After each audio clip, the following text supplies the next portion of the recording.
friends, welcome to AI's American English. Check your level 5 grammar book. The video number is 87 and we have come here to the topic adjective 5. AI's American English in Chennai, in India.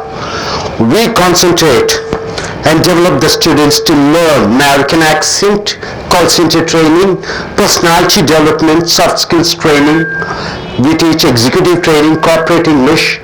So for all the students, we make it a mandatory to learn grammar. Grammar is taught in different ways. Now coming here, the level 5 grammar, what we have learned so far. We started with articles, definite article and indefinite article. A and an, indefinite article, the, definite article. Then we have come to modal verbs. What are the modal verbs? Can, could, shall, should, may, might. Then we have come to pronouns. What are the pronouns, sir? I, we, you, they. And we have seen different pronouns, subject pronouns, object pronouns. Then after that what we have come? We have come to verbs. How many types of verbs are there? 4 types of verbs are there. Action verb, auxiliary verb, modal verb, helping verb, strong verb, weak verb, transitive verb, intransitive verb. Then we have seen tenses. Tenses in 3 divisions, present, past and future. In present we have 4 subdivisions, past 4 subdivisions, future 4 subdivisions. Then we have seen each division, present tense, how many places do you use? You use it in almost 10 places. Past tense, you use it almost in 8 places. Then we have seen present perfect, past perfect, quite a lot of things we have seen in verbs. Now we have come to adjectives. Adjectives, what do you mean by adjectives? It is qualifying a noun. Qualifying a noun. We have seen different adjectives. Now we have come here to the comparative and superlative degree. Dear friends, just see the 7th part. We must use the. We must use what? The. There is a definite article or indefinite article. Definite article, the, before the. My dear, we want to say a particular noun is the best, is the greatest, is the. So we must use the before the superlative degree. What are they? For example, the tallest, expensive, the most handsome. So you are using the superlative degree when you want to say that is something unique. See here, the most handsome. He has got the highest marks. He has got highest marks. Is it correct or wrong? You have to use. He has got the highest marks. The is used. Alright, sir. He has got the highest marks. John Abraham is the sexiest man in India. Is the sexiest man. You see, the is used. Superlative degree, sexiest. I have never seen such a worst accident in my life. I have never seen such a worst accident in my life. The highest, the sexiest, worst. These are the superlative degrees. Coming here, 8th part. Superlative degree is used before present perfects. Have plus past participle. Superlative degree is used before present perfect. What do you mean by present perfect, sir? You have to have, subject plus have or has, plus past participle. So you are using superlative degree before present perfect tenses. She is the most beautiful girl I've ever seen. She is the most beautiful girl I've ever seen. So the superlative degree, most beautiful, is used before the present perfect, right? What do you mean by present perfect? Something happened in the past which you try to bring it in the present. It is called present perfect. Something happened in the past, you are trying to bring it now in present. That is called present perfect. She is the most beautiful girl I've ever seen. Next, it is the toughest job I've ever done. It is the toughest job I've ever done. So why do you use the superlative degree? Superlative degree are used with present perfect. You got it, sir? So what we have seen here, in the part 7 we have seen, you have to use the, that is the definite article before the superlative degree, and we have to use present perfect with superlative degree. Have you got it, sir? Are you sure about this side? Coming here, most plus adjectives means very. Most plus adjectives means very. Most plus adjective. Gold is the most expensive. What do you mean by that? You can also say is very expensive. Gold is very expensive. The most expensive is very expensive. So the most with adjective is equal to very with adjective. You got it?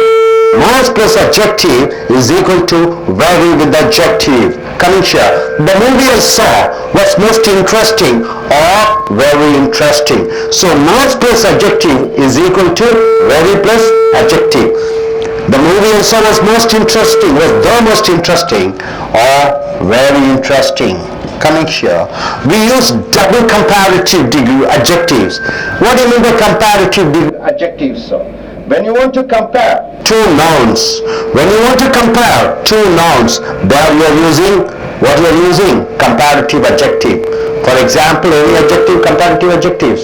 Taller, shorter, fatter, more costly. So we use double comparative adjective to say that something is changing continuously. So when you use double adjectives, it means that something continuously it is changing, keeps on changing, right? See here, tougher and tougher. What do you mean by tougher and tougher? Tougher and tougher. Getting harder and harder. So something continuously happening, tougher and tougher. More and more, something increasing more and more. You use double adjectives, comparative adjectives. Higher and higher, something increasing more and more. You see here, tougher and tougher. It is tougher and tougher nowadays to get a job. Is it true? It is tougher and tougher to get a suitable job nowadays. So it is tougher and tougher means something changing. Daily it is becoming more hard, right? Harder and harder. More and more. I need more and more to buy a house. I need more and more. What? I need more and more money or cash.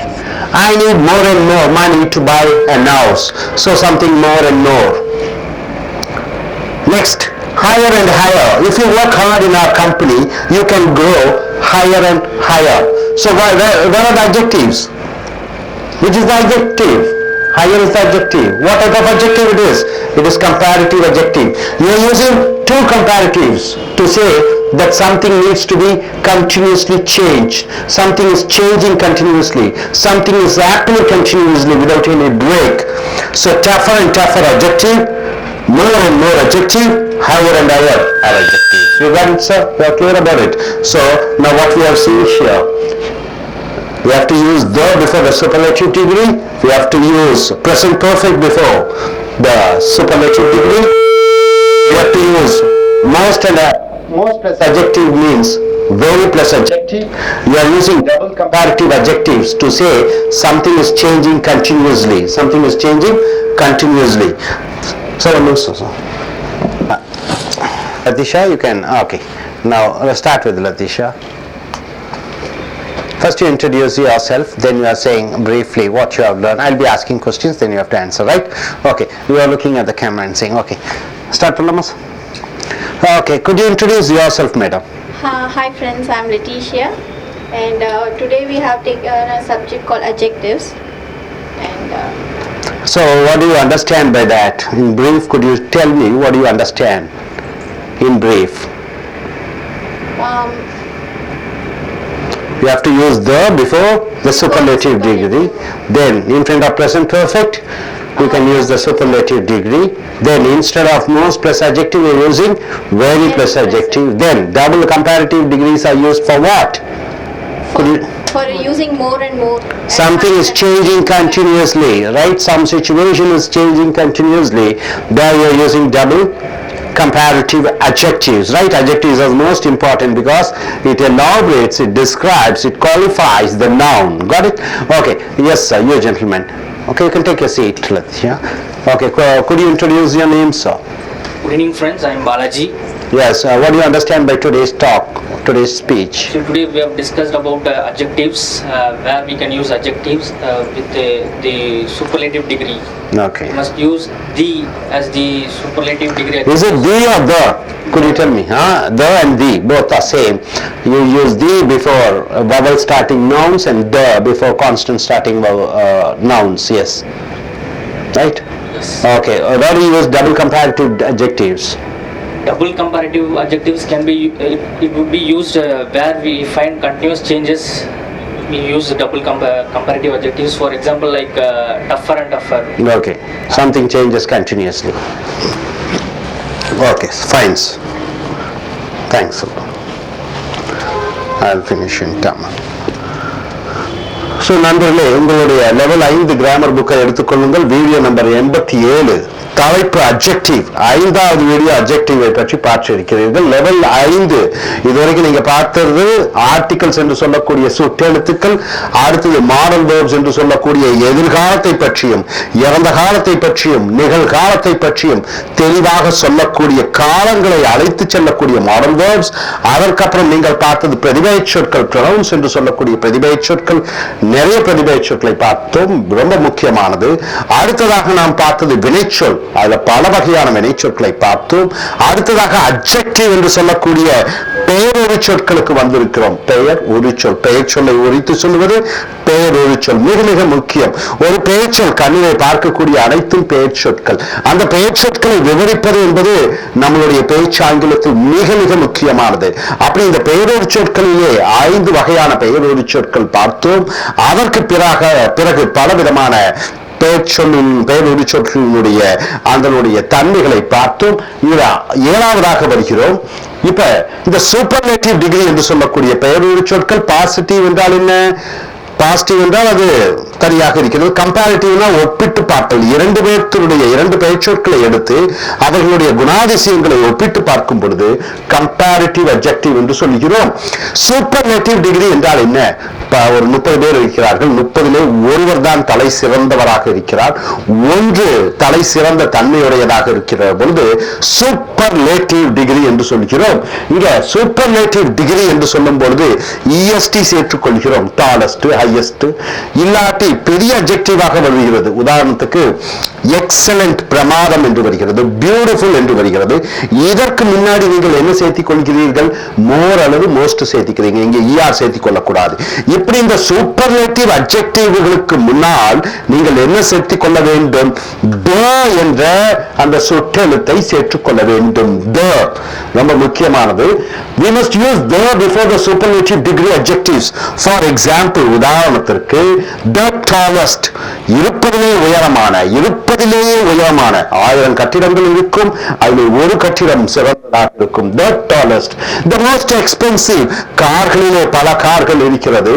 விலை உயர்ந்த car எது? ஆடியா ஆவணியா? Audi car என்பது விலை உயர்ந்த காராக இருக்கிறது. Rolls Royce என்கிற car most expensive car என்று சொல்கிறோம். The most handsome, ஆண்களிலே அழகான ஆண்கள் யார்? இங்க யாராவது இருக்கீங்களா? உலகத்திலேயே அழகான ஆண் ஏப்ரஹாம் என்று சொல்ல, ஏப்ரஹாம் ஒரு இந்தி நடிகரை சொல்கிறார்கள், அவர்தான் ஹேண்ட்சம் மேன் என்று சொல்கிறார்கள். சோ ஹேண்ட்சம் என்றால் என்ன? உடல் அமைப்பு அழகாக இருப்பதை ஹேண்ட்சம் என்றும், பெண்களுக்கு உடல் அமைப்பு அழகாக இருப்பதை பியூட்டிஃபுல் என்றும், முக அழகாக இருப்பதை பிரெட்டி என்றும் சொல்கிறோம். See, he has got the highest mark. வகுப்பிலே 50 பேர் இருக்கிறார்கள், அவன் ஒருவனுக்குத்தான் அதிக மார்க், அவன் ஒருவன் தான் பெற்றான். the highest என்று சொல்கிறீர்கள், இருப்பதிலேயே அதிக மார்க். ஜான் ஏப்ரஹாம் வந்துவிட்டார். ஜான் ஏப்ரஹாம் என்பது வடநாட்டு நடிகர், ஒரு இந்தி நடிகர். Is the sexiest man in India. இந்தியாவிலே பெண்களை கவரக்கூடிய ஒரு ஆண் அழகனாக இருக்கிறார். மோஸ்ட், இருப்பதிலேயே அது அழகான. I have never seen such a worst accident in my life. என்னுடைய வாழ்க்கையில் இது போன்ற ஒரு மோசமான, இருப்பதிலேயே மோசமான, பேடு, worst. bad என்றால் என்ன? பாசிட்டிவ். அவருடைய கம்பேரிட்டிவ் என்ன? 2 ஒப்பிட்டு பார்க்கும்போது worse என்று சொல்ல வேண்டும். சூப்பர்லேட்டிவ் டிகிரி என்ன? worst என்று சொல்ல வேண்டும். bad, worst என்று சொல்ல வேண்டும். அடுத்ததாக சூப்பர்லேட்டிவ் டிகிரி. அப்ப இந்த பெயரொரு சொற்களிலே இருப்பதிலேயே சிறந்தது என்று சொல்லும் பொழுது is used before present perfect. மிக முக்கியமானது. பிரசன்ட் பெர்ஃபெக்ட் என்றால் என்ன? பிரசன்ட் என்றால் நிகழ்காலம் சார். பர்ஃபெக்ட் என்றால் என்ன? அங்க இறந்த கால எச்சம் வர வேண்டும். இறந்த கால எச்சம் என்றால் என்ன? ஈட் ஏட் ஈட்டன், அந்த ஈட்டனை கொண்டு வர வேண்டும். ஸ்பீக் ஸ்போக் ஸ்போக்கன், ஸ்போக்கனை கொண்டு வர வேண்டும். ரைட் ரோட் ரிட்டன், அந்த ரிட்டனை கொண்டு வர வேண்டும்.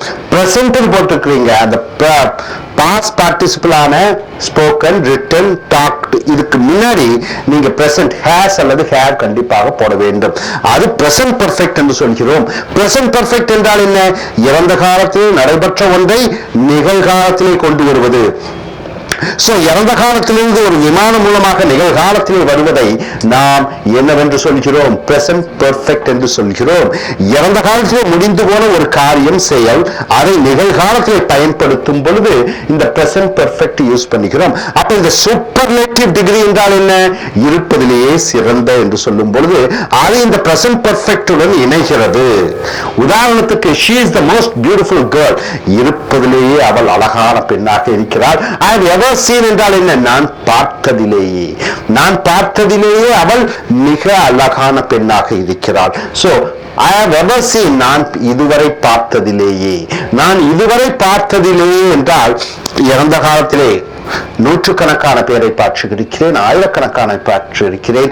ஆனால் நிகழ்காலம் வரைக்கும் வரும்பொழுது, இப்பொழுது வரைக்கும் வரும்பொழுது அவள்தான் ரொம்ப அழகான பெண்ணாக இருக்கிறாள். சோ 20 ஆண்டு காலம் 30 ஆண்டு காலம் பார்த்த பெண்களிலேயே 30 ஆண்டு காலமாக பெண்களை பார்த்திருக்கிறேன். அந்த 30 ஆண்டு காலமாக பார்க்காத ஒரு அதிசய ஒரு பெண்ணை, அழகான பெண்ணை இப்பொழுது பார்க்கிறேன். அப்ப இறந்த காலத்திலே இருந்து நிகழ்காலத்தில் வரைக்கும் ஒன்றுதான், அதை விட வேறு எதுவும் இல்லை என்று சொல்லும் பொழுது இந்த பிரசன்ட் பெர்ஃபெக்ட்டை நீங்கள் பயன்படுத்துகிறீர்கள். அடுத்ததாக, it is the toughest job I have ever done.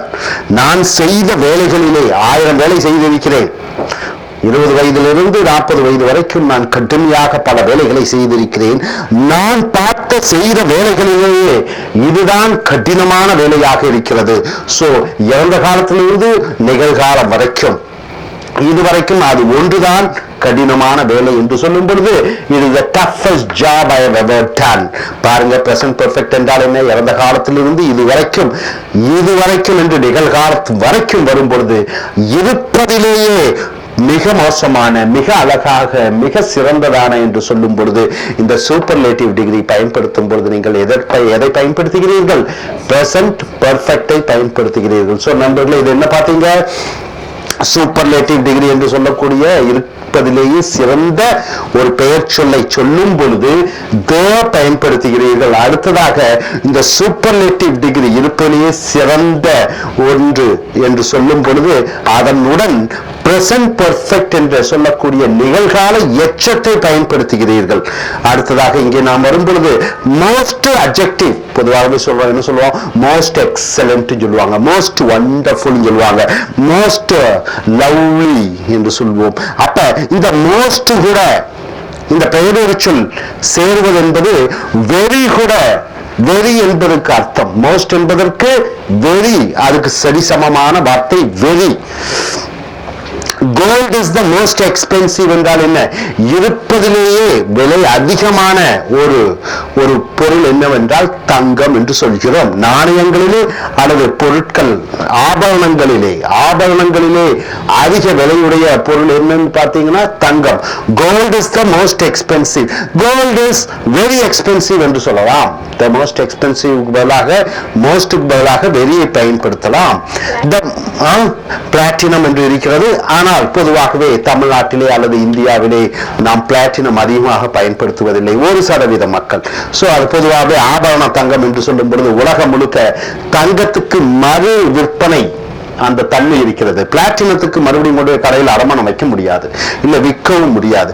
So பண்ணலாம். அப்ப நம்ம கோல்டை பொதுவாகவே எடுத்துக்கொள்வோம். 99% மக்கள் அதை பயன்படுத்துகிறார்கள். The movie I saw, நாம் பார்த்த படம், was the most interesting, ரொம்ப ஆர்வமுடைய பாடமாக இருந்தது. அந்த மோஸ்ட் பதிலா நீங்க என்ன யூஸ் பண்ணலாம்? வெரி இன்ட்ரெஸ்டிங் என்று சொல்லலாம். வெரி மோஸ்ட் இன்ட்ரெஸ்டிங் பதிலா வெரி இன்ட்ரெஸ்டிங், மோஸ்ட் எக்ஸ்பென்சிவ் பதிலாக வெரி எக்ஸ்பென்சிவ். அந்த மோஸ்டுக்கும் வெரிக்கும் சரி சமமாக அதற்குள்ள மதிப்பை கொடுப்போம். அடுத்தது we use double comparative adjectives. Comparative அட்ஜெக்டிவ்னா உங்களுக்கு என்னன்னு தெரியும். கம்பேரிட்டிவ்னா ஒப்பிட்டு பார்த்தல், இதை விட சிறந்தது அதை விட சிறந்தது என்று கம்பேரிட்டிவ் டிகிரி. டாலர், மோர் ஹேண்ட்சம் என்று சொல்கிறோம். டாலர் அல்லது மோர், இதெல்லாம் கம்பேரிட்டிவ் அட்ஜெக்டிவ். அது இரண்டாக பயன்படுத்தும் பொழுது ஏதோ ஒன்று அந்த பெயர்ச்சொல் மாறிக்கொண்டே இருக்கிறது என்ற அர்த்தம். கண்டினியூஸாக மாறிக்கொண்டே இருக்கிறது, தொடர்ச்சியாக மாறிக்கொண்டே இருக்கிறது. இப்ப என்ன சொல்லுவோம்? நாளொரு மேனி பொழுதொரு வண்ணமுமாக அவன் வளர்ந்து கொண்டே இருக்கிறான். எப்படி சொல்லுவீங்க?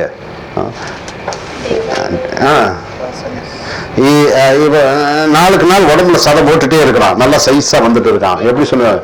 டே by day is growing more, putting more and more weight, ரைட்டா? more and more daily. நேற்று 60 கிலோனா இன்னைக்கு 62, 63 மாறிட்டே இருக்கு, ஏறிட்டே இருக்கு. சோ டஃபர் அண்ட் டஃபர் என்றால் என்ன? கடினமாக ஆகிக்கொண்டே இருக்கிறது, கடினமானவாக மாறிக்கொண்டே இருக்கிறது. மோர் அண்ட் மோர், அதிகமாக ஏறிக்கொண்டே இருக்கிறது. ஹையர் அண்ட் ஹையர், உயரமாக போய்கொண்டே இருக்கிறது. சோ ரெண்டு ஒப்பிட்டு பெயரொலி சொற்களை பயன்படுத்தும் பொழுது ஒன்று அந்த பெயர்ச்சொல் தொடர்ச்சியாக மாறிக்கொண்டே இருக்கிறது என்ற அர்த்தம். உதாரணத்துக்கு பாருங்க, டஃபர் அண்ட் டஃபர். டஃப்னா என்ன சார்? கடினம். கடினமான வேலைன்னு என்ன சொல்லுவீங்க இங்கிலீஷ்ல? ஒரு வாக்கியம் சொல்லுங்க, அது கடினமான வேலை எப்படி சொல்லுவீங்க? It is a tough job.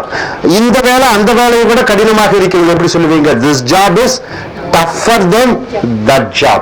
இந்த வேலை கஷ்டமா ஆயிட்டே இருக்குது, டெய்லி கஷ்டம் கொடுத்துட்டே இருக்குது. It is tougher and tougher.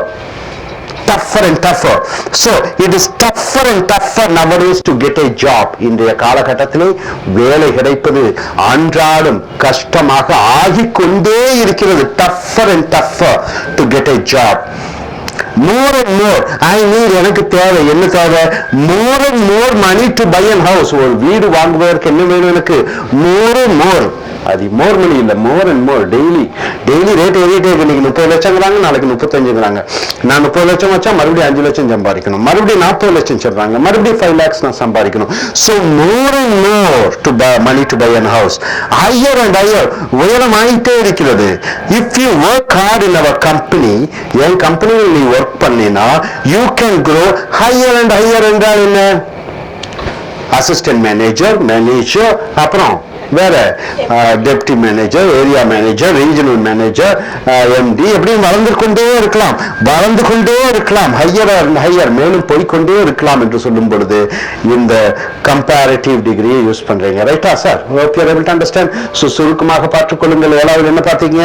இந்த அட்ஜெக்டிவ் சூப்பர்லேட்டிவ்னா இருப்பதிலேயே சிறந்த ஒரு பெயர் சொல் என்று சொல்லும் பொழுது த பயன்படுத்துகிறீர்கள், அல்லது தி என்று உச்சரிக்கலாம். அடுத்ததாக நீங்க என்ன பார்த்தீங்க? இந்த சூப்பர்லேட்டிவ் டிகிரி என்று சொல்லக்கூடிய இருப்பதிலேயே சிறந்த என்று சொல்லும் பொழுது கூட ஒரு வினை வாக்கியம், எச்ச வாக்கியம், அதாவது நிகழ்கால எச்ச வாக்கியம், பிரசன்ட் பெர்ஃபெக்ட் டென்ஸ், எந்த காலத்திலிருந்து இதுவரைக்கும் ஒரு காரியம் செய்து கொண்டு இருக்கும் பொழுது இதை போன்ற ஒன்றை நான் செய்ததில்லை, பார்த்ததில்லை என்று சொல்லும் பொழுது இந்த சூப்பர்லேட்டிவ் டிகிரி பயன்படுத்துகிறீர்கள். அடுத்ததாக மோஸ்ட் கூட பெயரோடு சொல், அதற்கு பதிலாக வெரி கூட பெயரோடு சொல்ல சொல்லலாம். மோஸ்ட் எக்ஸ்பென்சிவ் பதிலாக வெரி எக்ஸ்பென்சிவ் என்று பயன்படுத்தலாம். அடுத்ததாக ரெண்டு கம்பேரிட்டிவ் டிகிரிக்கு என்ன யூஸ் பண்றீங்க வார்த்தை? ER என்ற பின்னொட்டு, டாலர் பின்னொட்டு ER சேர்த்துக்கிறீங்க. முன்னொட்டு சில சமயம் அட்ஜெக்டிவ் பெருசாக இருக்கிற பொழுது, டாலுங்கிறது ஒரே ஒரு உயிரெழுத்து இருக்குது, TALL. ஆனா எக்ஸலன்ட் எடுத்துக்கீங்க, அதுல எத்தனை உயிரெழுத்து இருக்குது? 3 4 இருக்கா? இருக்கு, 3 இருக்கு. அதனால நீங்க மோர் போட்டணும். பெரிய அட்ஜெக்டிவ் எழுத்துக்களுக்கு நீங்க மோர் பயன்படுத்துகிறீங்க, சின்ன அட்ஜெக்டிவ் வார்த்தைகளுக்கு நீங்க ER சேர்த்துக் கொள்கிறீர்கள். அப்ப இந்த அட்ஜெக்டிவ்ல கம்பேரிட்டிவ் அட்ஜெக்டிவ் ரெண்டு பயன்படுத்த வேண்டும். ரெண்டு பயன்படுத்தும் பொழுது ஒன்று மாறிக்கொண்டே இருக்கிறது என்ற அர்த்தம். tougher and tougher, more and more, higher and higher. I need more and more money to buy a house. எனக்கு இன்னும் தேவையாக இருக்கிறது பணம், ஒரு வீடு வாங்க. So hope you are able to understand. So இதுவரைக்கும் நீங்க அட்ஜெக்டிவ் பத்தி 5 வீடியோ பார்த்திருக்கிறீர்கள். இனி வரக்கூடிய வீடியோக்களிலும் அட்ஜெக்டிவ்னுடைய தன்மைகளை அறிந்து அட்ஜெக்டிவ்ல நீங்க எக்ஸ்பர்ட்டாக மாற வேண்டும். பேச்சினுடைய பாகங்கள் 8 இருக்கிறது. என்னெல்லாம்? நவுன், பெயர்ச்சொல், verb, வினைச்சொல், adjective பெயரெழுச்சொல், adverb வினையெழுச்சொல், pronoun பிரதிபெயர்ச்சொல், அப்புறம் preposition முன்னிலைச்சொல், conjunction கூட்டிடைச்சொல், interjection ஆச்சரியச்சொல். ஸோ 8 part of speech, 8ல நீங்க adjective வந்திருக்கிறீர்கள். இந்த adjectiveனுடைய முழு தன்மையை அறிந்து அந்த adjectiveனுடைய எக்ஸ்பர்ட்டாக நீங்க மாற என்னுடைய வாழ்த்துக்கள். இனிவரும் வீடியோக்களிலே பார்ப்போம். Thank you very much. Friends, welcome to A.I.L.T.S American English. Take your level 5 grammar book. It's video number 87 and come and show the adjectives. We have come to the 7th video on adjectives. What is adjectives, my dear friend? It is qualifying a noun. It comes under the third part of speech. Noun, verb, adjective, adverb, preposition, conjunction, interjection. Pronouns also. So we have come here. Adjectives. Adjective qualifies a noun. So we have seen quite a lot of videos on various parts of speech, on different types of the speech. Now we have come to adjective. So far we have seen 6 videos on adjectives. Now we have come here to the 7th video on adjective. So 5 types of adjectives are there, as we have seen: adjective of quality, quantity, numerical adjectives, and proper adjectives. So then we have seen positive, comparative, and superlative. Then positive is stating something about the quality of a noun. Comparative, you are taking one quality of a noun and you are comparing that quality with the other quality. It is called comparative degree. And superlative in the sense that something is unique, no other thing is comparable with that, then you are using superlative degree. For superlative degree you are using the, then you have comparative degree, you have the suffix er for small adjective words, and for lengthy adjective words you are using more in front of the adjective. Now coming here, quiet. You know the meaning of quiet? Quiet has 2 meanings. One is 100% quiet, quite sure, 100% sure. Then quiet, it is something average. How is the climate? It's quite warm. Quite warm means, okay, it is not too hot or too cold. It is quite, okay, it's an average. So quiet is used in 2 places, as it states: 100% perfect, 100% good, totally, completely. Then quiet is something on an average, it is something like that. It is not 100%, it is 50%. So quiet means completely, totally. Quiet plus adjective, we are using quiet with adjectives. Quite clear, clear is an adjective or a verb? Clear, it's a verb and adjective. Clear, cleared, he cleared the classroom, he cleared the space. So clear, one of the meanings clear means something which is what do you mean by that? Clear, something which doesn't have any confusions. There is no confusion at all. So clear means it's an adjective and it's also a verb. When it is an adjective, you are using quite before clear. Quite clear means I'm totally clear, I don't have any doubt about it. Quite different, 2 nouns are quite different means 2 things are totally different, quite different. Quite impossible, something which is not possible at all, 100% quite impossible. Impossible means it's not possible. Quite impossible means totally it is not possible at all.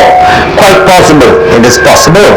Quite safe, it is 100% safe place. Quite right, 100% right, perfection is there. Quite beautiful, it looks very beautiful. And quite ordinary, quite extraordinary, something which is different. So instead of quite you can use very, very beautiful, very ordinary. So quite can be substituted with very. So quite means 100%. So when you use quite with an adjective, you are confirming the meaning of adjective with the more emphasization. When you want to emphasize pretty sure to make it 100% perfect, then you're using quite. See, quite clear, totally clear. She is quite clear about her future plans means 100% she knows what to do. She has mapped herself what to do in future. She is quite clear about her future plans means she is not confused and not ambiguous. Everything is clear about what to do in future. She is quite clear about her future plans. Quite different, totally different. Indian culture is quite different from Western culture. Is it true?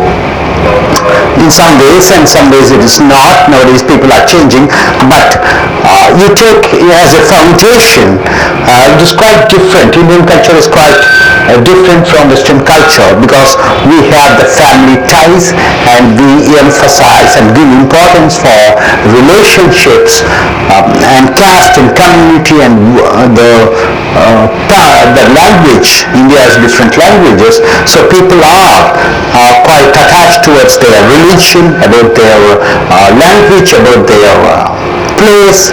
So Indian culture is quite different from Western culture. Quite different means totally different. Quite impossible. Totally it is not possible at all.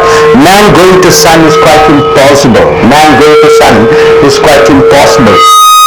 Because of the heat. Because of the temperature. Temperature is very high over there. So in the sun, the man going to sun is quite impossible. Quite possible, totally possible. Man living in other planets is quite possible. There are chances that man can live in other planets quite safe, totally safe. Wearing helmets and riding the bike. Wearing helmets and riding the bike is quite safe. Wearing helmets and riding the bike is quite safe. Quite right, totally right. Mahatma Gandhi is quite right about non-violence.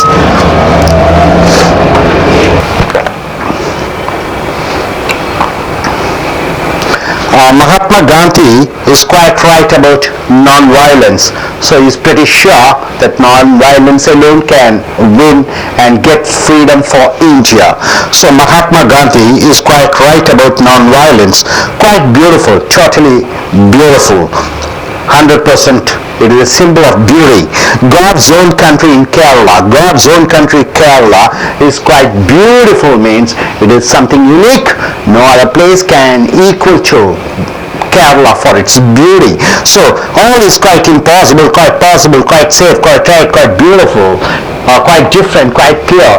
All this means to make the adjective strong in its quality to describe about the noun.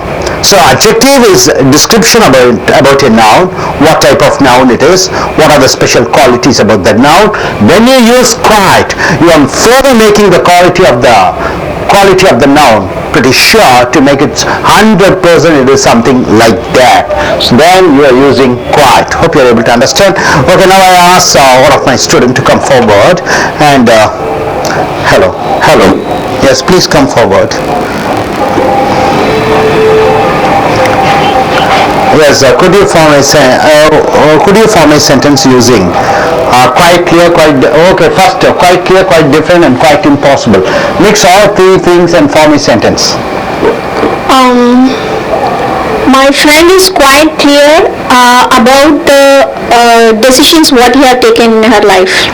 Okay, your friend is quite clear about what are the decisions she has taken in her life, and she is quite different, like that. Oh, okay. And she's quite different from my other classmates. Next, quite impossible.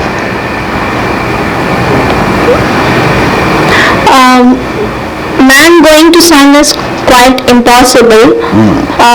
No, about your friend. It is quite impossible to defeat her in her speeches. She has a special quality in Java and HTML. It is quite impossible. So you can form a sentence using with the same person. Quite clear. So my friend. What's her name?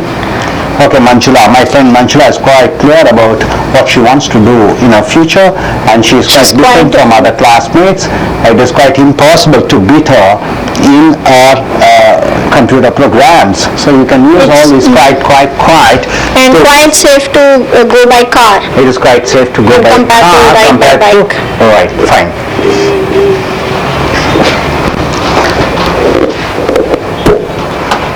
நண்பர்களே, உங்களுடைய level 5 grammar புக்கை எடுத்துக்கொள்ளுங்கள். Video 87. இப்போ நம்ம adjective பெயரொரு சொல் 7வது தலைப்பிலே வருகிறோம். ஏற்கனவே அட்ஜெக்டிவ் என்று பார்த்து விட்டோம். அட்ஜெக்டிவ் என்றால் பெயர் உரிச்சொல், பெயர் சொல்லை உரித்து சொல்லுவது பெயர் சொல். இப்ப இந்த பையன் இருக்கிறார், இந்த பையன் எப்படி பண்ண பையன், உயரமான பையன், டால் பாய். அந்த டால்ங்கிறது தான் அட்ஜெக்டிவ். இந்த அட்ஜெக்டிவ்ல நம்ம என்னென்ன பார்த்தோம், positive, tall boy is taller than this girl அப்படிங்கிறோம். இந்த பையன் இந்த பெண்ணை விட உயரமானவராக இருக்கிறார். இந்த பையன் தான் கிளாஸ்லயே உயரமானவர் என்று சொல்லும்போது டாலஸ்ட் என்று சொல்கிறோம். ஒப்பிட்டு பார்க்கும்போது ER பின்னொட்டு யூஸ் பண்றோம். அது டால்ங்கிற சின்ன அட்ஜெக்டிவ். பெரிய வார்த்தை adjective, excellent, is more excellent then her அப்படின்னு சொல்லலாம். இவரை விட இவர் பிரமாதமாக இருக்கிறார். மோர் என்ற அந்த வார்த்தையை சேர்த்துக் கொள்ள வேண்டும். இப்ப நம்ம அட்ஜெக்டிவ்ல 5 வகையான அட்ஜெக்டிவ் பார்த்துட்டோம். அதுக்கப்புறம் பாசிட்டிவ், கம்பேரிட்டிவ், சூப்பர்லேட்டிவ் பார்த்தோம். கம்பேரிட்டிவ்ல பல ஒப்பீடுகளை பார்த்தோம். இப்ப குவைட் என்ற வார்த்தை இதனுடன் அந்த பெயரோடு சொற்கள் சேரும் பொழுது என்ன வருகிறது என்று பார்க்கிறோம். குவைட்னா 2 அர்த்தம் இருக்கிறது. குவைட்னா முழுமையாக, ஒட்டுமொத்தமாக. குவைட் பாசிபிள்னா 100% வாய்ப்பு இருக்கிறது. இன்னொரு அர்த்தம் குவைட்னா 50% தான், சராசரியாக. அப்ப குவைட்டுக்கு 2 அர்த்தம் இருக்கிறது. QUIETனா அமைதி, QUITனா 100%. இன்னொரு குவைட் QUIT என்றால் சராசரியாக, ஆவரேஜாக என்று வருகிறது. Quite completely, totally, quite adjective, குவைட்டோட பெயர் ஒரு சொல். குவைட் கிளியர், கிளியர் என்றால் என்ன, கிளியர்னா சுத்தப்படுத்து என்று வினைச்சொல்லாக வருகிறது. கிளியர் என்றால் தெளிவாக என்று 2 அர்த்தம் இருக்கிறது. தெளிவான, கிளியர் என்றால் சுத்தப்படுத்து, இட் இஸ் எ verb, அது வினைச்சொல். இங்கே கிளியர் என்றால் தெளிவான, it is a clear idea என்றால் என்ன, தெளிவான ஒரு கருத்து. சோ குவைட் கிளியர் என்றால் 100% எனக்கு புரிந்து விட்டது, தெளிவாகி விட்டது என்ற அர்த்தம். குவைட் டிஃபரண்ட் என்றால் என்ன, இதற்கும் அதற்கும் 100% வித்தியாசமானதாக இருக்கிறது. குவைட் இம்பாசிபிள், அது நடக்க முடியாத செயல், வாய்ப்பே இல்லை, 100% வாய்ப்பே இல்லை. குவைட் பாசிபிள், அது நடக்கக்கூடிய வாய்ப்புகள் இருக்கிறது. குவைட் சேஃப், அது 100% பத்திரமான ஒரு இடம். குவைட் ரைட், 100% சரியானது. குவைட் பியூட்டிஃபுல், அழகிலேயே ரொம்ப சிறந்த அழகு. குவைட் ஆர்டினரி, அப்ப ரொம்ப சாதாரணமான. குவைட் எக்ஸ்ட்ராஆர்டினரி, ரொம்ப வித்தியாசமான என்று வருகிறது. சோ இங்க பாருங்க, குவைட் கூட நீங்க அட்ஜெக்டிவ் யூஸ் பண்றீங்க. இந்த அட்ஜெக்டிவ் யூஸ் பண்ணும்போது குவைட் கூட பாசிட்டிவ் அட்ஜெக்டிவ்ஸ், அதாவது கம்பேரிட்டிவ் யூஸ் பண்ணாம பாசிட்டிவ்ஸ் யூஸ் பண்றீங்க. குவைட் கிளியர்னா total clear. She is quite clear about her future plans. அவள் தன்னுடைய எதிர்காலத்தை பற்றி 100% தெளிவான திட்டத்தை வகுத்திருக்கிறாள். எதிர்காலத்தில் என்ன செய்ய வேண்டும் என்பதை தெளிவாக உணர்ந்திருக்கிறாள். குவைட் டிஃபரண்ட் என்றால் 100% வித்தியாசமான. Indian culture is quite different from western culture. இந்திய கலாச்சாரம் 100% வெளிநாட்டு மேற்கத்திய கலாச்சாரத்தை விட வித்தியாசமாக இருக்கிறது. So Indian culture eastern culture சொல்லுவோம். ஏன்னா கிழக்கத்திய நாடுகள் India, China, Pakistan. Western culture, western கண்ட்ரீஸ்னா மேற்கத்திய நாடுகள், ஐரோப்பிய நாடுகள், கனடா, அமெரிக்கா எல்லாம் வெஸ்டர்ன் சைடில் இருக்கிறதுனால வெஸ்டர்ன் கல்ச்சர் என்று சொல்கிறோம். சோ இந்திய கலாச்சாரம் 100% மேற்கத்திய கலாச்சாரத்திற்கு வித்தியாசமாக இருக்கிறது என்று வருகிறது. அடுத்ததாக குவைட் இம்பாசிபிள், சான்ஸே இல்லை, வாய்ப்பே இல்லை, நடக்கவே நடக்காது 100%. மேன் கோயிங் டு சன், மனிதன் சூரியனுக்கு செல்வது என்பது குவைட் இம்பாசிபிள், நடக்கக்கூடிய வாய்ப்பே கிடையாது. குவைட் பாசிபிள்னா நடக்கக்கூடிய அதிக வாய்ப்புகள் இருக்கிறது. டோட்டலி பாசிபிள், ஒட்டுமொத்தமாக நடக்கக்கூடிய வாய்ப்பு இருக்கிறது. Man living in other planets, மனிதன் மற்ற கிரகங்களிலே வாழ்வது என்பது இஸ் குவைட் பாசிபிள் என்றால் நடக்கக்கூடிய, இருக்கக்கூடிய வாய்ப்புகள் அதிகமாக இருக்கிறது. குவைட் சேஃப், ஒட்டுமொத்தமான பாதுகாப்பு, முழுமையான பாதுகாப்பு. wearing helmets and riding the bike is quite safe.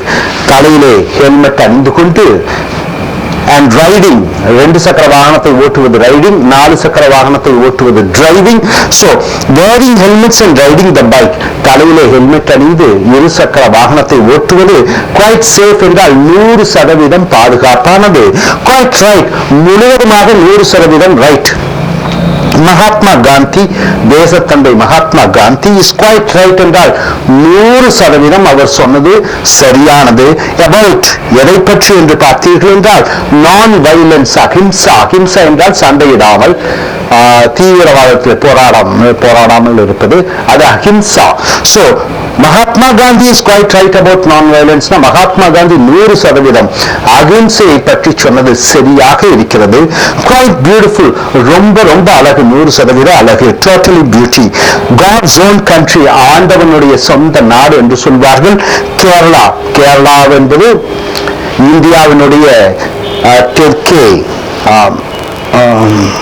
தெற்கே ஓரத்தில் இருக்கக்கூடிய கடைசி மாநிலம். அது கடல் சூழ்ந்த ஒரு மாநிலம். அங்கே காட்ஸ் ஓன் கண்ட்ரி, ஆண்டவனுடைய சொந்த உலகம் என்று சொல்வார்கள். God's own country Kerala. Kerala is quite beautiful என்றால் ரொம்ப அழகாக இருக்கிறது. ஸோ நண்பர்களே, குவைட் என்றால் 100%, குவைட் என்றால் சராசரியாக 2 அர்த்தம் இருக்கிறது. இந்த குவைட் 100% சொல்லும்போது quite clear, quite different, quite impossible, quite possible, quite safe, quite right, quite beautiful, quite ordinary, quite extraordinary. So நண்பர்களே, குவைட்டுக்கு அப்புறம் நீங்க அட்ஜெக்டிவை யூஸ் பண்ணி நீங்க சென்டென்ஸ் ஃபார்ம் பண்ணணும். நீங்க அந்த பர்டிகுலர் நவுன் அதனுடைய தன்மையை 100% பெர்ஃபெக்ஷன் என்று சொல்லும் பொழுது குவைட்டை பயன்படுத்த வேண்டும். ஸோ இதுவரைக்கும் பார்த்த வீடியோஸ் மொத்தம் 7 அட்ஜெக்டிவை. இனி வரக்கூடிய வீடியோஸ்ல நம்ம அட்ஜெக்டிவை பற்றி பார்ப்போம். Thank you very much. And the topic here is adjectives, and we have come here to the 6th video on adjectives. Very important topic here. So far in Asian American Center in Chennai in India, we have seen in level 5, first we have come to the articles a, an and the, then we have come to modal verbs can, could, shall, should, then we have come to pronoun I, we, you, they, and we have come to, what is that? Verbs, different types of verbs, action verbs, modal verbs, helping verbs, auxiliary verbs, strong, weak, transitive and intransitive verbs. Then we have come to adjectives, 5 types of adjectives. After seeing adjective, we have come to positive and comparative and superlative degree. Positive means you are stating the quality of the noun, what it is. Comparative, when you are comparing with the 2 noun, you are using the comparative degree. It is mostly used with the adjective with the suffix er. Tall, taller, tallest, you are using taller, sorry, comparative degree, you are adding er. If the adjective is a big word like excellent or beautiful or something like that, big adjectives, you are using more as a prefix, right? More is a separate word. So comparative degrees. So coming here in the 11th part of comparative degree, what we use in comparative degree adjectives. So in comparative degree adjectives, what are the comparative adjectives? Taller or more excellent. In comparative degree adjectives, we may write or say, we may add. If you want, we can add a bit. A bit means what? A little. A bit. A little. A little. A lot. A lot. Much. Slightly. Slightly. So before comparative degrees, you may use a bit, a little, a lot, much, slightly before the comparative degree adjectives, right? Before the comparative degree adjectives, what are the comparative degree adjectives? Taller, more handsome. So before these comparative degrees, you are using adjectives, you are using a bit, a little, a lot, much, slightly. See, the mobile phone is slightly heavier. Which is the adjective here? Heavier is an adjective. What type of adjective it is? It is a comparative adjective, because heavy is the positive degree and comparative is heavier, er. So heavier, when you use comparative degree, you have to use then. The other mobile phone. So 2 phones are there. One mobile phone, the other mobile phone. So heavier. This phone is heavier than the other phone. So you are comparing, then you are using than. But you see here, before this heavier, the comparative degree adjective, you are using slightly. So you can use a bit, a little, a lot, much, slightly before the comparative degrees. The adjective. The mobile phone is slightly heavier than the other mobile phone. Slightly heavier. It is slightly is used before the adjective. Obama's administration is a lot better. See, you are adding a lot. Better is an adjective.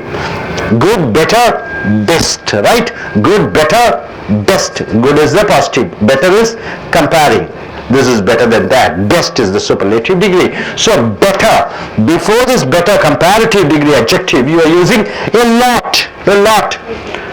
Obama's administration is a lot better than Clinton's administration in the USA. So Obama's administration, before Obama, Clinton was the he is the president of he was the president of America, Mr. Clinton. So after that Obama came. So when you compare Obama's administration with Clinton's administration, Obama's administration is better than Clinton's administration.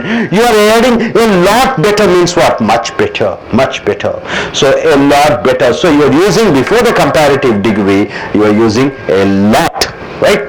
Then coming here, Singapore is a country. Cost of Singapore's apostrophe s cost of living is a little costlier than cost of living in India. So a little, you are adding a little before the adjective costlier. Costly, costlier, costliest. So costlier is a comparative degree adjective. You are adding a little. So before the comparative degree, you are adding a little. See, Singapore's cost of living is a little costlier than. So you are comparing between two countries. What is that country? Other country is India. Cost of living in India. Singapore's cost of living is a little costlier. A little costlier. So before comparative degree, you are using a little, than cost of living in India. The price of foreign cars. The price of foreign cars is a bit costlier than Indian cars. So which is the adjective here? Costly, costly, costlier, costliest. So before costlier, you are using a bit, right? A bit. So you are using these words, a bit, a little, a lot, much, slightly, before the comparative degrees. Hope you are able to understand, sir. No doubt about it. Okay, coming here. She looks. You have to use another word, much. She looks much healthier after doing yoga and meditation. She looks much healthier after doing yoga and meditation. See, healthy is an adjective. Healthy, healthier, healthiest. So healthier is a comparative degree. You are using much. She looks much healthier after doing yoga and meditation. She looks much healthier. So two states. What are the two states? Before doing yoga and meditation and after doing yoga and meditation. So comparison between before doing yoga and meditation and after doing yoga and meditation. So when you are using comparative degree, that healthy, healthier, then you are using much. Quiet, Q-U-I-T. What do you mean by quiet? Q-U-I-E-T means what? Quiet, keep quiet. Q-U-I-T means what? Quiet, such, so, T over two. Enough, rather, no. Any, in front of the adjectives, what are you using? Quite, such, so, to, enough, rather, any.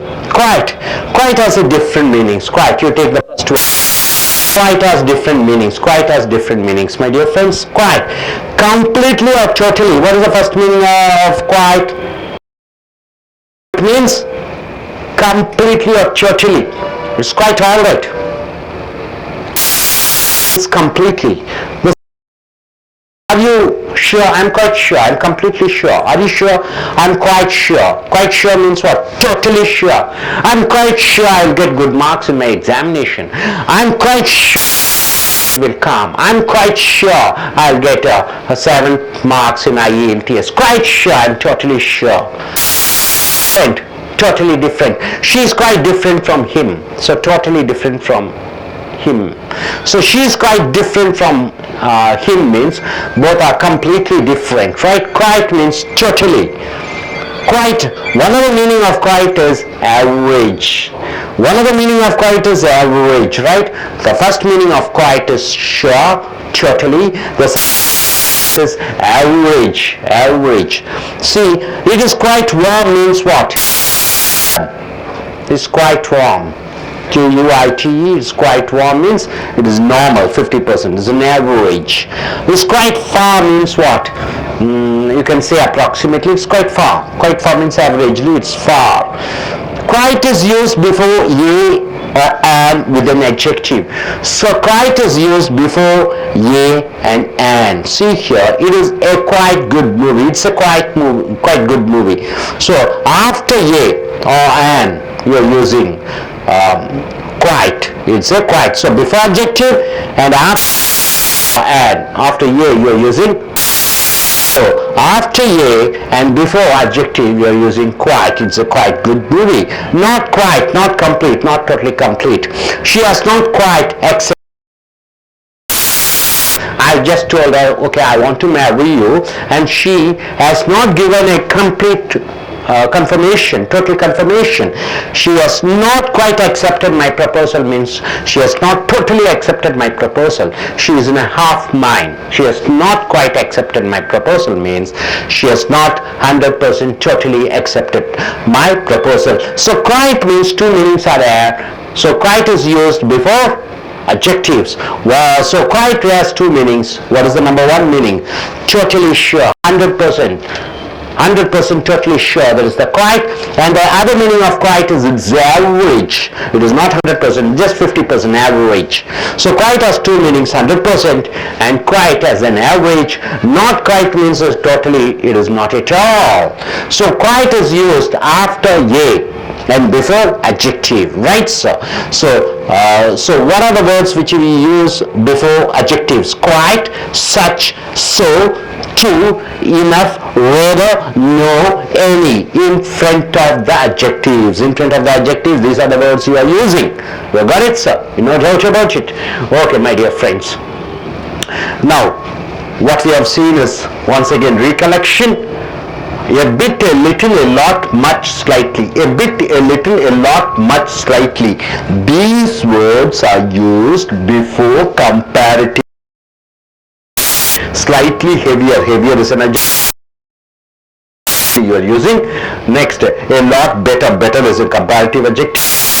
A lot, then costlier, comparative adjective. Costlier, it is a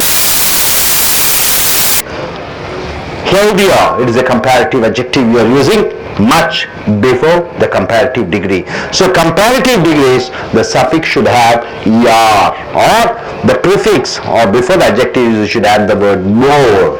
Now coming here, usage of quite, such, so, no. When you are taking the first word, quite means totally, quite means average, right? So before quite you are using a, then after quite you are using the adjective. So hope you are able to understand, no doubt about it. Okay. What do you understand, madam? Okay, you come here.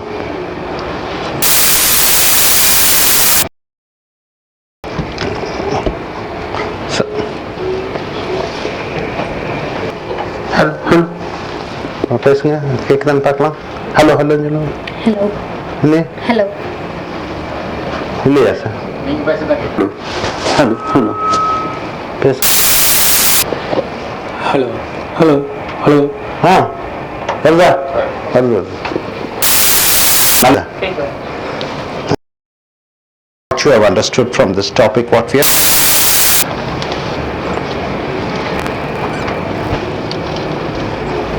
What do you understand? What is the use of a bit, a little? A bit, a little, a much. Where do you use those words? We are using these words in front of comparative adjectives. Comparative adjectives. So what is the meaning of, okay, what is the meaning of quite? Quite has two different meanings. What are the two meanings of quite?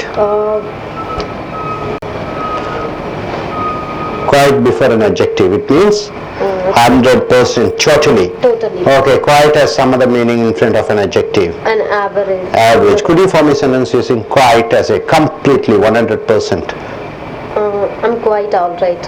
I'm quite all right. Okay. No, quite with an adjective. Can you use with a see, what is that? It's quite warm. It's quite warm means like it is average. Okay. How do you say? She is totally good in studies. She is quite good at studies. Okay. So quite as an average. Quite as an average. No, this is quite as a warm. Quite as an average. Average. Okay. We can use it as a if we Quite sure, quite sure. quite different, so totally different, quite as an average. So two meanings are there, right? Okay. Okay, good. So நண்பர்களே, உங்களுடைய level 5 grammar புக்கை எடுத்துக்கொள்ளுங்கள். Video number 88, adjective, பெயரொரு சொற்கள், ஆறாவது தலைப்பு. இப்போ ஏற்கனவே நம்ம பார்த்துருக்கோம் த, ஏ, அண்ட்.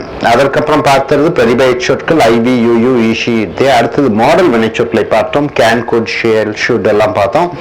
அதுக்கப்புறம் வேர்ப் பார்த்தோம், டென்சஸ் பார்த்தோம். நெக்ஸ்ட் நாம அட்ஜெக்டிவ் என்று சொல்லக்கூடிய பெயரொரு சொற்களை பார்க்கிறோம். அட்ஜெக்டிவ் 5 வகைப்படுகிறது. எல்லாம் quality adjective, quantity adjective, numerical adjective என்று பல அட்ஜெக்டிவை பார்த்தோம். அட்ஜெக்டிவ் பெயரொரு சொல்லுடைய தன்மை பார்த்தீங்கன்னா பாசிட்டிவ், கம்பேரிட்டிவ், சூப்பர்லேட்டிவ் என்று சொல்லுவோம். பாசிட்டிவ் என்றால் ஒரு அட்ஜெக்டிவா அப்படி ஒரு பெயர் சொல்லை விவரித்து சொல்கிறோம். இஸ் எ குட் பாய்ங்கிறோம். ஓகே, அந்த குட்ங்கிறது அட்ஜெக்டிவ். கம்பேரிட்டிவ்னா ரெண்டு பேர்த்த ஒப்பிட்டு சொல்கிறோம். This boy is better then the other boy. Better E R சேர்த்துக் கொள்கிறோம். Is the best boy superlative என்று சொல்கிறோம். இந்த கம்பேரிட்டிவ் டிகிரியில ஒப்பிட்டு பார்க்கக்கூடிய ரெண்டு பெயர் சொற்கள், ரெண்டு நவுன்களை ஒப்பிட்டு பார்க்கக்கூடியதுல நம்ம 10 பாயிண்ட் முடிச்சுட்டு 11வது பாயிண்ட் வந்திருக்கிறோம். கம்பேரிட்டிவ் டிகிரி என்ன யூஸ் பண்ணோம்? பின்னுட்டு டாலுங்கிறோம், பின்னாடி ஈஆர்னு போட்டுக்கிறோம், டாலருங்கிறோம். ஏன்னா அந்த அட்ஜெக்டிவ் டாலுங்கிறது சின்ன எழுத்து, சின்ன வார்த்தை. பெரிய வார்த்தை எக்ஸலன்ட் சொல்லும் பொழுது மோர் அல்லது மோஸ்ட் யூஸ் பண்றோம் முன்னாடி. சோ கம்பேரிட்டிவ்க்கு மோர் எக்ஸலன்ட் சொல்றோம். சோ இந்த கம்பேரிட்டிவ் டிகிரி அட்ஜெக்டிவ்ல இந்த ஒப்பிட்டு பார்க்கக்கூடிய பெயர் ஒரு சொற்களிலே we may write or say நாம் எழுதலாம் அல்லது சொல்லலாம். a bitனா கொஞ்சம், a little a lot நிறைய, much அதிகமாக, slightly கொஞ்சமாக. before the comparative degree adjective இந்த taller, இந்த shorter, more excellent இதற்கு முன்னாடி எல்லாம் a bit, a little, a lot, much, slightly போன்ற வார்த்தைகளை சேர்த்திக் கொள்ளலாம். for example, the mobile phone, இந்த கைபேசி மொபைல் போன் இஸ் இருக்கிறது slightly heavier than the other mobile phone. ரெண்டு மொபைல் போன் இருக்கிறது. இந்த போன் வந்து பாத்தீங்கன்னா கொஞ்சம் இந்த போனை விட ஹெவியா இருக்கிறது.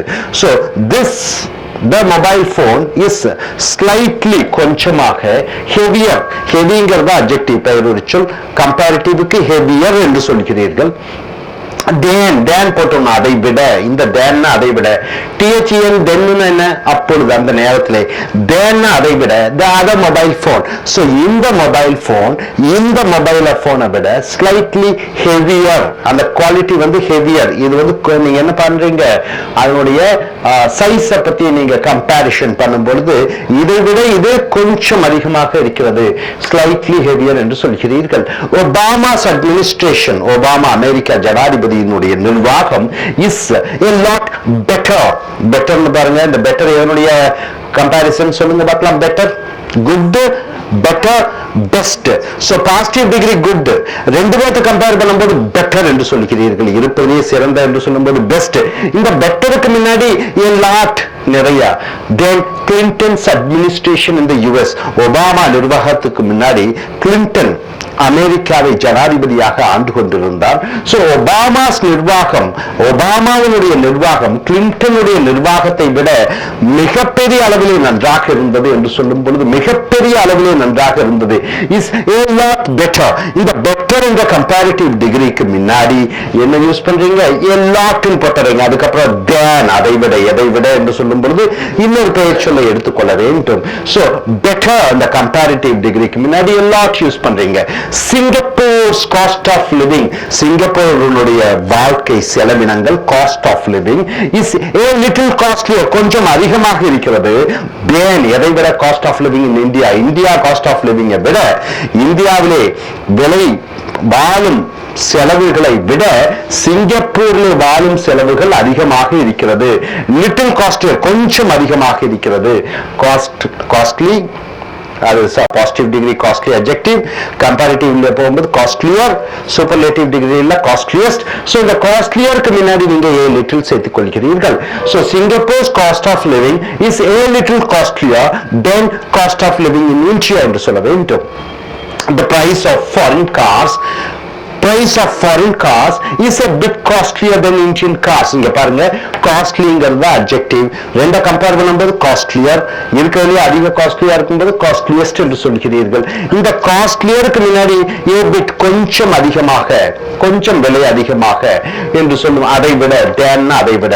So the price of foreign cars வெளிநாட்டு கார்களினுடைய விலை is a bit costlier கொஞ்சம் அதிக விலையுடையதாக இருக்கிறது than அதை விட, எதை விட, இந்திய கார்களினுடைய விலையை விட. So நண்பர்களே, இந்த கம்பேரிட்டிவ் டிகிரி என்றால் ER பின்னொட்டாக இருக்க வேண்டும், அல்லது அந்த முன்னாடி adjective முன்னாடி more சேர்த்திக் கொள்ள வேண்டும். அதற்கு இந்த கம்பேரிட்டிவ் டிகிரிக்கு முன்னாடி a bit, a little, a lot, much, slightly என்று போட்டு than என்று போட்டுவிட வேண்டும். இன்னொரு பெயர் சொல்லை விட இது கொஞ்சம் அதிகமாக, கொஞ்சம் சிறுமியாக, கொஞ்சம் சன்னதாக என்று சொல்ல வேண்டும். அடுத்ததாக she looks, அவள் பார்ப்பதற்கு எப்படி இருக்கிறாள்? much healthier after doing yoga and meditation. இது adjective என்ன? healthy, healthy. ஹெல்த்னா நவுன், ஹெல்திங்கிறது அட்ஜெக்டிவ். ரெண்டு கம்பேர் பண்ணும்போது ஹெல்தியர். இங்கே ரெண்டு கம்பாரிசன் என்ன? யோகா மெடிடேஷன் செய்வதற்கு முன்னாடி, யோகா மெடிடேஷன் செய்ததற்கு பிறகு. சோ யோகா செய்ததற்கு பிறகு அவ எப்படி இருக்கிறா? மச் ஹெல்தியர், ரொம்ப ஆரோக்கியமாக, ரொம்ப ஆரோக்கியமாக என்று சொல்லும் பொழுது much healthier. So healthier comparative degree நம்ம மச் யூஸ் பண்ணிக்கிறோம். அடுத்ததாக யூசேஜ் ஆஃப் குவைட். குவைட்னா என்ன சார்? குவைட்னா அமைதி, QUIET. இங்க QUIT னா என்ன சொல்லுங்க? ஒட்டுமொத்தமாக, சராசரியாக. ரெண்டு மீனிங் இருக்கிறது. such அது போன்று, so ஆகையால், to ரொம்ப, enough போதுமான, rather அதைவிட, no இல்லை, எது ஏதாவது ஒன்று, in front of the adjectives. இந்த adjectives பெயரொரு சொற்களுக்கு முன்னாடி நீங்க என்ன யூஸ் பண்ணணும்? quite கொஞ்சம், டோட்டலாக, முற்றிலுமாக. such யூஸ் பண்ணணும், so யூஸ் பண்ணணும், to யூஸ் பண்ணணும், enough யூஸ் பண்ணணும், rather அதை விட, no இல்லை, any ஏதாவது ஒன்று, in front of the adjectives use பண்றீங்க. உதாரணத்துக்கு quite. quite has different meanings. இந்த quite என்ற வார்த்தை பல ரெண்டு மீனிங் இருக்கிறது, ரெண்டு அர்த்தங்கள் இருக்கிறது. முதலாவதாக அர்த்தம் completely or totally, ஒட்டு மொத்தமாக. quite என்றால் ஒட்டு மொத்தமாக, முழுவதுமாக, 100%. Example, quite sure. quite sure என்றால் என்ன? 100% உண்மையாக, 100% டெஃபினிட்டாக. quite sure. quite different என்ன? 100% வித்தியாசமான, 100% different. so quite sure னா 100% உறுதியாக. quite different என்றால் ஒட்டுமொத்தமாக, வித்தியாசமாக. so quite னா இன்னொரு மீனிங் பாத்தீங்கன்னா average. average னா என்ன? சராசரியாக. it is quite warm னா என்ன? எப்படி இருக்குது? how do you feel yourself னா கொஞ்சம் நல்லா வெதுவெதுப்பாக இருக்கிறதுனா the climate is quite warm என்றால் average ஆக, ரொம்ப சூடும் இல்லை, ரொம்ப குளிரும் இல்லை. so சராசரியாக ஒரு வார்மாக இருக்கிறது, வெதவெதப்பாக. quite far, இங்கே ஏர்போர்ட் எவ்வளவு தூரம்? it is quite far னா it is not ரொம்ப ஃபாரும் இல்ல, ரொம்ப ஷார்ட்டும் இல்ல, it's quite far. okay, இங்க quite sure னா 100%, இங்க quite னா average. quite is used before a or an. so quiteக்கு முன்னாடி என்ன வரணும்? a அல்லது an வரணும். with an adjective, ஒரு adjective சேர்த்துக் கொள்ள வேண்டும். it is a quite good movie. it is a quite good movie. இதுல adjective பாத்தீங்கன்னா good தான் adjective. good is an adjective. so it's a quite good movie. so இந்த quite வந்து aக்கு பிறகு வருகிறது. adjective good, anything you can use, அதற்கு முன்னாடி வருகிறது. it's a quite excellent movie. it's a quite she is quite a good girl. she is quite a wonderful person. not quite now, ஒட்டுமொத்தமாக இல்லை, not complete. okay, she has not quite accepted my proposal. she has not quite accepted my proposal. so not quite accepted my proposal now, அவள் நான் சொன்ன என்னுடைய திருமணம் செய்து கொள்கிறேன் என்று சொன்னேன், அதற்கு அவள் முழுமையாக 100% அவள் சரியான பதில் சொல்லவில்லை. so not quite, not complete. so the quite இது ரெண்டு மீனிங் இருக்கிறது, ஒட்டுமொத்தமாக அல்லது சராசரியாக.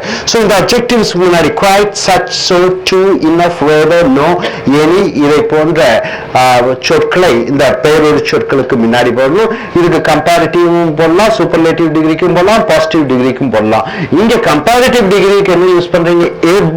a little, a lot, much, slightly. Comparative டிகிரிக்கு முன்னாடி போடுறீங்க. இங்க இந்த வார்த்தைகள் quite, such, so, to, enough, rather, no, any இது எல்லா டிகிரிக்கும் யூஸ் பண்ணலாம். பாசிட்டிவ்க்கும் யூஸ் பண்ணலாம், கம்பேரிட்டிவ்க்கும் யூஸ் பண்ணலாம், சூப்பர்லேட்டிவ்க்கும் யூஸ் பண்ணலாம். ஸோ quite ரெண்டு மீனிங் இருக்கிறது. 100%, இன்னொன்று வந்து 50% என்று வருகிறது. ஸோ நண்பர்களே, இந்த அட்ஜெக்டிவ்ஸ்னுடைய தன்மைகளை நீங்க இதுவரைக்கும் டோட்டல் வீடியோ நம்பர் 6 வரைக்கும் பார்த்திருக்கிறீங்க.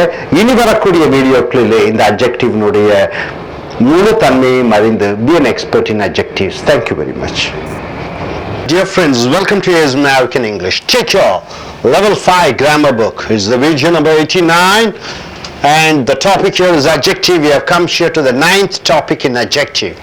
So my dear friends, A.I.L.T.S American English in Chennai, in India, we train people for call center, accent training, American English, British English, corporate English, business executive English, call center and soft skills, whatnot, and aerostess training. So here we make it a must for the students to learn grammar. I.E.L.T.S and TOEFL students, they come for their writing skills. We teach them grammar. So grammar is mandatory for every student to come here and learn. So under the level 5 grammar book, what we have seen is, first we have seen the articles a, an and the, then we have come to the modal verbs, later we have come to verbs, then we have come to pronouns, now we have come to adjectives. Coming here in the adjectives, we have seen 5 types of adjectives, then we have seen positive, comparative and superlative. We found the qualities of comparative degree, then we have seen quite and such, which is added with the adjective to give strength to the adjectives. Such a wonderful movie, quite a nice movie. This quite and such are used with the adjective to make the adjective to get stronger, and the emphasization would be more when you use those quite and such with adjectives. Now coming here, so is used with an adjective to make the adjective stronger. You are using so with the adjective to make the adjective stronger. So with adjective, the guests are so good, the guests are so good. So here the good is the adjective, so good means they are very good. So you are adding so to make the adjective stronger, to emphasize the quality of the noun, that is the guests. The quality of the guests is good, and to make the quality of the guest too good, then you're using so good. The guests are so good. So is used with adjective to qualify, to give strength to the adjective. Indirectly you are qualifying the noun, the guests. So good. The exams was so easy. The exam was so easy. Easy, which is easy, the exam. So you are giving extra strength to adjective. It's so easy.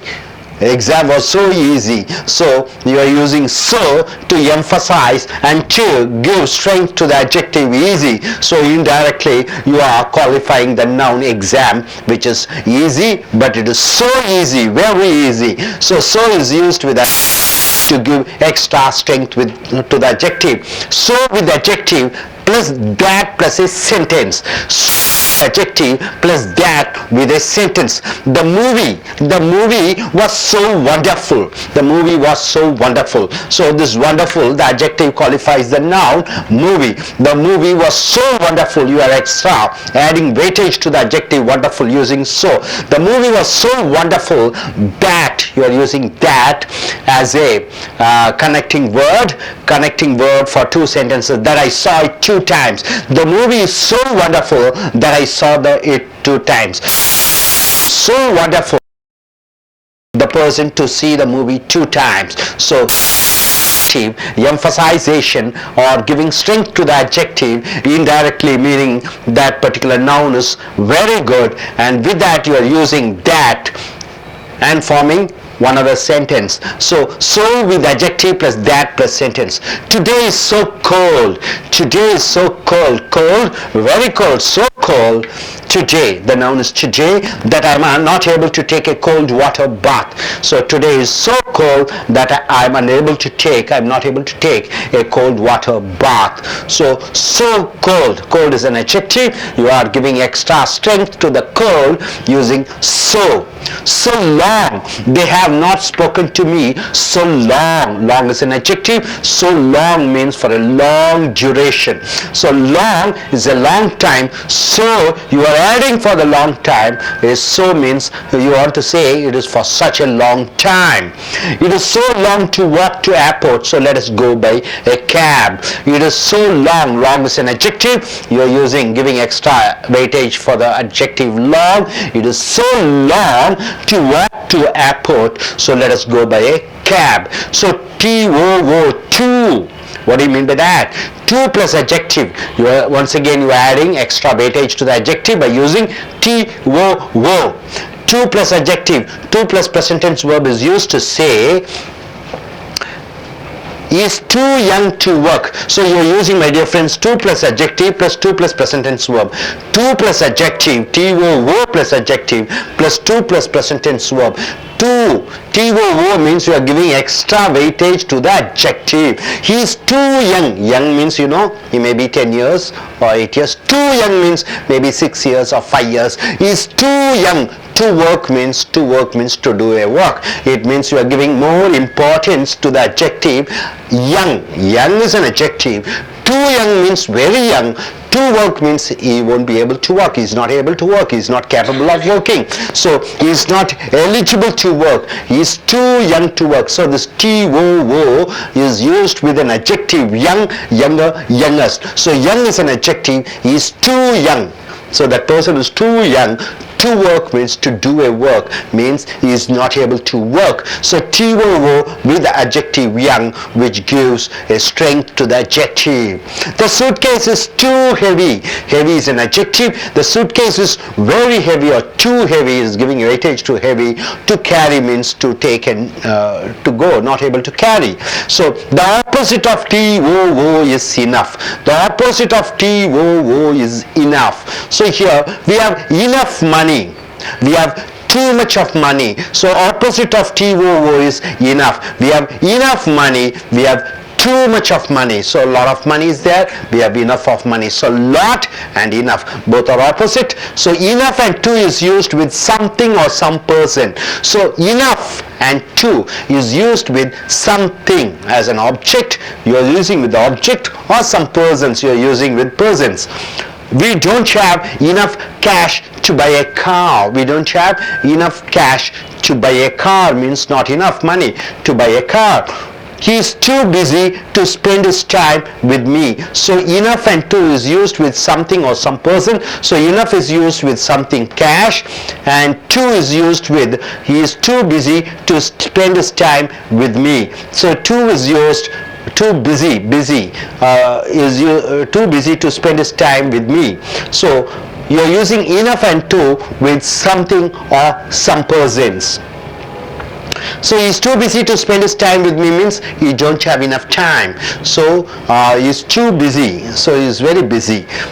Next, rather. Rather has two meanings. What do you mean by rather? Rather has two meanings.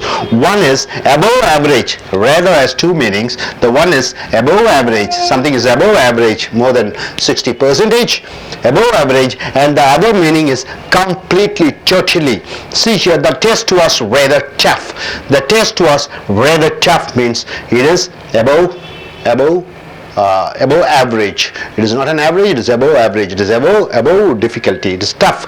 We had rather good rain. Rather means here it is a good rain. So the test was rather tough means it is above average. Here we had rather good rain means completely, totally a good rain we had. So here rather means above average. Here rather means totally. So rather means it is something average, and rather means something which is heavy. So rather is used with tough adjective, and rather is used with adjective. So rather with an adjective means it is above average. Rather with adjective means it is total, it is complete. So my dear friends, once again coming here, so is used with an adjective to give strength to adjective. So is used with good. The guests are so good, the exam was so easy. So is used with adjective to give more strength to adjective. The guests are good. Okay, suppose if you say the guests are so good means they are very warm, they are their hospitality is very good. So when you want to give more importance for the adjective, then you are using so plus adjective plus that plus any sentence. The movie was so wonderful, so you are giving the importance to the adjective. That I saw it 2 times. You are connecting the 2 sentences using that, and because of so wonderful, because of the quality of the adjective, because of the quality, adjectives giving strength to the adjective, that you did some other thing. Next, that today is so cold that I am not able to take a cold. What about so long? You are using so with an adjective long. Next, 2 plus adjective plus 2 plus present tense verb. It means that something is too good to do something. He is too young to work means TOO means 2 plus adjective, 2 plus present tense verb means he is not able to do certain things. The suitcase is too heavy to carry means that is something which is not able to do. The opposite of 2 is enough. So 2 means more than enough. Enough means you have sufficient. So 2 means you have more than enough. So both are opposite meaning. Enough and 2 is used with something or some persons. Then we have seen rather to say something is above average, and rather is used with an adjective to say something is totally full. Like the test was rather tough means it's above average, and we had rather good rain means a complete rain. Hope you are able to understand, my dear friends.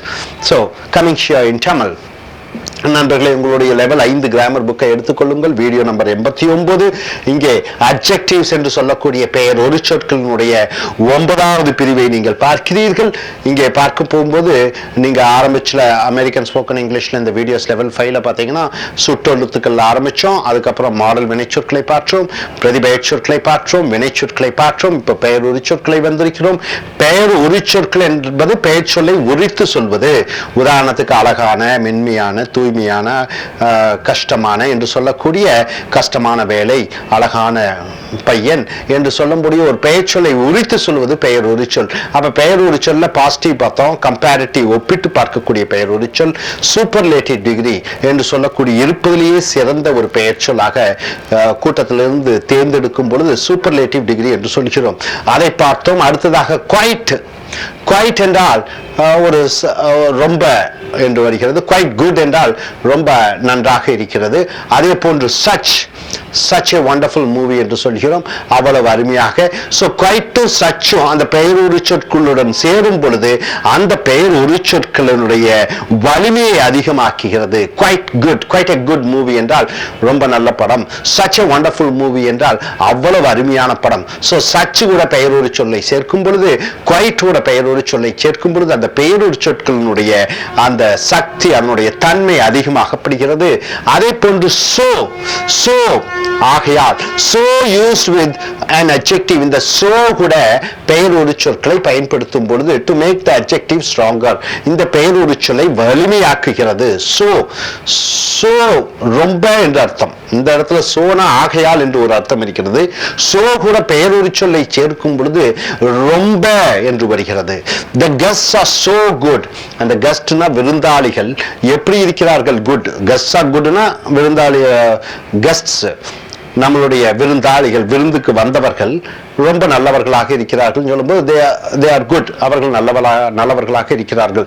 the guests are so goodனா அந்த விருந்தாளிகள் ரொம்ப நல்லவர்களாக இருக்கிறார்கள். இந்த சோனா ரொம்ப, இந்த good நல்லவர் நல்லவர்கள் என்பதை அந்த பெயரொரு சொல்லை மிகைப்படுத்தி சொல்லுகிறது. அந்த பெயர் சொற்களை மிகைப்படுத்துவது சொல்வதற்கு பதிலாக அந்த பெயரொரு சொல்லான குட் இன்னும் சிறப்பாக இருக்கிறது. அதற்கு மேலும் வலிமையை உண்டாக்கக்கூடியது இந்த so good. He is so tall என்று சொல்கிறோம். அவன் ரொம்ப உயரமாக இருக்கிறான். He is so fat. அவன் ரொம்ப குண்டாக இருக்கிறான். She is so beautiful. அவள் ரொம்ப அழகாக இருக்கிறாள். So இந்த பெயரொரு சொற்களுடன் so you உபயோகப்படுத்தும் பொழுது ரொம்ப அந்த பெயரொரு சொல் நன்றாக இருக்கிறது. அப்ப இன்டைரக்ட் மறைமுகமாக இந்த விருந்தாளிகள் ரொம்ப நல்லவர்களாக இருக்கிறார்கள் என்று அர்த்தம். The guests are so good. விருந்தாளிகள் ரொம்ப நல்லவர்களாக இருக்கிறார்கள். The exam was so easy. பரீட்சை ரொம்ப சுலபமானதாக இருக்கிறது. இந்த ஈஸி குட் தான் பெயரொரு சொற்கள்.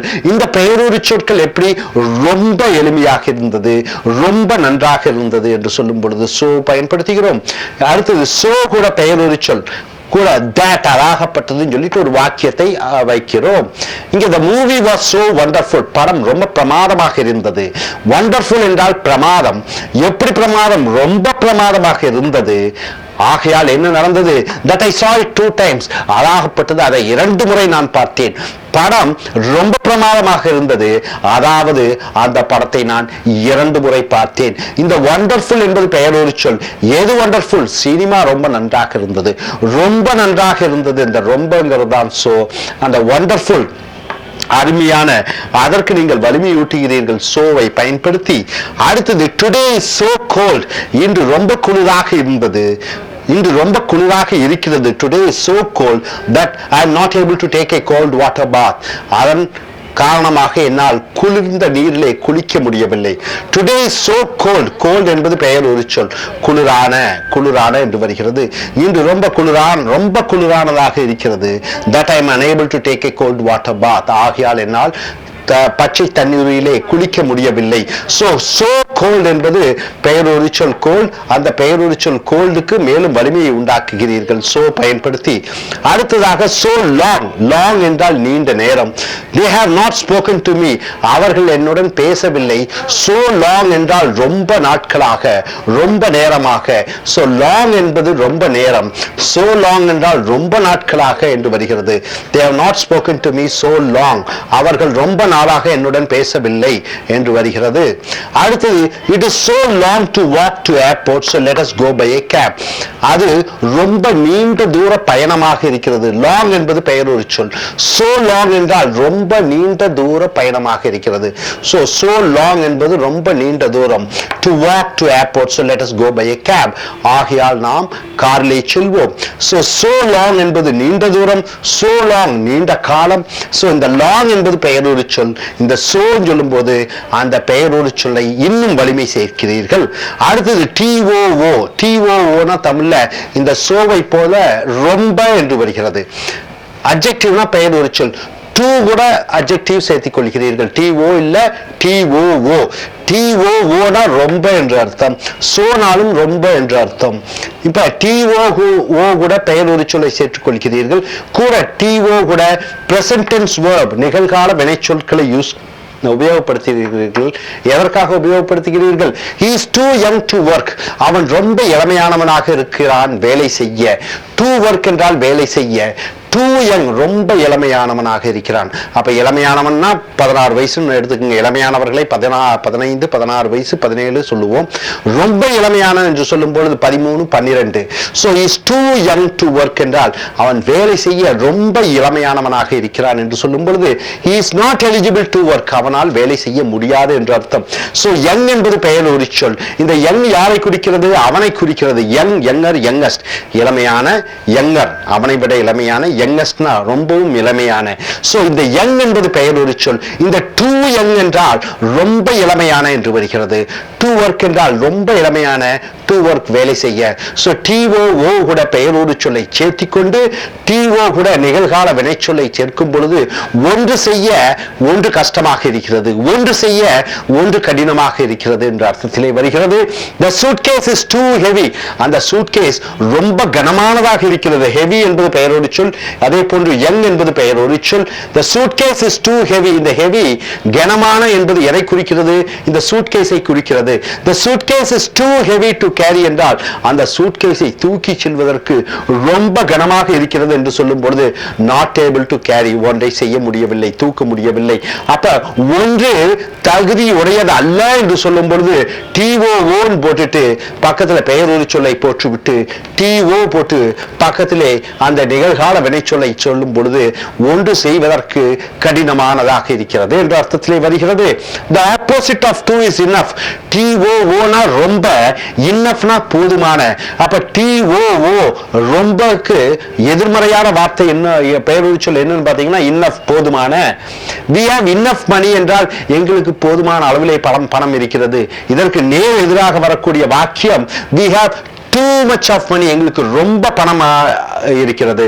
போதுமானக்கு எதிர்மறையான வார்த்தை too என்ற வார்த்தை. enough and too is used with something or some persons. enough னா போதுமான, TOO னா ரொம்ப. இது எங்கே பயன்படுத்துகிறோம் என்றால் ஒரு பொருளுடன் something or some persons, பல மனிதர்களுடன் சேர்த்துக் கொள்கிறோம். we don't have enough cash to buy a car. எங்களுக்கு போதுமான அளவு பணம் இல்லை ஒரு கார் வாங்க. enough cash, போதுமான அளவு. இந்த போதுமான அளவு பொருளுடன் சேர்கிறது. he is too busy to spend his time with me. அவன் ரொம்ப அலுவலாக வேலையாக இருக்கிறான், என்னுடன் செலவு செய்வதற்கு நேரமே அவனுக்கு இல்லை. so TOO கூட பெயர் ஒரு சொல்லை சேர்க்கும் பொழுது TO கூட நிகழ்கால வினைச்சொல்லை சேர்க்கும் பொழுது ஒன்று செய்ய முடியவில்லை என்ற அர்த்தமாக வருகிறது. rather, விட என்ற அர்த்தம். rather has two meanings. இந்த rather என்பதற்கு இரண்டு அர்த்தங்கள் இருக்கிறது. one is above average, சராசரியை விட ஒன்று அதிகமாக இருக்கும் பொழுது rather பயன்படுத்துகிறோம். rather என்பது இரண்டு அர்த்தம் இருக்கிறது. சராசரி, rather சராசரியை விட அதிகமாக இருக்கும் பொழுது rather பயன்படுத்துகிறோம். and other meaning, இன்னொரு அர்த்தம் என்னன்னு பாத்தீங்கன்னா is completely, ஒட்டு மொத்தமாக என்று வருகிறது. the test was rather tough என்றால் அந்த பரீட்சை சராசரியை விட அதிக அளவிலே கஷ்டமாக இருந்தது. பரீட்சை கஷ்டமாக இருந்ததுன்னா the test was tough என்று சொல்கிறோம். the test was rather tough என்றால் பரீட்சை எதிர்பார்த்ததை விட அதிக கஷ்டமாக இருந்தது. கஷ்டமாக இருந்தது tough. rather tough என்றால் அதிக அளவிலே கஷ்டமாக இருந்தது என்று அர்த்தம். so இந்த rather என்றால் சராசரியை விட அதிகமாக இருப்பதை rather என்று சொல்கிறோம். we had rather good rain என்றால் எங்களுக்கு ஒட்டுமொத்தமாக அருமையான மழை பெய்தது, முழுமையான மழை பெய்தது, அதிக அளவிலே மழை பெய்தது. so rather என்றால் ரெண்டு அர்த்தங்கள், சராசரியை விட அதிகம். இன்னொரு rather-க்குடைய அர்த்தம் என்னன்னு பாத்தீங்கன்னா ஒட்டுமொத்தமாக, முழுமையாக, அதிக அளவிலே என்று வருகிறது. so நண்பர்களே, இப்பொழுது நீங்கள் பார்த்தீர்கள், ஏற்கனவே நீங்க பார்த்தீர்கள் quite, such, quite good, such good, quite a good, such a good. அப்ப quite கூட அந்த பெயரோடு சொல்லை சேர்த்துக் கொள்கிறீர்கள். quite a good, quite a nice, quite a beautiful, such a good, such a beautiful, such a nice. இந்த quite கூட அந்த பெயரோடு சொல், such கூட பெயரோடு சொல்லை சேர்த்துக் கொள்கிறீர்கள். அதே போன்று so கூட பெயரோடு சொல்லை சேர்த்துக் கொள்ளும் பொழுது, so கூட பெயரோடு சொல்லை சேர்த்துக் கொள்ளும் பொழுது, so good என்று சொல்லும் பொழுது ரொம்ப பிரமாதமாக இருக்கிறது என்று அர்த்தம். அப்ப so கூட பெயரோடு சொல்லை சேர்த்து that கூட ஒரு வாக்கியத்தை பயன்படுத்துகிறீர்கள். அடுத்தது so கூட long, நீண்ட நேரமாக என்று வருகிறீர்கள். அப்ப இந்த so கூட பெயரொலி சொல்லை சொல்லும் பொழுது அந்த பெயரொலி சொற்களுக்கு அதிக வலிமையை ஏற்படுத்துகிறீர்கள். so இந்த quite, இந்த so, இந்த such, இவைகள் எல்லாம் அந்த பெயரொலி சொற்களுக்கு மேலும் வலிமையை உண்டாக்குகிறீர்கள். மேலும் பாருங்க, TOO கூட பெயரொலி சொல் சேர்க்கும் பொழுது மறுபடியும் அந்த பெயரொலி சொற்களுக்கு இன்னும் அதிக வலிமையை உண்டாக்குகிறீர்கள். அடுத்தது இந்த TOO ரொம்ப குட் போட்டுட்டு ரொம்ப கூட பெயரொலி சொல்லை சேர்த்துக்கொண்டு கூட TO கூட நிகழ்கால வினைச்சொல்லை சேர்க்கும் பொழுது ஒன்று செய்வதற்கு ஒன்று கடினமாக இருக்கிறது, ஒன்று செய்ய ஒன்று சுலபமாக இருக்கிறது. இப்படியாக சொல்லும் பொழுது இங்கே is too young to work. Young என்பது இளமையான, TO ரொம்ப இளமையானவனாக இருக்கிறான் வேலை செய்ய. Suitcase is too heavy to carry. அந்த சூட்கேஸ் ரொம்ப கனகமாக இருக்கிறது அதை எடுத்துக்கொள்ள. TOO TOOனா ரொம்ப, இன்னஃப்னா போதுமான. இந்த TOOனுடைய எதிர்மறை வார்த்தை தான் இன்னஃப், போதுமான அளவு பணம் இருக்கிறது, ரொம்ப பணம் இருக்கிறது, too much of money, enough of money என்று வருகிறது. அடுத்தது rather, விட என்ற அர்த்தம். rather என்பதற்கு ரெண்டு அர்த்தம். rather என்றால் சராசரியை விட கொஞ்சம் அதிகம். rather என்றால் ஒட்டு மொத்தமாக. the test was rather tough, பரீட்சை ஒரு கஷ்டத்தை விட யதார்த்தத்தை விட கஷ்டமாக இருந்தது. we had rather good rain, எங்களுக்கு நல்ல மழை பெய்தது, பிரமாதமான மழை பெய்தது, முழுவதுமான மழை பெய்தது என்று சொல்லும் பொழுது rather பயன்படுத்துகிறோம். சோ நண்பர்களே, இந்த quiteஐ பார்த்தீர்கள், suchஐ பார்த்தீர்கள், soவை பார்த்தீர்கள், toவை பார்த்தீர்கள், enoughஐ பார்த்தீர்கள், ratherஐ பார்த்தீர்கள். இவைகள் அனைத்தும் அந்த பெயரொலி சொற்களுடன் சேரும் பொழுது அந்த பெயரொலி சொல்லுடைய அதனுடைய தன்மை அதிகமாகிறது, அதனுடைய வலிமை அதிகமாகிறது. பெயரொலி சொற்களுக்கு, பெயரொலி சொற்கள் பொதுவாகவே பெயர் சொல்லை உரித்து சொல்வது, இந்த பெயரொலி சொற்களை மேலும் உரித்து சொல்லக்கூடிய வார்த்தைகள் தான் quite, such, so, to, rather, enough, இந்த போன்ற வார்த்தைகள். சோ இவைகளை எல்லாம் அன்றாடம் உங்களுடைய பேச்சு ஆங்கிலத்திலும் எழுத்தாங்கிலத்திலும் பயன்படுத்தி நல்ல பெயர். Folks, welcome to his American English teacher level 5 grammar book. This is the video number 90. The coming topic here is adjective, 10th part in adjective which we are coming here. So far what we have seen and what you are going to see, we have seen about articles, about modal verbs, pronouns, verbs. Now we have come here to adjectives. As you know, there are 5 types of adjectives, and some of the qualities of adjective is going for a positive way of telling what the noun is, what the noun is in a positive degree. And when you're going for a comparison of two nouns, you're using comparative degree. Then you have the superlative degree. You want to say that particular noun is a unique one in its characters and in its qualifications. Then you're using superlative degree, right? For comparative, you put a suffix er after the adjective. If the adjective is small adjective like tall, okay, good, or you can say fat. For bigger adjective words like excellent or wonderful or beautiful, then you're using the word, what is the word which you are using before the adjective? You are using more for comparison. So we have seen quite a lot of adjectives. Now coming here, the qualities of adjective. See, adjective, what does it do?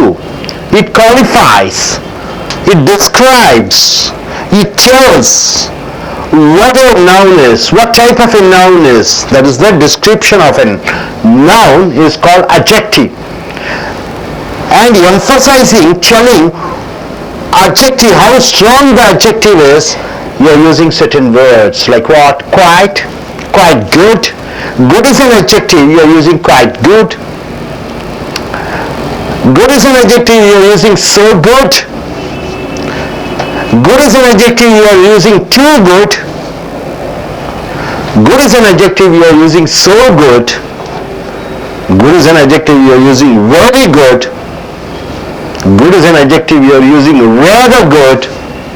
So, description of a noun or qualifying a noun, you are using adjective, and you want to say what is the strength, what's the power, or what's the percentage of the strength of the adjective. Then you are using quite, such, so, to, rather, with what? With what? With adjectives, right? With adjectives. Any other word can you use? Okay, too good. What is the opposite of too good? Too means too much, isn't it? Enough is the opposite word. I have too much of money, I have enough of money. What do you mean by that? Too much of money, I have too much of money. I have enough money. Money enough, right? So, coming here, these are the words you are saying, using to say what is the strength of the adjective, how strong the adjective is. See here, rather is used mostly with questions. So rather is used mostly with questions and negative ideas, right? Whenever you're going for a negative ITR, you're using rather. Whenever you're going for a question sentence, you're using rather. Have you heard about the word rather? Rather is used for questions and for negatives. It is rather difficult means what? The examination is rather difficult. Rather difficult means what? It is a negative term, isn't it? It's not a positive term. You want to say, somebody asks you, how was the exams? You say it's rather difficult means, how's the job? It's rather difficult. So how is your assignment? It's rather difficult. So rather difficult is a negative ITR, right? So difficult. What part of his speech is difficult? Difficult is adjective. You are using rather difficult. So difficult is an adjective. You want to describe, you want to strengthen the difficulty. That is the difficult adjective. Using the word rather difficult means it's very difficult. So rather is above average. Rather is, you're not saying it is something average. It is above average, rather difficult. So rather is a word used to say it is something above. So rather difficult means it is above difficulty, means quite tough. It's very difficult. It's rather hard. It's rather bad. So rather is used for negative with an adjective to meaning the statement is a negative statement, right? Okay, coming here. When rather is used as positive, when you want to use rather as a positive ITR, it means something is unusual or not often happens. So when you want to use rather as a positive ITR to say to the listener or to for the reader, whoever reads your article or essay, it means rather something unusual, something it means something unusual or something which doesn't happen often, right? So many of the politicians are bad. Do you agree with that term, with the sentence? Many of the politicians are bad, but some of the politicians are rather nice. Nice is an adjective. Before nice you are using rather to say rather nice means what? Some very unusual, very less percentage of people, exceptional cases, unusual or exceptional. So my dear friends, rather is used to say a negative idea. Rather is used with an adjective. When you want to say it rather in a positive way, it means something which is exceptional, something which is unusual happens, then you're using rather. So rather with an adjective is most important. Then coming here, rather is used before you or and with an adjective, right? So before an adjective, you or and should be there, and before that rather should be there. It is rather an excellent book means what? There are hundreds of books are there, but this book is something a different book, something a good book. So rather is used with excellent to say that very rare books are excellent. Very rare books are excellent. Excellent is an adjective. You are strengthening this excellent using the word rather, right? So rather is used with excellent. Is it a negative sentence or is it an unusual sentence? Is it an exceptional sentence? Which do you come under? Which does this sentence come under? It is not a negative. Definitely it is not a negative sentence. It is an exceptional sentence, right? For exceptionally, you want to describe about an adjective, there you are using rather. Right? Now coming here, no, any, no and any, no and any. What's comparative degree? What is the comparative degree? You can say better, taller, more excellent. So no and any with comparative degree of an adjective. See here, no plus any plus no comparative adjective. No better, no with better. Good, better. Better is a comparative adjective, right? Of the adjective word good. Comparative is better, no better, no longer. Long is an adjective. Comparative is longer, no longer. No shorter. Shorter is an adjective, comparative degree. No shorter. Big is an adjective, bigger, comparative degree. No bigger. No more interesting. Interesting is an adjective. All INGs or present participles are adjectives. No more interesting, since it is a bigger adjective word. Interesting, where you have lot of vowels, you are using more for comparison. No more interesting, you guys. So my dear friends, this side what we have seen, rather is used for negative with an adjective. Rather is used to express a negative idea with an adjective. Rather can be used positively by using rather plus adjective to say that something is unusual, something is exceptional. And coming here, rather is used before and plus adjective, and no better, no or any with comparative degrees. Coming here, no better, no better. See, no plus comparative degree, better. Pakistan is no better than India in corruption control. What do you mean by that? Pakistan is no better than India in corruption control. What do you mean by that? It simply means that Pakistan is also a corrupted country where politicians get corruption. Is no better means almost both are same. India is also a corrupted country, politicians get corruption.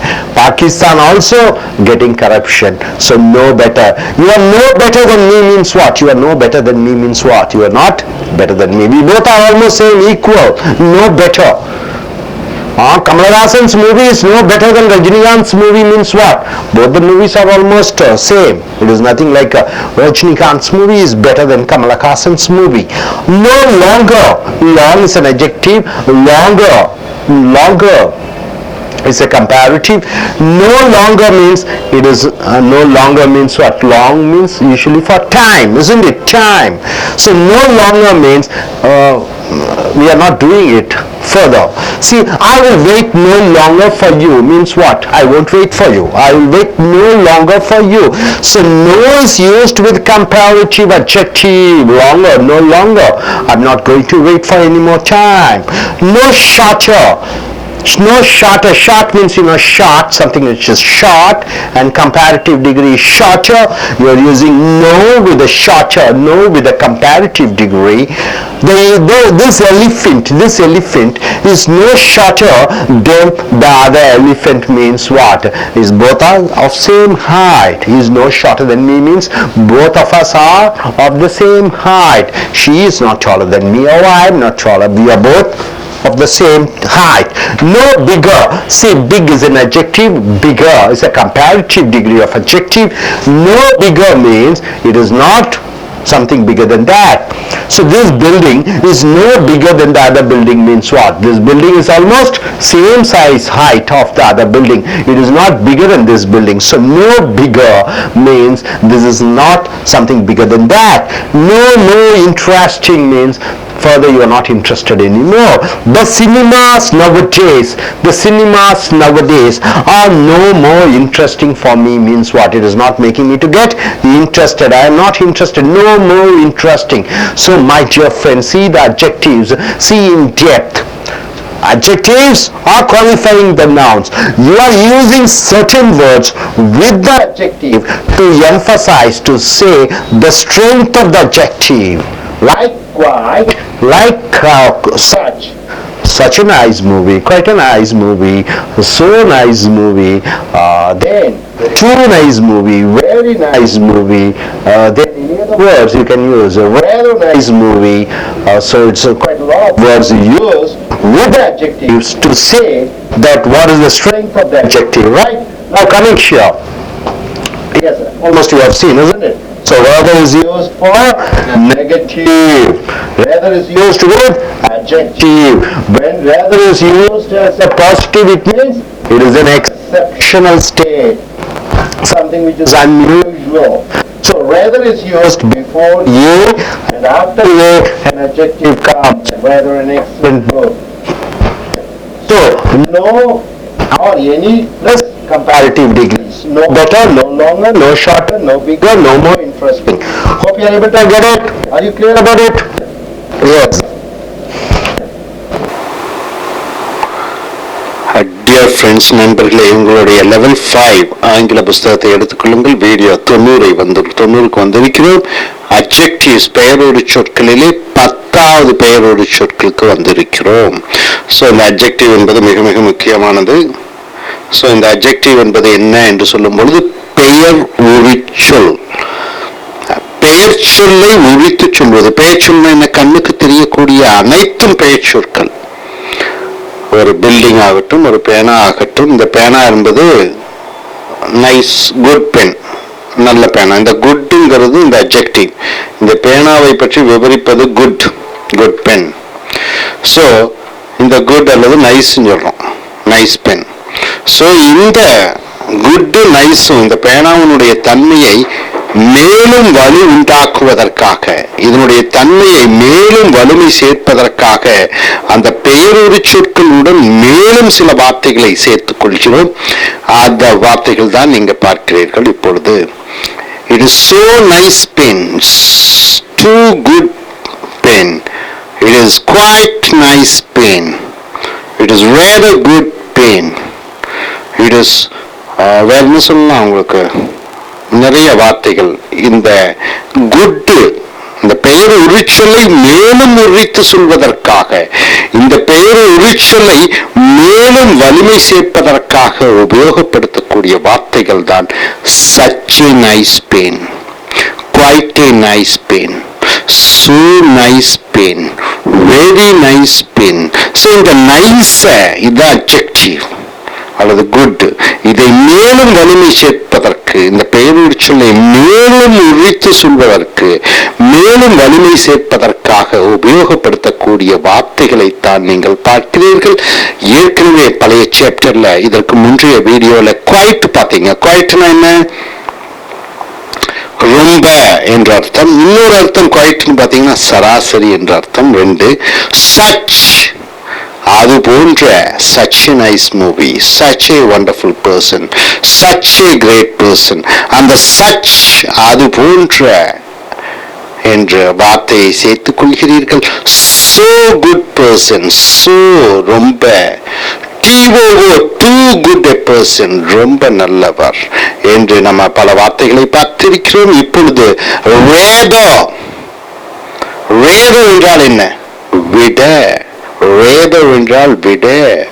So rather is used mostly with questions. கேள்விகளுக்கு இந்த rather என்ற பெயர் உரிச்சொல் வலிமை சேர்ப்பதற்காக rather பயன்படுத்துகிறீர்கள்.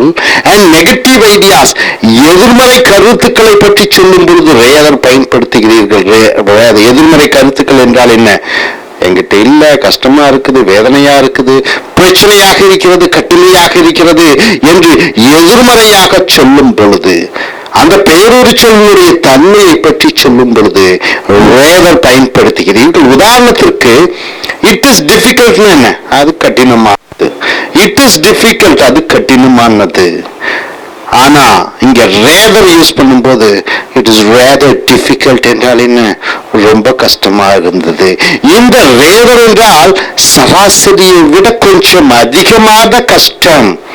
இந்த டிஃபிகல்ட்னா கஷ்டம். rather difficult என்றால் என்ன? கஷ்டத்தை விட கொஞ்சம் அதிகமாகவே இருந்தது. ஹார்டுனா கடினமான, rather hard என்றால் என்ன? ரொம்ப கடினமான. சோ இந்த rather என்பது சராசரியை விட கொஞ்சம் அதிகமாக என்று சொல்லும் பொழுது rather பயன்படுத்துகிறோம். சோ ratherக்கு இந்த பெயரோடு சொல்லுடன் rather பயன்படுத்தும் பொழுது என்ன அர்த்தம் என்று பார்த்தீங்கன்னா சராசரியை விட அதிகம். இன்னொரு அர்த்தம் இருக்கிறது ratherக்கு. என்ன? ஒட்டு மொத்தமாக it is rather a good rain என்றால் என்ன?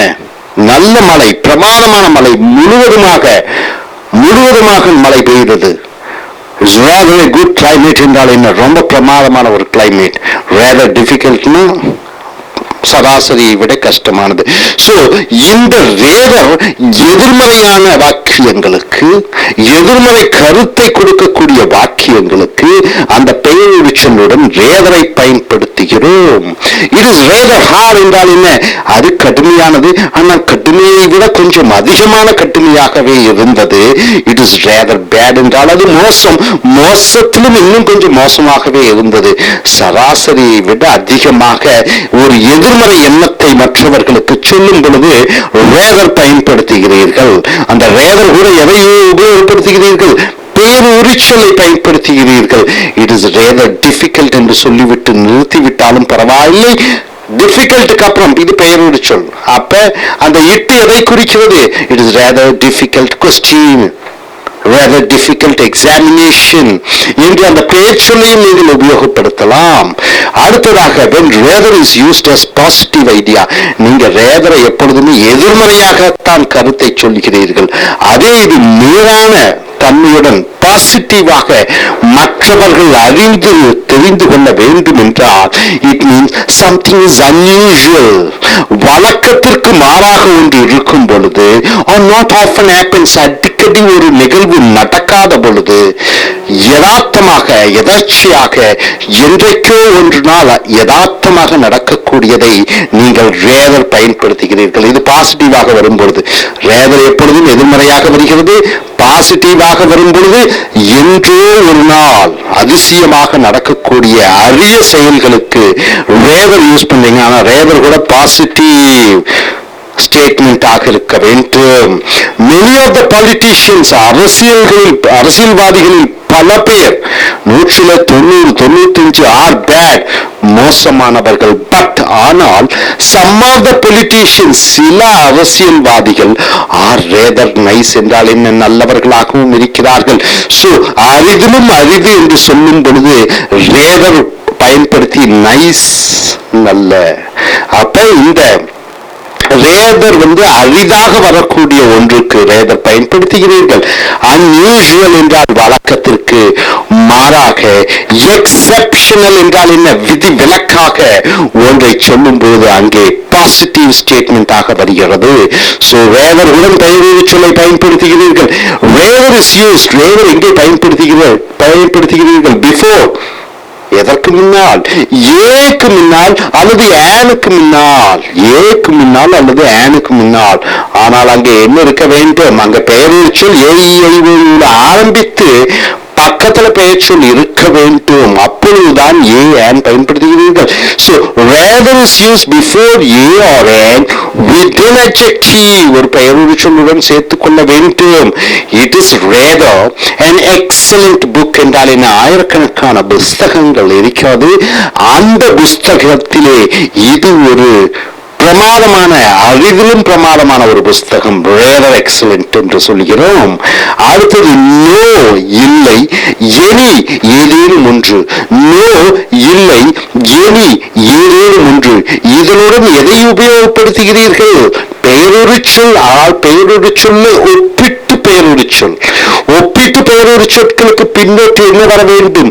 ER வர வேண்டும். டாலர் அல்லது மோர் பயன்படுத்த வேண்டும். உதாரணத்திற்கு பாருங்க, நோ எனி, நோ எனி கூட இந்த ஒப்பிட்டு பெயருரிச்சொல்லை யூஸ் பண்ணுகிறீர்கள். நோ பெட்டர், பெட்டர் என்பது என்ன? ஒப்பிட்டு பார்க்கும் பொழுது பெட்டர் சொல்றீங்க. அது பாசிட்டிவ் அட்ஜெக்டிவ் என்ன சொல்லுவீங்க? Good. No good, no better. No குட்னு சொல்லக்கூடாது, நோ பெட்டர் என்று சொல்ல வேண்டும். நோ லாங்கர், லாங்னா என்ன? நீளம். ஆனால் லாங்கர் என்றால் இந்த இடத்துல பொதுவாகவே நேரத்தை குறிப்பிடுகிறது. No longer, no shorter. Shorter என்றால் என்ன? குள்ளமானதுக்கும் சொல்லலாம் அல்லது குறைந்த நேரத்திற்கும் சொல்லலாம். நோ பிகர், அதைவிட பெரிது இல்லை என்று சொல்லும் பொழுது நோ பிக்கர், ER சேர்த்துக் கொள்கிறீர்கள். பிக் என்றால் என்ன? பெரிது.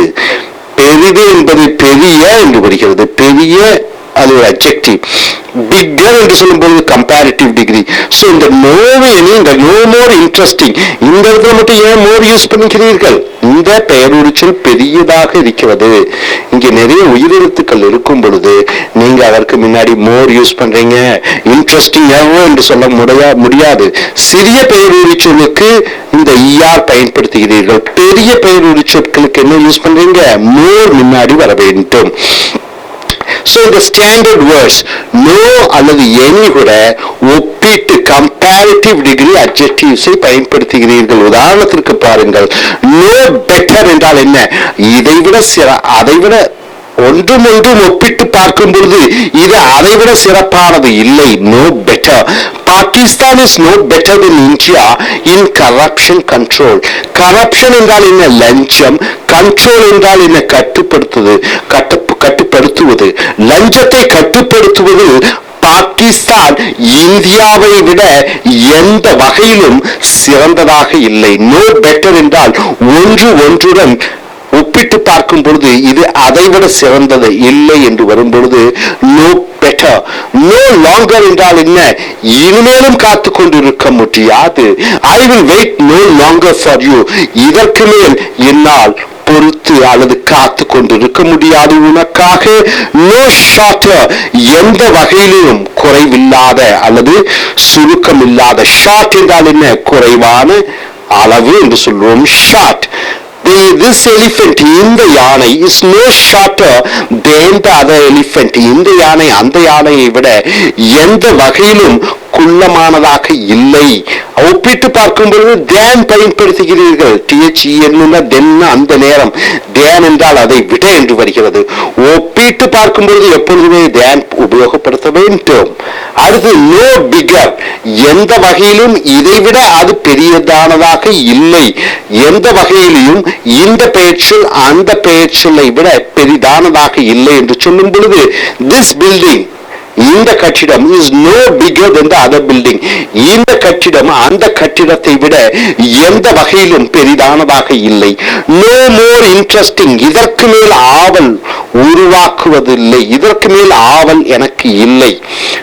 The cinemas nowadays, இன்றைய காலகட்டத்தில் வரக்கூடிய அந்த சினிமாக்கள் are no more interesting for me. அவைகள் எனக்கு ஆர்வத்தை உண்டாக்குவதாக இல்லை. No more interesting என்றால் என்ன? இதற்கு மேலும் ஆர்வம் உண்டாக்குவதில்லை. எதனுடன் எதை ஒப்பிட்டு பார்க்கிறீர்கள்? எதனுடன் இதை ஒப்பிட்டு பார்க்கிறீர்கள்? இந்த கால சினிமாவும் அந்த கால சினிமாவையும் ஒப்பிட்டு பார்க்கும் பொழுது நோ மோர் இன்ட்ரெஸ்டிங். ரைட்? கால நேரம் இறந்த காலத்திற்கும் நிகழ்காலத்திற்கும் ஒப்பிட்டு பார்க்கும் பொழுது இந்த நிகழ்காலத்திலே எனக்கு அதை பார்ப்பதற்கு பிடிக்கவில்லை. ஒப்பிட்டு பார்க்கிறீர்கள். சோ நண்பர்களை இறுதியாக பார்த்துக்கொள்ளுங்கள். ரேதர், அது எதிர்மறை வாசகத்திற்கு பயன்படுத்துகிறோம். ரேதர் கூட பெயர் சொல்லை பயன்படுத்துகிறோம். ரேதர் பாசிட்டிவாக சொல்லும் பொழுது விதிவிலக்காக விஷயங்களிலே ரேதர் பயன்படுத்துகிறோம். அடுத்தது ரேதர். ரேதர் கூட ஏ அல்லது ஏன் கூட பெயர் உரிச்சொல்லை பயன்படுத்துகிறீர்கள். அடுத்ததாக நோ எனி கூட ஒப்பிட்டு பெயர் உரிச்சொல் bigger, taller, more interesting, more excellent என்று அந்த ஒப்பிட்டு பெயர் உரிச்சொலை பயன்படுத்துகிறீர்கள். இங்கே பார்த்திருக்கிறீர்கள். No better, no longer, no shorter, no bigger, no more interesting. Hope you are able to understand. இப்பொழுது நம்ம சில ஸ்டூடெண்ட்ஸ் அழைப்போம். அவர்கள் என்ன சொல்கிறார்கள் என்று பார்ப்போம். So நண்பர்களே, please come forward.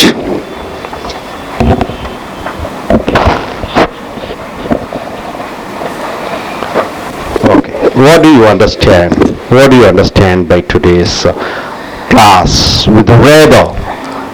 Actually, in today's class, we have discussed rather can be used in negative ideas or in a positive ideas. Could you say something about a negative idea using rather?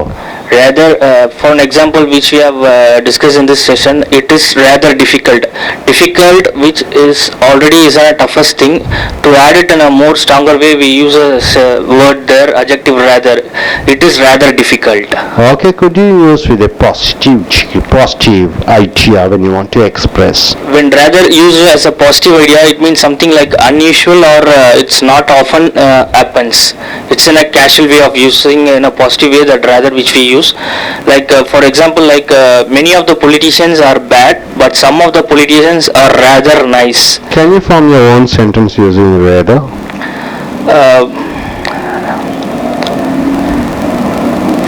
For example,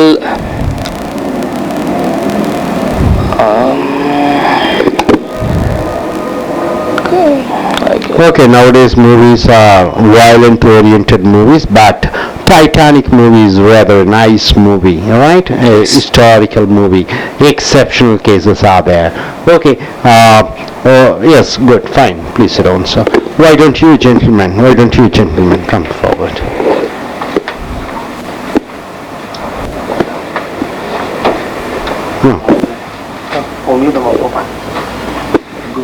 also come. Both of you come. Both come. You also come. Yes, sir. Could you form sentences using no plus comparative degree? No plus comparative degree. Adjectives. He is no better than He is no better than another person. Another It's his person. neighbor. He is no better than his neighbor, isn't it so? Okay. No longer. Could you form a sentence using no longer? I will not. One second. No longer. Okay, no shorter. Could you form a I will wait no longer for bus. I'll wait no longer for bus. Okay, no shorter. Could you form a sentence using no shorter? Okay, no more interesting. No.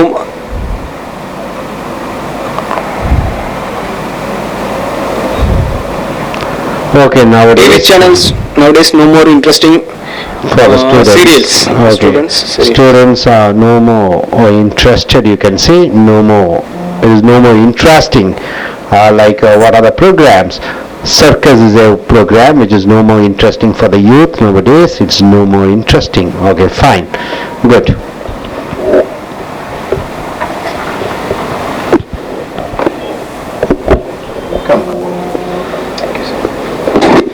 So நண்பர்களே, இந்த நீங்கள் adjective இது வரைக்கும் பார்த்தீர்கள். இனி வரக்கூடிய அந்த அட்ஜெக்டிவினுடைய அந்த தன்மைகளை எல்லாம் பார்த்து அட்ஜெக்டிவ்ல முழுமையாக ஒரு எக்ஸ்பர்ட்டாக மாற வேண்டும். ஸோ அட்ஜெக்டிவ்ல இன்டெப்த்தாக ஆழமாக நாம் போய்கொண்டிருக்கிறோம்.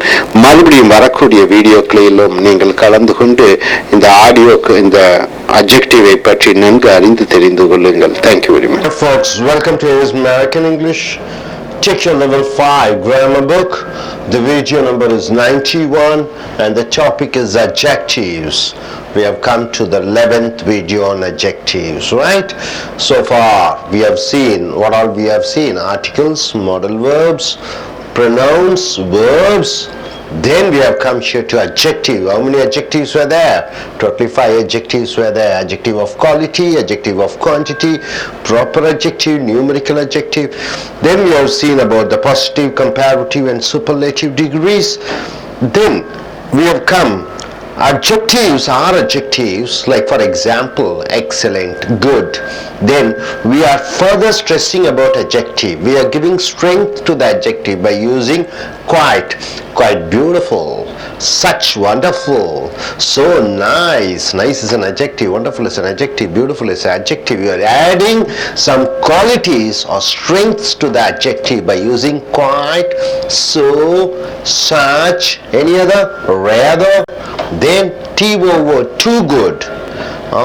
So we are using quite a lot of words to emphasize and strengthen the adjectives. This is what we have seen. Now coming here, any and no with comparative adjective. Any with comparative adjective. What do you mean by comparative adjective? You are comparing two nouns with a quality. For example, this boy, he is taller than him. So two boys are there. So he is taller. The taller is a comparative adjective. You are adding suffix er. So any plus comparative adjective. Any, long. What is long? Long, longer, longest. So time period. So long is a positive adjective and longer is a comparative degree adjective. Longest is the superlative adjective, right? So you are using any with the comparative adjective, longer, any longer. I can't wait for you any longer than 1 hour. I can't wait for you any longer than 1 hour means at the most I can spend 1 hour for you. I can't wait more than that time. Any longer means no more time. No more time.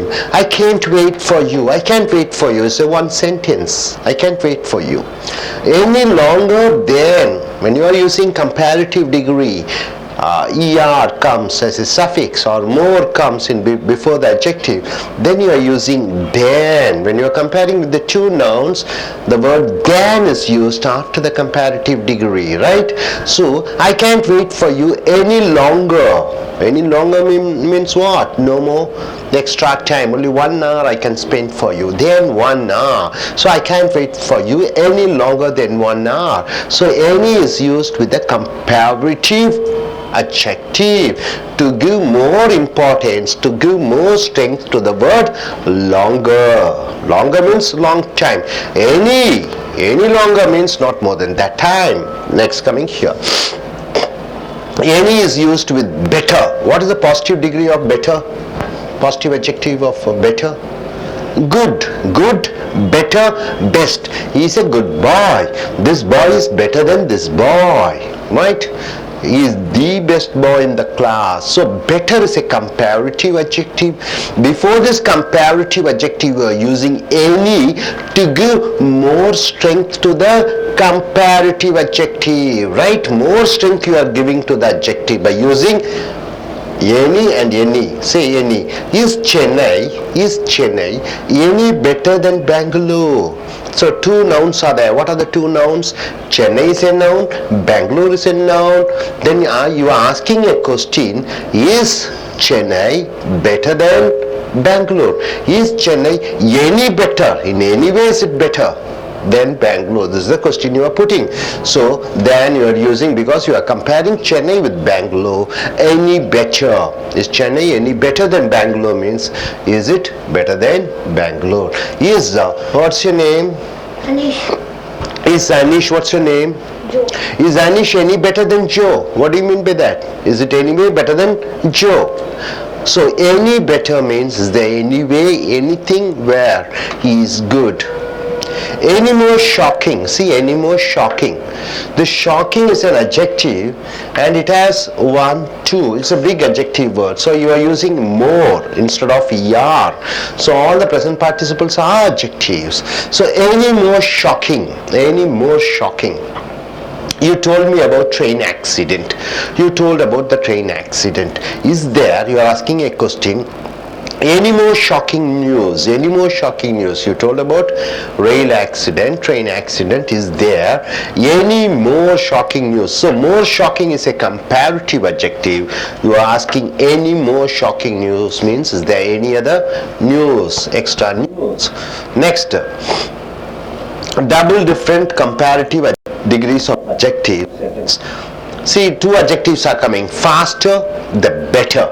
So double different comparative degrees. So you are using two comparative degrees of adjectives in the sentence. What are the sentence? Faster the better.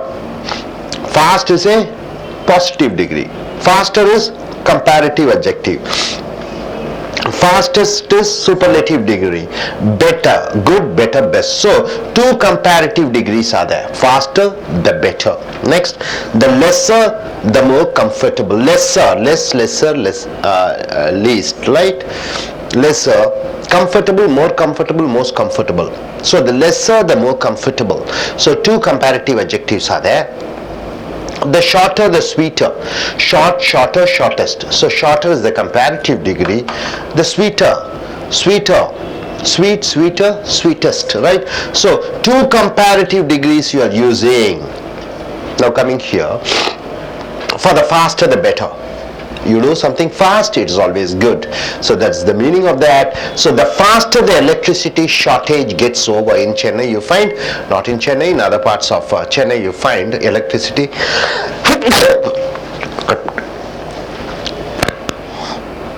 The faster the better. Faster is a comparative adjective. Better is a comparative adjective. The faster the electricity gets over in Chennai, not in Chennai, in other parts of Tamil Nadu, we find electricity shortage. The faster the electricity shortage gets over, it is better for the people. It is good for the people, right? So you are using the comparative degree. Faster, better. faster, the better, right? Then coming here, the lesser, the more comfortable. The lesser, the more comfortable. So two comparative degrees you're using, and you're forming a sentence. The lesser the luggage, the more comfortable will be the traveling. See, the luggage, the lesser the luggage, the more comfortable will be the traveling. So comparative degree, lesser the luggage means you bring lesser luggage, then what happens? The more comfortable, you find it more comfortable. So two comparative adjectives are there. Then coming here, the shorter, the sweeter. The shorter, the sweeter, two comparative adjectives. The shorter the advertisements in TV, the shorter the advertisements in television, the sweeter for the audience to watch. It will be very nice for the audience to watch, isn't it? So cricket match is going on, always advertisement comes, you get bored up. In cinema or TV serials, you find a lot of advertisements, you get bored up. So shorter the advertisements, lesser the advertisements, or shorter the advertisements in television, the sweeter for the audience to watch. So it brings a lot of interest for the audience. You got it? So shorter, the sweeter.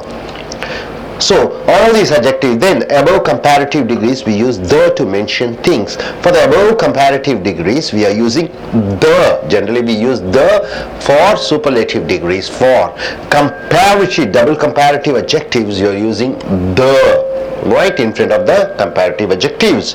The difference between the comparative degrees, elder and older. What do you mean by elder and older?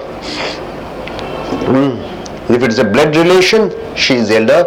If both are brothers, then you can say he is elder to him. Older means what? Friends.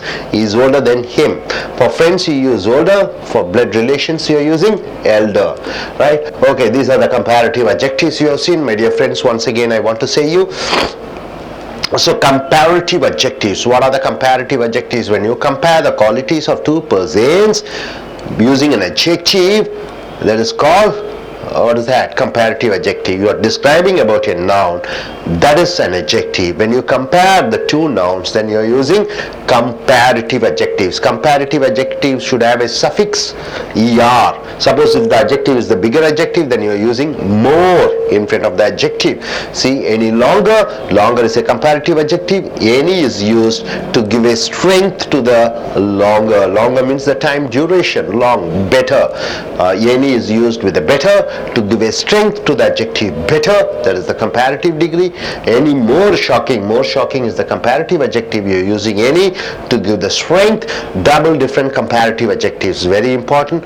The faster, the better. The lesser, the more comfortable. The shorter, the sweeter. So in front of double comparative degrees, you're supposed to use the, right? Then once again, the faster the better, we have a sentence. The lesser the more comfortable, we have a sentence. The shorter the sweeter, we have a sentence. Then the difference between the comparative degrees elder and older. Have you got it, sir? No doubt about it. Are you clear about it? Okay, now coming here.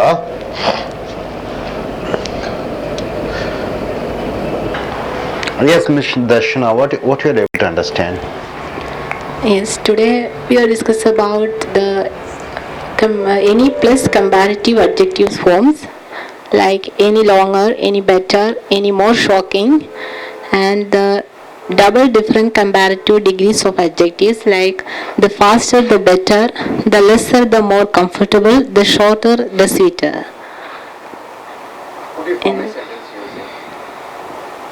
Could you form a sentence using the faster the better? The faster the better. The faster the development of our country, the better for the people. Very good. The faster the development of the country, it's better for the people. So double comparative adjective she has used. Good, fine. Please sit down, take a seat.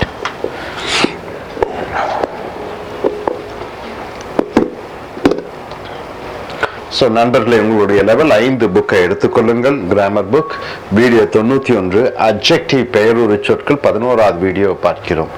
பொதுவாகவே அட்ஜெக்டிவ்னா என்ன தெரியுமா? அட்ஜெக்டிவ்னா என்ன?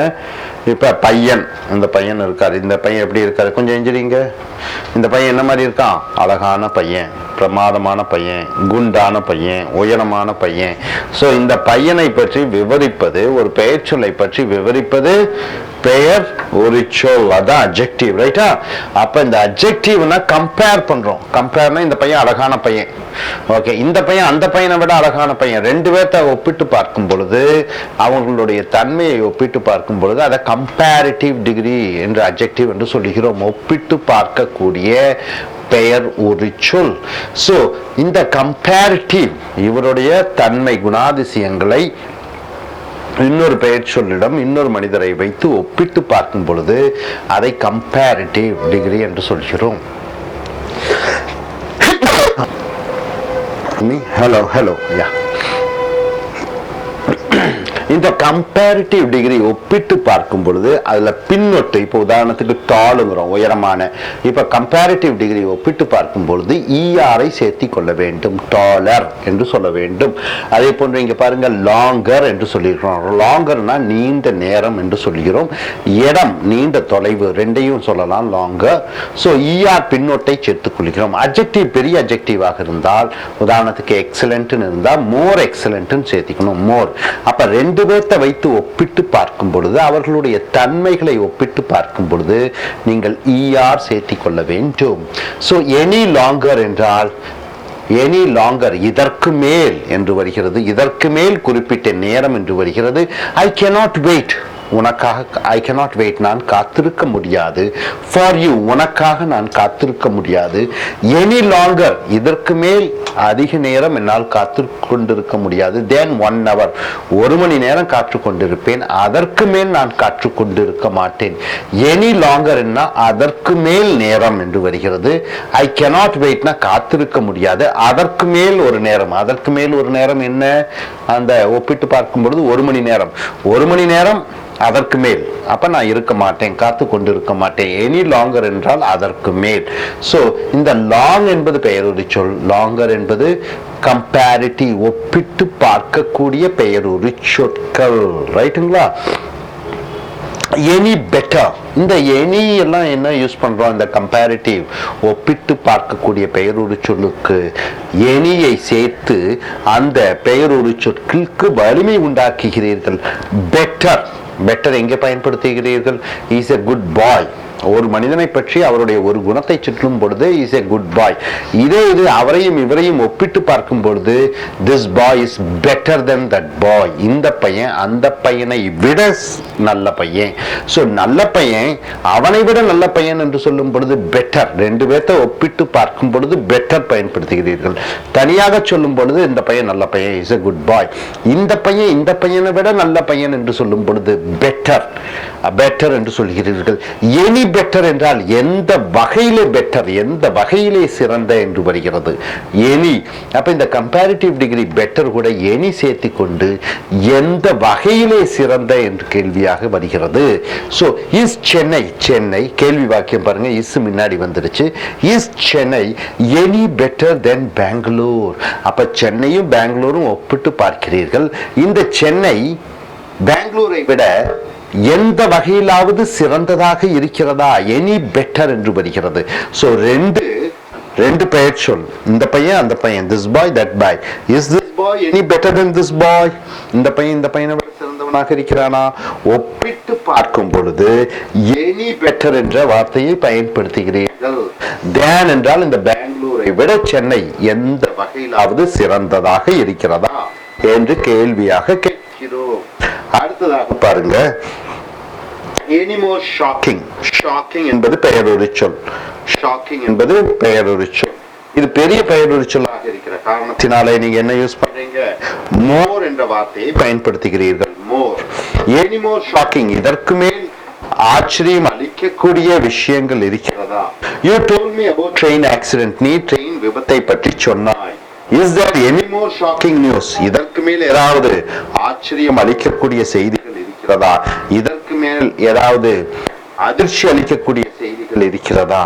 அடுத்ததாக double different comparative degrees of adjectives. அப்ப double different comparative degree of adjectives in sentence. ஒரு வாக்கியத்திலே ரெண்டு ஒப்பிட்டு பெயரொரு சொற்களை பயன்படுத்துகிறோம். faster the better அப்படி என்றால் என்ன, வேகமாக ஒன்று செய்வது ஒன்றுக்கு நல்லது. the lesser the more comfortable, குறைந்தளவு கொஞ்சம் இருக்கும் பொழுது அது நன்றாக சொகுசாக இருக்கும். the shorter the sweeter, குறைவாக இருக்கும் பொழுது இனிமையாக இருக்கும். சோ இந்த ஒப்பிட்டு பார்க்கும் பொழுது டபுள் ஒப்பிட்டு adjectives-ஐ பயன்படுத்துகிறீர்கள். the faster the better, வேகமாக ஒன்றை செய்யும் பொழுது நன்றாக ஒன்று இருக்கும்.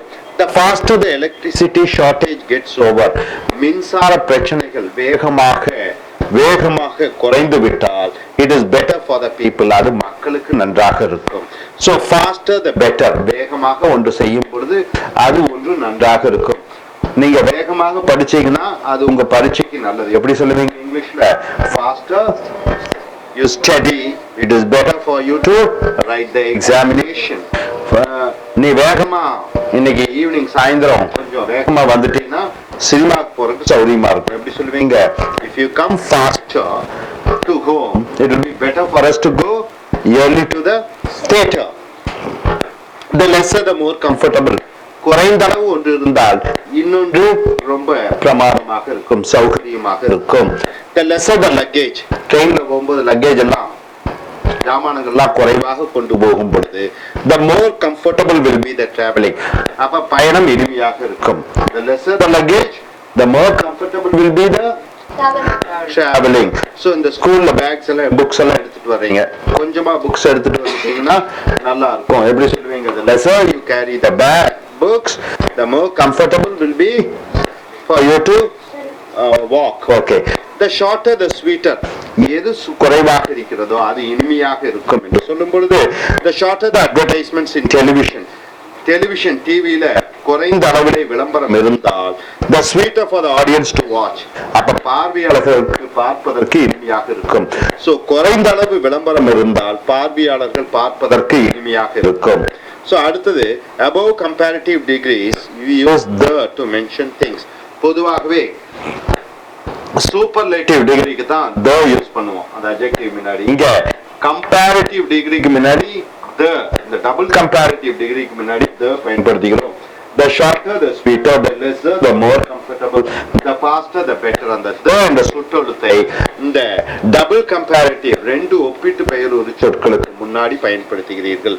the difference between the comparative degrees elder and older. elderனா என்ன, olderனா என்ன? இப்ப இந்த பையனும் சொல்ல அண்ணன் தம்பிங்க, இந்த பையனை விட மூத்தவனாக இருக்கிறான். எப்படி சொல்லுவீங்க? this boy is elder to that boy. அப்படின்னா என்ன? இந்த பையன் அந்த பையனை விட elder. அப்படின்னா இவங்க ரெண்டு பேரும் சகோதரர்கள், brothers.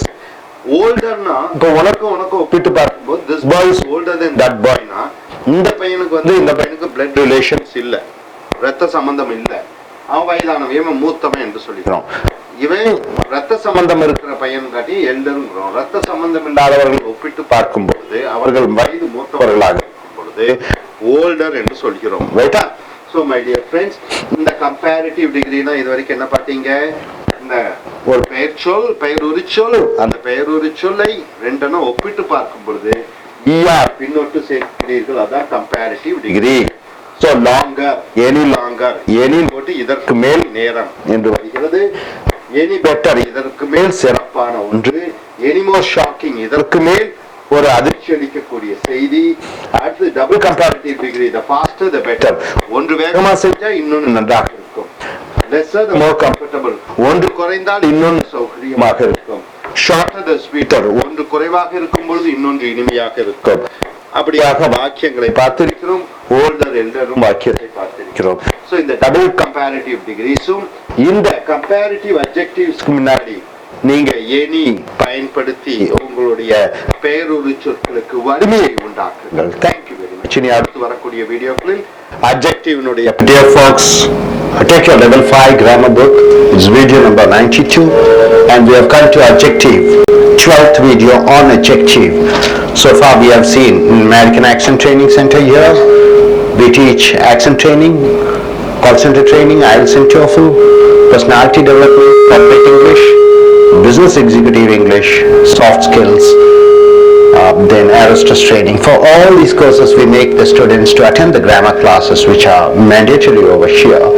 Coming here, so far we have seen articles, then we have seen modal verbs, then we have come to, after modal verbs what we have seen? Pronouns, after pronouns, what we have seen is 1 minute. We have come to pronouns. Verbs we have come. Finally we have come here to adjectives. Adjective, something qualifying a noun, where we have positive, comparative and superlative degrees. And for adjective, to add strength to the adjectives, we are using still further words like quite, quite good, such a good thing, so, to, any. So a lot of adjectives, and to strengthen those adjectives we are using those words. Now coming here, the difference between the comparative degree, elder and older. What is the difference between elder and older? See, for your siblings, siblings means what? Your brothers and sisters or blood relations, you are using elder. So the word elder, the comparative degree, elder, is used for your siblings or blood relations. He is my elder brother. Brother is a noun. What noun it is? I mean, how do you qualify this brother? Elder brother. Elder brother means what? Your blood relation, but he is a bit older than you. Maybe he is 6, you are 6 and he is 8. Elder brother. So elder, it is used for blood relations or your own siblings. My elder sister is a doctor. Sister, what sister? Elder sister. So elder for your blood relations. For others like friends, you use older. For others, you use older. The headmaster is older than our assistant headmaster. The age-wise, he is older. You don't say our headmaster is elder than our assistant headmaster. So elder is used only for blood relations. Next, usage of as and as. You're using as, then you're using one other as, not as and as. Okay, you're using as and as in a positive way, positive sentence, and for negative you're using as and as, not as. See here, as and as is used in positive and question sentences. So as and as you are using in positive and question sentence, but in between the as and as you are using one adjective. The adjective should be in the positive degree. Chennai is as good as Mumbai. Good is a positive adjective, right? Positive degree adjective, good. Chennai is as good as Mumbai means Mumbai and Chennai almost same. So as and as, in between you are using an adjective. So Chennai is as good as Mumbai. Then coming here, the runner runs as fast as he can to win the prize. Fast is an adjective, positive adjective. So positive degree adjective. The runner runs as fast as he can to win the prize. So and as, in between you are using adjective. Coming here, can you call me as quick as possible? Quick is an adjective. Quick, quicker, quickest. So as is used, two as's are used in, and in between you have an adjective. Coming here, Britishers are not as tall as Africans. So this is a negative sentence. You are using not as plus adjective plus as. So Britishers are not tall as Africans means Africans are taller than Britishers. So as, adjective, as. So equal. Not as plus adjective plus as, it means the two nouns which is not equal in whatever the way it is. Twice as, adjective plus as. Thrice as, adjective plus as. 4 times as, adjective as. 10 times as, adjective plus as. So you can use this numerical adjective twice, thrice, as plus adjective plus as. See, coming here, twice as plus adjective as. Foreign cars are twice as costly as Indian cars. So costly is an adjective. Costly, what is the comparative degree of costly? Costlier? Yeah, costliest. So as is used, two as are used, in between you find adjective, costly. So foreign cars are twice as costly as Indian cars means, so the foreign cars are twice the rate of Indian cars. Thrice as plus adjective as. America is thrice as big as India in land area. So big is an adjective. So America is 3 times bigger in area compared to India. So as, big as. So you're using thrice as, isn't it? Thrice as. 4 times as plus adjective as. Gold price is 4 times as expensive as it was 10 years back. So 10 years back the price of gold may be 6,000 rupees. Now what is the rate? It is 24,000 rupees per sovereign. So it is 4 times as expensive as it was 10 years back.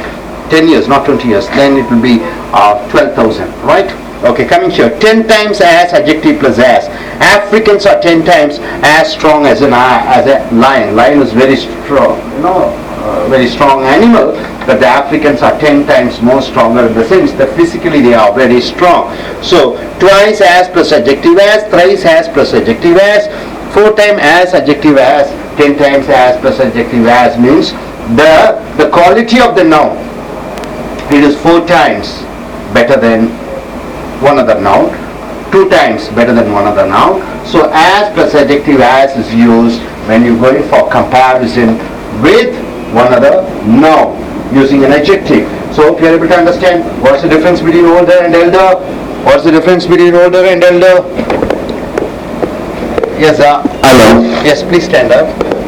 What's your name? Ashika. Could you tell me the difference between older and elder? Elder is used for distinguish it is used for the siblings and the blood relation, and older is used for strangers, third persons. Okay, thrice as plus adjective as. Could you form a sentence? Thrice as plus adjective as. Any adjective you can use and you can go. His bag is thrice as heavy as my bag. His bag is thrice as heavy as my bag. Hope you're able to get it. Yes, please, why don't you get up? And could you tell me, can you form a sentence using 10 times as adjective plus as? 10 times as plus adjective as. 10 times.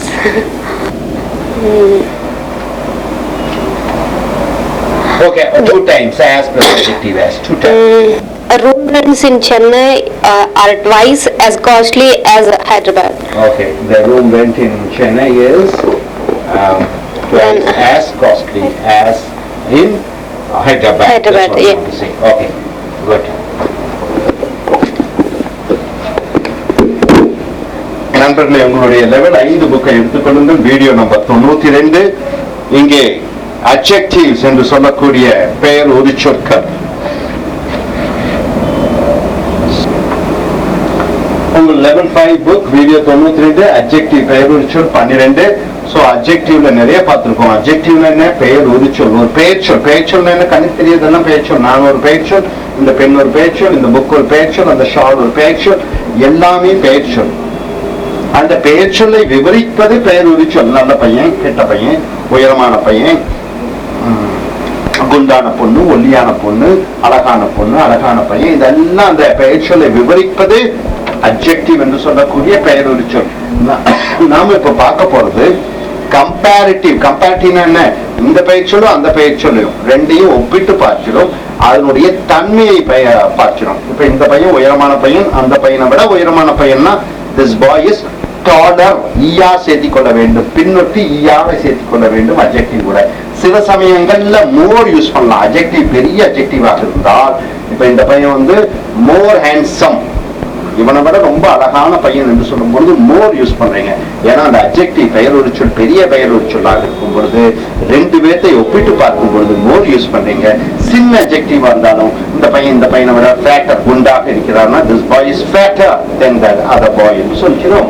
அப்படியாக நம்ம comparative decrease adjectives ஒரு பெயர் சொல் இன்னொரு பெயர் சொல்லும் ஒப்பிட்டு பார்க்கும் பொழுது என்னென்ன பயன்படுத்துகிறோம் என்பதை பார்க்கிறோம். The difference between the comparative degrees elder and older. அப்ப இந்த elder olderம் பெயர் ஒரு சொற்கள்.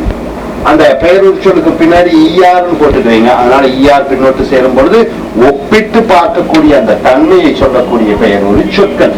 எல்டர் ஓல்டர் நிறைய பேருக்கு கொஞ்சம் கன்ஃபியூஷன் ஆகும். எல்டர்னா என்ன, ஓல்டர்னா என்ன? எல்டர் ஓல்டர்னா வயதான, அதிக வயதான. ஆனா இந்த எல்டர் ஓல்டர் எங்க யூஸ் பண்றோம்? For a sibling. சிப்லிங்ஸ் உன்னுடைய கூட பிறந்த சகோதர சகோதரிகளை சிப்லிங்ஸ் என்று சொல்கிறீர்கள். ஃபார் யுவர் சிப்ளிங்ஸ் உன்னுடைய சகோதர சகோதரிகளுக்கு ஆர் பிளட் ரிலேஷன்ஸ் உன் ரத்த சம்பந்தப்பட்ட உறவுகளுக்கு யூ ஆர் யூசிங் எல்டர் என்று சொல்கிறீர்கள். ரத்த சம்பந்தப்பட்டவர்களை வயதை ஒப்பிட்டு பார்க்கும் பொழுது அவர்கள் வயதானவர்களாக சொல்லும் பொழுது எல்டர் என்று சொல்கிறீர்கள்.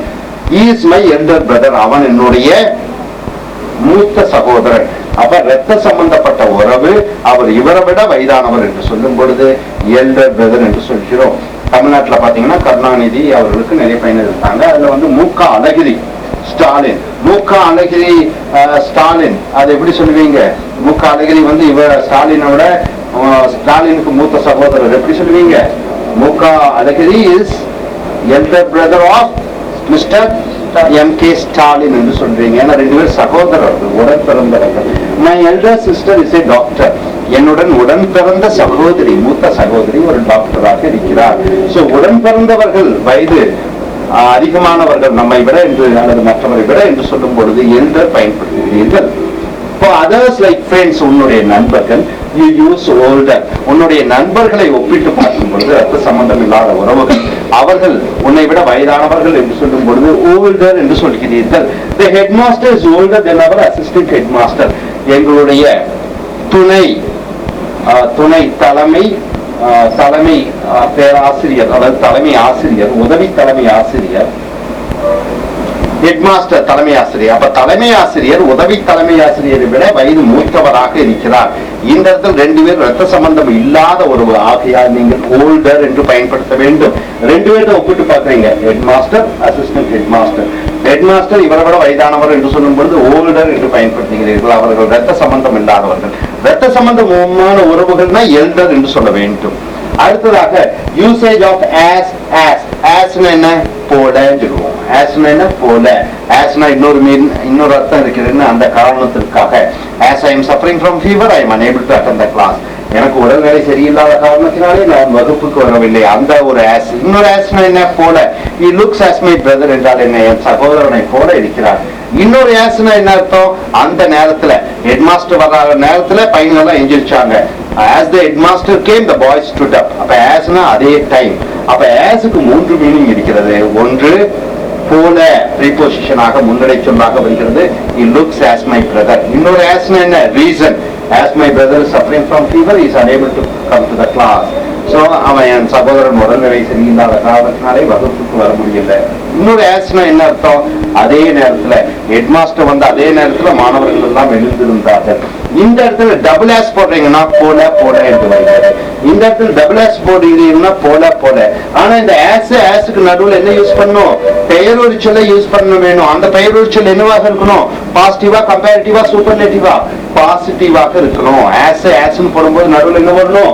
அந்த முதல் அட்ஜெக்டிவ் டால்ங்கிறோம். ஆஸ் டால் போட்டீங்கன்னா போதும். இப்போ உதாரணத்துக்கு இங்க பாருங்க, as நடுவில் adjective as is used in positive and question sentence. Positive statementக்கும் question கேள்வி வாக்கியங்களுக்கும் பயன்படுத்துகிறோம். Chennai is as good as Mumbai. Chennai is as good as Mumbai. அப்ப சென்னை மும்பை ரெண்டும் ஒப்பிட்டு பார்க்கிறீர்கள். ரெண்டும் ஒரே மாதிரி இருக்கிறது, எந்த வேறுபாடும் இல்லை என்று சொல்லும் பொழுது as good as Mumbai, Chennai மும்பையை போன்று நன்றாக இருக்கிறது. அப்ப இன்னொன்னு பார்க்கிறோம், not as. இப்ப Chennai is not as good as Mumbai. not போட்டுட்டீங்கன்னா Chennai வந்து மும்பையை போன்று நன்றாக இல்லை என்று வருகிறது. not as good as Mumbai, மும்பையை போல நன்றாக இல்லை என்று வருகிறது. சோ இங்க as adjective as not as plus adjective asனா அதை ஒன்றை போன்று ஒன்று இல்லை. இது as adjective asனா ஒன்றை போன்று ஒன்று இருக்கிறது என்று அர்த்தம். சோ நண்பர்களே, இந்த சைடுல பார்த்துட்டீங்க, இந்த சைடுல பாருங்க, the runner runs. அந்த வேகமாக ஓடக்கூடிய அந்த ஓட்டப்பந்தய வீரர் ஓடுகிறார் as fast as he can. அவரால் எவ்வளவு வேகமாக முடியுமோ அந்த அளவு ஓடுகிறார் to win the prize, அந்த பரிசை வெல்வதற்காக. fast என்பது இங்க adjective பாசிட்டிவ்ல வருகிறது. அடுத்தது can you call me, நீ கூப்பிட முடியுமா? as quick as possible, எவ்வளவு வேகமாக உன்னால எனக்கு போன்ல கூப்பிட முடியுமா அந்த அளவு போன்ல என்னை அழைக்க முடியுமா? இந்த quick என்பது adjective பாசிட்டிவ்ல வருகிறது. சோ இந்த as இது பாசிட்டிவ்க்கும் வருகிறது. அடுத்தது கொஸ்டினுக்கும் வருகிறது, சில சமயங்கள் எதிர்மறையாகவும் வருகிறது. Britishers are not as tall as Africans. அப்ப பிரிட்டிஷ்காரர்கள் ஆப்பிரிக்கர்களை போன்று உயரமானவர்களாக இல்லை. இப்ப ரெண்டு பேர்த்த ஒப்பிட்டு பார்க்கணும். யாருன்னா பாக்குறோம்? பிரிட்டிஷரை பாக்குறீங்க, ஆப்பிரிக்கனை பாக்குறீங்க. அதுல என்ன தன்மையை பாக்குறீங்க? உயரம். அப்ப நாட் as tall as ஆப்பிரிக்கன்ஸ்னா ஆப்பிரிக்கன்ஸை போன்று உயரமானவர்களாக இல்லை என்று வருகிறது. அடுத்தது twice as adjective asனா ஒரு ஒரு பெயருரு சொல் இன்னொரு ஒப்பிட்டு பெயர் சொல்லை ஒப்பிட்டு பார்க்கும் பொழுது அதை விட 2 மடங்காக சிறப்பாக இருக்கிறது. thrice as adjective asனா ஒரு பெயர் சொல் இன்னொரு பெயர் சொல் ரெண்டும் அதனுடைய தன்மையை ஒப்பிட்டு பார்க்கும் பொழுது 3 மடங்கு பிரமாதமாக இருக்கிறது. 4 times as adjective asனா 2 பெயர் சொற்கள் அதனுடைய தன்மை 4 மடங்கு பிரமாதமாக இருக்கிறது. 10 times as adjective as என்று வருகிறது. இப்படியாக நம்ம பயன்படுத்தலாம். twice as 4 times 10 times as plus as adjective. இப்ப twice as என்றால் என்ன? ஏதோ ஒரு தன்மை 2 பெயர் சொல்லில ஒப்பிட்டு பார்க்கும் பொழுது ஒரு தன்மை 2 மடங்காக பெரிதாக இருக்கிறது. foreign cars வெளிநாட்டு கார்கள், வெளிநாட்டில் உற்பத்தியாகி வரக்கூடிய கார்கள் are twice as costly as Indian cars. அப்ப வெளிநாட்டு கார்கள் இந்திய கார்கள் ரெண்டையும் பார்த்துக்கிறீங்க. அதுல அந்த பெயருச்சல் என்ன பார்க்கறீங்க? காஸ்ட்லி, விலை அதிகமான. அந்த அட்ஜெக்டிவ் காஸ்ட்லி என்பது அட்ஜெக்டிவ். கம்பேரிட்டிவ்ல போகும்போது காஸ்ட்லியர், காஸ்ட்லியஸ்ட் என்று வருகிறது. foreign cars are twice as costly as Indian cars. வெளிநாட்டு கார்கள் இந்திய கார்களை விட 2 மடங்கு விலை அதிகமானதாக இருக்கிறது. அடுத்ததாக thrice as 3 மடங்கு ஏதோ ஒரு தன்மை ஒரு பெயர் சொல் இன்னொரு பெயர் சொல்லை விட 3 மடங்கு ஏதோ ஒரு பெயர் ஒரு சொல் தன்மை 3 மடங்காக இருக்கிறது. America is thrice as big as India in land area. அப்ப அமெரிக்காவும் இந்தியாவும் ஒப்பிட்டு பார்க்கிறீர்கள். நிலப்பரப்பளவு அமெரிக்காவிலே இந்தியாவிலே ஒப்பிட்டு பார்க்கும் பொழுது 3 மடங்கு அமெரிக்காவின் நிலப்பரப்பு பெரிதாக இருக்கிறது. சோ பிக் என்பது பெயர் ஒரு சொல். அப்ப அமெரிக்காவும் இந்தியாவும் இதனுடைய பெயர் ஒரு சொல் எதை எடுத்துக்கொள்கிறீர்கள்? அந்த பெரிது. எது பெரிது? இடம் பெரிதா? America is thrice as big as India in land area. America இந்தியாவை விட 3 மடங்கு நிலப்பரப்பிலே பெரிதாக இருக்கிறது. அடுத்து 4 times as பெயர் சொல் as 4 times as 4 மடங்கு as போல பெயர் சொல் போல. Gold price is 4 times as expensive as it was 10 years back. எக்ஸ்பென்சிவ்னா விலை அதிகமான. சோ 10 ஆண்டுகளுக்கு முன்னாடி தங்கம் என்ன விலை இருந்ததோ அதை விட 4 மடங்கு அதிகமாக இப்பொழுது இருக்கிறது. இப்பொழுது என்ன விலை? 25,000 ரூபான்னு சொல்றீங்க. 4 மடங்குனா என்ன விலை சார்? 4 மடங்குனா எத்தனை ஆயிடுச்சு? 5,000 ரூபாய் இருந்திருக்கும் 10 ஆண்டுகளுக்கு முன்னாடி. 6,000 ரூபாய் இப்ப 24,000 ரூபாய் ஆகிவிட்டது. 4 மடங்கு ஏறிவிட்டது. So gold price is 4 times as expensive as it was 10 years back. So as போல expensiveனா விலை அதிகமான 4 மடங்கு விலை 10 ஆண்டுகளுக்கு முன்னாடி இப்பொழுது ஒப்பிட்டு பார்க்கும் பொழுது 4 மடங்கு ஏறிவிட்டது. 10 times as adjective as. Africans are 10 times as strong as a lion. So Africans lions ரெண்டையும் ஒப்பிட்டு பார்க்கிறீர்கள். எந்த தன்மையை ஒப்பிட்டு பார்க்கிறீர்கள்? வலிமையை ஒப்பிட்டு பார்க்கிறீர்கள். அந்த வலிமை அந்த சிங்கத்தை விட ஆப்பிரிக்கர்கள் 10 மடங்கு உடல் வலிமையாக இருக்கிறார்கள் என்று சொல்லும் பொழுது Africans are 10 times as strong as a lion. அப்ப சிங்கத்தை விட 10 மடங்கு உடலால் ஆப்பிரிக்கர்கள் வலிமையுடையவர்களாக இருக்கிறார்கள் என்று பொருள். சோ நண்பர்களே, இங்க ஓல்டர் எல்டர் உன்னுடைய ரத்த சம்பந்தப்பட்ட சகோதர சகோதரிகள் மூத்தவர்களாக இருக்கும் பொழுது எல்டர் என்று பயன்படுத்துகிறீர்கள்.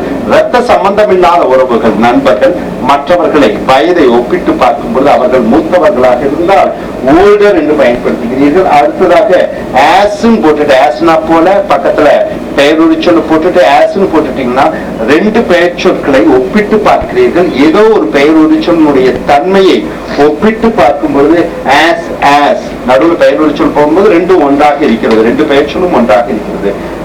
not as என்று சொல்லும் பொழுது 2 பெயரொரு சொற்கள் அதனுடைய தன்மை இதை போன்று அது இல்லை என்று சொல்லும் பொழுது not as plus பெயரொரு சொல் as. அடுத்ததாக twice as பெயரொரு சொல் asனா 1 2 பெயரொரு சொற்கள் ஏதோ ஒரு தன்மை, அந்த தன்மை இந்த பெயர் சொல்லை விட இந்த பெயர் சொல்லுக்கு 2 மடங்கு அதிகமாக இருக்கிறது. அதே போன்று twice as adjective as 3 மடங்கு, 4 times as பெயரொடு சொல் as 4 மடங்கு ஏதோ ஒரு தன்மை பெரிதாக இருக்கிறது சிறிதாக இருக்கிறது. 10 times as adjective as பெயரொடு சொல் as 10 மடங்கு 2 பெயர் சொற்களுக்கும் உள்ள ஒரு தன்மை, ஒரு பொதுவான தன்மை இன்னொரு பெயர் சொல்லுக்கு 10 மடங்கு அதிகமாக இருக்கிறது என்று சொல்லும் பொழுது இதை பயன்படுத்துகிறோம். சோ நண்பர்களே, இதுவரைக்கும் அட்ஜெக்டிவ்ல 12 வீடியோஸை பார்த்தோம். இனி வரக்கூடிய வீடியோக்களிலே மேலும் நாம் பெயரொடு சொற்களினுடைய தன்மையை பார்ப்போம். Thank you. Folks, welcome to A.S. American English. Take a level 5 grammar book. The video number is 93. The topic here is adverb, or simply you can say adverb. You are adding something to the verb. As you know, my dear friends, here we have seen, first we have seen about articles, modal verbs, then we have come to pronouns, then we have come to verbs, adjectives, now we have come to that very important part of speech. Just like husband and wife, it is noun and verb are more important, and qualify and describe a noun you are using adjective. To qualify and describe about a verb you are using adverbs. Very important part of speech in English. So the fourth part of speech is adverbs. As the name suggests, it is adding some qualities to the verb. It is called adverb. So here, adverbs.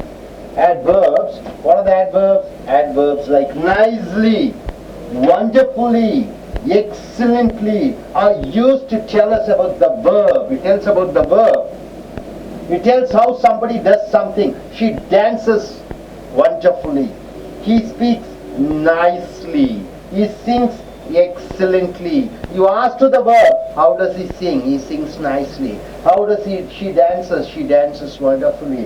How does he speak? He speaks excellently. So you are qualifying, you are describing, you are telling how somebody does an action. Action is the verb. How the action is done, it is called adverbs. See, she speaks wonderfully in the stage. How she speaks, the answer we get is called wonderfully. She speaks in the stage. How does she speak? She speaks wonderfully. You ask a question how to the verb, the answer you get is called adverb. So you are adding some extra quality you are adding to the verb. See here, there are 7 types of adverbs. What are they? They are adverb of manner. Adverb of manner. You ask a question to the verb, how? The answer you get is called adverb of manner. Most of the adverb of manner should end with ly. He fights. How does he fight? Bravely. She looks. How does she look? Sadly. She speaks. How does she speak? She speaks boldly. You ask a question to the verb, how? The answer you get bravely, sadly, boldly. So adjective plus ly. Adjective plus ly. That is called adverb. Adverb of manner. Then you are coming to adverb of time. You ask to the verb when. You ask a question to the verb when. The answer you get is called adverb of time. Yesterday, never, before, he came when. You ask a question when, the answer you get is yesterday. He eats non-vegetarian. When? She never eats non-vegetarian. Never becomes adverb. Before.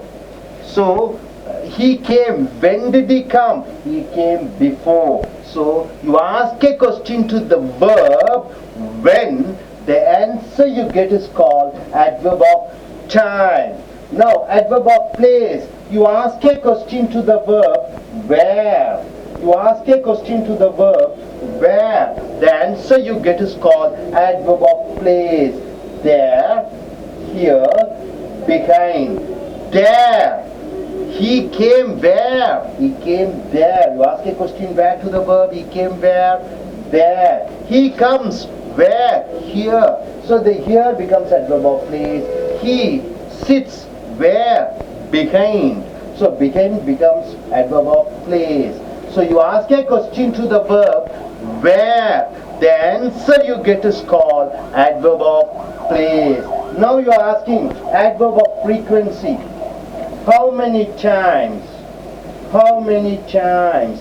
You ask a question to the verb, how many times?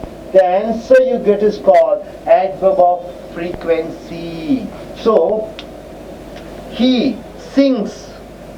When? How many times? Only once. So it becomes adverb of frequency. He speaks. When? Only once. How many times? Only once. So once becomes adverb of frequency. Twice. He came. How many times? Twice he came. So twice becomes adverb of frequency. He eats. Non-vegetarian. How long? How many times? Always. So always becomes adverb of frequency. You ask a question to the verb, how many times? How often? The answer you get is called adverb of frequency. Then you ask a question to the verb, who? Or when? Or where? The answer you get is called adverb of interrogation. Eats. Who eats? He eats. The eats. Who? It becomes adverb of interrogation. Came. When? The when becomes adverb of interrogation. He goes. Where? He goes to Chennai. Where? That is adverb of interrogation. So who, when, where? When it is connected to the verb, it is called adverb of interrogation. So my dear friends, so anything adding to the quality of the verb is called adverb. As you know, in sentence, verbs are the life. Just in a human body, the heart, the soul is the most important. Just like that, in a sentence, the verb is most important. And when you want to state that action, how did the action happen? That is called adverbs. Now we have different type of adverbs. We have seen 5 types of adverbs. You ask a question to the verb, how? The answer you get is called adverb of manner. You ask a question to the verb, when? The answer you get is called adverb of time. You ask the question to a verb, where? It is called adverb of place. You ask a question to the verb, how often? Then the answer you get is called adverb of frequency. And you ask a question to the verb, what is the question? What is the information?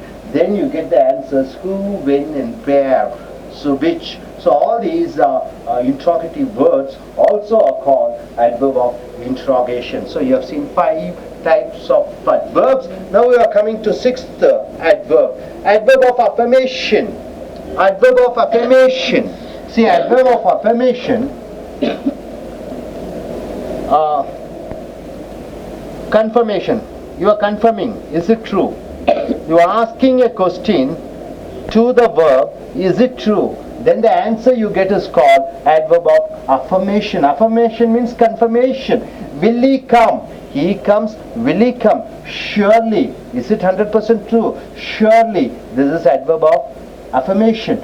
Certainly. He will speak. He speaks. Will he speak? Yes. Certainly. Certainly will become adverb of affirmation. Definitely. Will he come?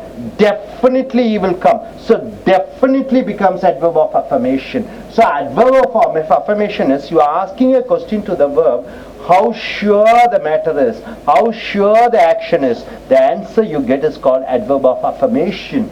So adverb of quantity, adverb of quantity, fully, enough, rather, quite. You are asking a question to the verb, how much. You are asking a question to the verb, how much. The answer you get is called adverb of quantity. He ate. How much? Fully. He ate the food. How much? Fully. Adverb of quantity. He ate. How much? Enough. Enough becomes adverb of quantity. Rather. Was the exam easy? Rather easy. So rather becomes adverb of quantity. Quite. How much? How nice it is. It is quite nice. So adverb of quantity. Rather, quite, enough, fully. It says how much the action is. How much the action is. So we have 7 types of adverbs. Adverb of manner, adverb of time, adverb of place, adverb of frequency, adverb of interrogation, adverb of affirmation, adverb of quantity. So you should be thorough with all these 7 verbs, all 7 adverbs. All these 7 adverbs are related with verbs. So adverbs are very important. Just like how adjective is important to noun, the adverbs are very important for verbs. Now coming here, adverbs come before an adjective. So just imagine adverb and adjective joining together. You know, noun and verb joins together. Rama comes. Rama is a noun, comes as a verb. Now adjective and adverb are coming together. So to qualify an adjective, to qualify a noun, you are using adjective. To qualify a verb, you are using adverb. Now adverb and adjective comes together in a sentence. See, one, comparatively expensive. You are taking one. This is adverb. Comparatively is an adverb. Expensive, it is an adjective. So all the words ending with IVE is adjective. All the words ending with IVE is an adjective. All the words ending with ELY or LY is adverb. So comparatively expensive, one adverb and one adjective. You can use 3 or 4 adverbs and adjectives also. You see here, the cost of living is the cost of living. Cost of living is what? The cost of living, it means the expense. The cost of living is comparatively expensive in Mumbai than in Chennai. So you are going in for comparison between Chennai and Mumbai, and you are saying cost of living in Mumbai comparatively expensive. Okay, Chennai is less costly. I mean, Mumbai is more costly to live than compared to Chennai. So comparatively expensive. Which is comparatively expensive? Mumbai is expensive than in Chennai. So comparatively, the adverb comes before the adjective expensive. So adverbs must come before the adjectives. See, simply super. Words ending with ly is an adverb. It's an adverb. So super words. This is adjective. Adverb and adjective. The actress Priyanka Chopra is simply super. So super is an adjective, simply is an adverb. Is simply super in a dance program. Next, brilliantly smart. So brilliantly is adverb. And smart, smarter, smarter. So it is adjective, adjective. So brilliantly smart. One adverb comes before an adjective. Here, he is brilliantly smart in his studies. So this adverb comes before the adjective. So adverb should come before the adjective and make a sense to the sentence. So he is brilliantly smart in his studies. So my dear friends, what you have seen here is adverb should come before the adjective. So simple. So today's topic is adverbs. Any word which adds some qualities to the verb is called adverb. So adjective is something qualifying a noun. You have to know the distinction between adverbs and adjectives. So adverbs, we have different types of adverbs. Nearly 7 types of adverb we have seen. Adverb of manner, when you ask a question how. Adverb of time, when you ask a question when to the verb. Adverb of place, you ask a question where to the verb. The answer you get is called adverb of place. Adverb of frequency, you ask a question to the verb how often. The answer you get is called adverb of frequency. You ask to the verb and is there any question in that? That is called adverb of interrogation. Then adverb of affirmation, is it sure? Is it true? Can you confirm it? The answer you get is called adverb of affirmation. And adverb of quantity, how much does the action has taken place? The answer you get is called adverb of quantity. Then you are using, when adverbs and adjectives combines together, adverb is used before the adjective. For example, comparatively expensive and simply super, brilliantly smart. Hope you are able to get this and try to follow and look the other videos for a further explanation on adverbs. Thanks. What are the adverbs? We are talking about the adverbs, and there are 5 types of adverbs that we have. 7 types of adverbs that we have seen. Adverb of manner, adverb of time, adverb of place, adverb of frequency, adverb of interrogation, and adverb of affirmation, adverb of quantity. when we talk about adverb of manner, we'll always we have to ask how. So we will say that how he is. If I'm asking a question to one person, how he is, that means whether it is brave or whether it is dull, something like that. So adverb of manner will always add ly. So we have to say bravely, sadly, boldly, something like that. And when we talk about adverb of time, it always asks a question when. So it comes at yesterday, never, before, like that. And when we talk about adverb of place, it always asks a question where my friend is, where she is, where he is, like that. And where is Taj Mahal, like that, if we ask a question. So if we say that where is Taj Mahal, the Taj Mahal is there, where? There in Delhi. So it will call us there, here, behind.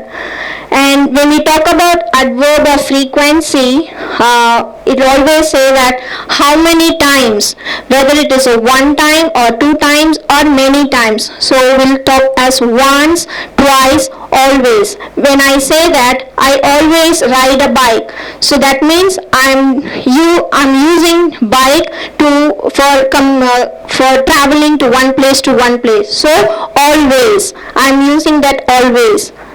And when we talk about adverb of interrogation, it will always like who, when, and where. These are the questions that we start with the adverb of interrogation, who, when, and where.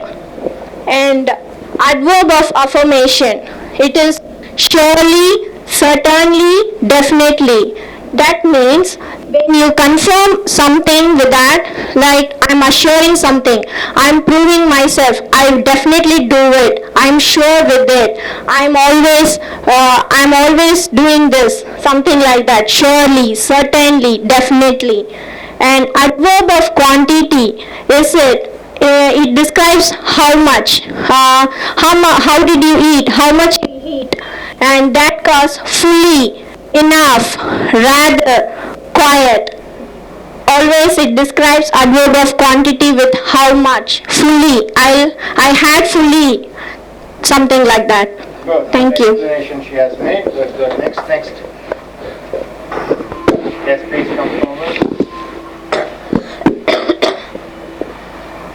Could you say something about adjective and adverb combination and few examples also?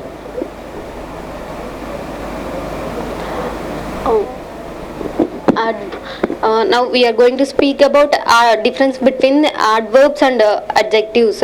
Adverb means like it always qualifies the verb. If the adjective means like it qualifies the noun. Always like adverb comes before the adjective. If we want to make a sentence meaningful, we should use both adverbs and adjectives. Always adverbs ends with ely.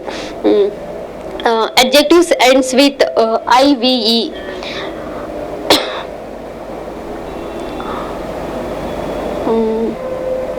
Any example of your own? Yes.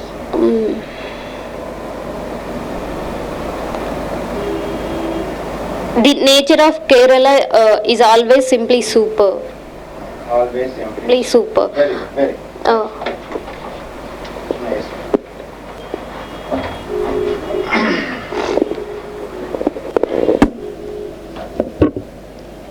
So நண்பர்களே, உங்களுடைய level 5 புத்தகத்தை எடுத்துக்கொள்ளுங்கள். Video 93 வினை உரிச்சொல் 1. நாம் நிறைய பார்த்துட்டோம். முதல்ல articles பார்த்தோம், அதுக்கப்புறம் மாடல் வினைச்சொற்களை பார்த்தோம், அதுக்கப்புறம் பிரதிபெயர்ச்சொற்களை பார்த்தோம், அதற்கப்புறம் வினைச்சொல்லை பார்த்தோம், அதற்கப்புறம் பெயர் உரிச்சொல்லை பார்த்தோம். இப்பொழுது வினை உரிச்சொல்லை பார்க்கிறீர்கள். மிக மிக முக்கியம். குடும்பத்தில் கணவன் மனைவியை போன்று நவுன்ஸ் என்பது கணவன், வைஃப் என்பது verb. இந்த நவுன் பெயர்ச்சொல்லை பிரதிபலிக்கிறது அல்லது விவரிப்பது, நவுனை பற்றி விவரிப்பது பெயர் உரிச்சொல், வேர்பை பற்றி விவரிப்பது வினை உரிச்சொல். சோ பெயருரிச்சொல் வினையுரிச்சொல் மிக மிக முக்கியம். அதுதான் 8 பார்ட் ஆஃப் ஸ்பீச். 8 பேச்சின் பாகங்களிலே முதலாவதாக பெயர் சொல் முக்கியம், அதிமுக்கியத்துவத்தை கொடுக்கிறோம். இரண்டாவதாக வினைச்சொல்லுக்கு அதிக முக்கியத்துவம் கொடுக்கிறோம். மூன்றாவது பெயர் உரிச்சொற்களுக்கு மிக முக்கியம் கொடுக்கிறோம். அடுத்தது நான்காவதாக வினை உரிச்சொற்களுக்கு முக்கியத்துவம் கொடுக்கிறோம். ஒவ்வொன்றாக பார்த்து விட்டோம். இப்பொழுது வினை உரிச்சொலுக்கு வந்திருக்கிறோம். இதுல முதல் வீடியோவை பார்க்கிறோம். adverbs வினையுரிச்சொற்கள் லைக் nicely நன்றாக, wonderfully பிரமாதமாக, excellently அருமையாக are used to tell us about. இவைகள் எதற்காக பயன்படுத்தப்படுகிறது என்றால் verb வினைச்சொல்லை it tells how somebody does something. ஒருவர் ஒரு காரியத்தை எவ்வாறு செய்கிறார் என்று சொல்லும் பொழுது nicely, wonderfully, excellently, beautifully, bravely என்று ly-ல முடிகிறது. உதாரணத்துக்கு நன்றாக. இப்ப இங்க பாருங்க, நைஸ், நைஸ் என்றால் அருமையான, nicely என்றால் அருமையாக, wonderfulனா பிரமாதம், wonderfullyனா பிரமாதமாக, excellentனா சிறப்பான, excellentlyனா சிறப்பாக. சோ இந்த ly-னா சிறப்பாக, சிறப்பாக பேசினான், பிரமாதமாக ஆடினான், அருமையாக பேசினான் என்று இந்த வினைச்சொல்லை உரித்து சொல்லுவது வினையுரிச்சொல். She speaks wonderfully. அவள் பிரமாதமாக பேசுகிறாள். She speaks wonderfully சொல்லக்கூடாது. She is a wonderful girl என்று சொல்லலாம். Wonderfulனா அருமையான பெண். She speaks wonderfullyனா அவள் அருமையாக பேசுகிறாள். இந்த wonderfully பேசுகிறாளுக்கும் wonderful அவளுக்கும் பெயர் சொல்லுக்கும் தொடர்புடையதாக இருக்கிறது. How she speaks, the answer we get is called wonderfully. எப்படி பேசுகிறாள், பதில் அருமையாக பேசுகிறாள். அந்த அருமையாக என்பதுதான் wonderfully. இங்க பாருங்க, there are 7 types of adverbs. இந்த வினையுரிச்சொற்களிலே வினையை உரித்து சொல்வதிலே 7 வகைகள் இருக்கிறது. they are அவைகள் adverb of manner. வினையுரிச்சொல் mannerனா தன்மை, குவாலிட்டி, தன்மை. இப்ப அந்த வினை சொல்லிட்ட எப்படி எப்படி எப்படி என்று கேள்வி கேட்க வேண்டும். பதில் வரக்கூடியது அந்த வினைச்சொல்லிடம். அது bravely, sadly, boldly என்று வருகிறது. அதை தான் adverb of manner, வினையுரிச்சொல் தன்மை என்று குறிப்பிடுகிறோம். அவன் சண்டையிட்டான், he fought. எப்படி சண்டையிட்டான்? bravely, தைரியமாக. sadly, அவன் பேசுகிறான், he speaks. எப்படி பேசுகிறான்? sadly, சோகமாக பேசுகிறான். so sadlyனா சோகமாக. boldly, அவன் சண்டையிடுகிறான். எப்படி சண்டையிடுகிறான்? தைரியமாக, boldly. so வினைச்சொல்லிடம் எப்படி எப்படி எப்படி என்று கேட்டு பதிலாக வருவது வினையுரிச்சொல் தன்மை, adverb of manner. adverb of time, அப்ப வினையுரிச்சொல் நேரம், yesterday நேற்று, never எப்பொழுதுமில்லை, before இப்பதான் கொஞ்சம் முன்னாடி, before முன்னாடி. so yesterday அந்த வினைச்சொல்லிடம் அவன் வந்தான், he came. எப்பொழுது வந்தான்? when did he come? yesterday நேற்று. so இது வினையுரிச்சொல் நேரமாக வருகிறது. never, he came அவன் வந்தான். எப்பொழுது? never அவன் எப்பொழுதுமே வரவில்லை. never வினையுரிச்சொல் நேரம். he came எப்பொழுது வந்தான்? before முன்னால். so முன்னால் இது adverb of time, வினையுரிச்சொல் நேரமாக வருகிறது. adverb of place, அப்ப வினையுரிச்சொல் இடம், வினைச்சொல்லிடம் எங்கே எங்கே என்று கேட்க வேண்டும். அதனுடைய பதில் adverb of place, வினையுரிச்சொல் நேரம். அவன் வந்தான் எங்கே? there, அங்கே வந்தான். எங்கே வந்தான்? அங்கே வந்தான். so இது வினையுரிச்சொல் நேரம். he came அவன் வந்தான். எங்கே வந்தான்? here, இங்கே வந்தான். so இங்கே adverb of place, வினையுரிச்சொல் இடம். he came அவன் வந்தான். எங்கே? behind, என் பின்னாடி. so பின்னாடி, behind என்பது வினையுரிச்சொல் இடமாக வருகிறது. அடுத்தது வினையுரிச்சொல் of frequency. frequencyனா என்ன? அடிக்கடி நிகழக்கூடிய விஷயம், தொடர்ந்து often நிகழக்கூடிய விஷயங்களை frequency என்று சொல்கிறோம். இப்ப once ஒரு முறை, twice இருமுறை, always எப்பொழுதுமே. அப்ப he அவன் டீ குடிக்கிறான், he drinks tea. ஒரு நாளைக்கு எத்தனை முறை? once ஒரு முறை. ஒரு நாளைக்கு ஒரு முறை தான் டீ குடிக்கிறான் என்று சொல்லும் பொழுது குடிக்கிறான் எத்தனை முறை? எத்தனை முறை என்று கேள்வி கேட்டு பதிலாக வரக்கூடியது once ஒரு முறை. so இது வினையுரிச்சொல், அந்த frequency என்று சொல்கிறோம். he drinks tea. எத்தனை முறை? twice, இருமுறை. So இந்த twice வந்து adverb of frequency, வினையுரிச்சொல் அந்த frequency-ஆக வருகிறது. He drinks tea. எத்தனை முறை? always, எப்பொழுதுமே. So always என்பது adverb of frequency. frequency என்பது அடிக்கடி நிகழக்கூடிய நிகழ்வு. அடுத்தது adverb of interrogation. interrogationனா கேள்வி. வருகிறார், யார் வருகிறார்? வருகிறார் யார்? அந்த யார் என்பது வருகிறாருடன் சம்பந்தப்பட்டதாக இருக்கிறது. comes, அவன் வருகிறான். when he comes, எப்பொழுது வருகிறான். goes, where he goes. அப்ப யார், எங்கே, என்ன, இவைகள் எல்லாம் வினையுரிச்சொல் கேள்வி அதனுடைய பிரிவுகளே வருகிறது. அடுத்ததாக adverb of affirmation. affirmation உறுதிப்பட சொல்லுவது. surely, உறுதியாக. certainly, நிச்சயமாக. definitely, மிக உறுதியாக. நீங்க வினைச்சொல்லிடம் நீங்கள் என்ன கேட்க வேண்டும்? உண்மையா? adverb of affirmation. உதாரணத்திற்கு என்ன? ஜெயலலிதா பிரதம மந்திரி ஆவாரா? surely, உறுதியாக. ஆவாரா? உறுதியாக. அப்ப affirmation உறுதிப்படுத்தக்கூடிய தன்மை வினையுரிச்சொல். ஜெயலலிதா சீஃப் மினிஸ்டராக, பிரைம் மினிஸ்டராக வருவாரா? certainly, உறுதியாக. அது certainlyங்கிறது வினையுரிச்சொல். affirmation, confirmation, உறுதிப்பட சொல்கிறீர்கள். இது கெஜ்ரிவால் அல்லது மோடி அல்லது ராகுல் காந்தி பிரதம மந்திரியாக வருவார்களா? டெஃபினெட்லி, உறுதியாக. சோ அவர்கள் ஒரு உறுதிப்பட சொல்வதை வினையுரிச்சொல் affirmation என்று சொல்கிறோம். அடுத்ததாக adverb of quantity. வினையுரிச்சொல் quantity என்றால் என்ன? அளவு. so fully, முழுவதுமாக. enough, போதுமான அளவு. rather, இருப்பதை விட கொஞ்சம் அதிகமான. quite, முற்றிலுமான. இப்போ வந்து fully வச்சு சொல்லுங்க. adverb of quantity. அவன் சாப்பிட்டான். எவ்வளவு சாப்பிட்டான்? how much, எவ்வளவு சாப்பிட்டான்? fully, முழுவதுமாக சாப்பிட்டான். அந்த முழுவதுமாக என்பது வினையுரிச்சொல் quantity, அளவு. enough, அவன் சாப்பிட்டான். எவ்வளவு சாப்பிட்டான்? போதுமான அளவு. enough. அப்ப enough போதுமான அளவு என்று சொல்லக்கூடியது adverb of quantity என்றால் வினையுரிச்சொல் அளவுகோல். rather, அவன் பரீட்சையை எழுதினான். எப்படி எழுதினான்? rather difficult, அவன் கஷ்டப்பட்டு எழுதினான். அந்த ratherங்கிறது ஒன்றை விட அதிகமான அளவு கஷ்டமாக இருக்கிறது. quite, எப்படி அவன் பரீட்சை எழுதினான்? quite all right, all right, quite. so எப்படி எழுதினான்? quite. அப்ப quiteனா கொஞ்சம் நல்லா பிரமாதமாக எழுதினான் என்று வரும் பொழுது இது adverb of quantity ஆக வருகிறது. so 7 வகையாக வினையுரிச்சொல் இருக்கிறது. adverb of manner, வினையுரிச்சொல் தன்மை. adverb of time, வினையுரிச்சொல் நேரம். adverb of place, வினையுரிச்சொல் இடம். adverb of frequency, வினையுரிச்சொல் உடைய frequency அடிக்கடி நிகழக்கூடியது. adverb of interrogation, வினைச்சொல் அதனுடைய கேள்வி சம்பந்தப்பட்ட வினையுரிச்சொல். adverb of affirmation, வினையுரிச்சொல் உறுதிபட கூறுவது. adverb of quantity, வினையுரிச்சொல் அளவுகோல். so அடுத்தது பாருங்க, adverbs come before an adjectives or an another verb. இந்த வினையுரிச்சொல் பொதுவாகவே பெயருரிச்சொல்லுக்கு முன்னாடி வந்துவிடும். உதாரணத்துக்கு comparatively expensive. இந்த எக்ஸ்பென்சிவ்ங்கிறது பெயருரிச்சொல், விலை அதிகமான.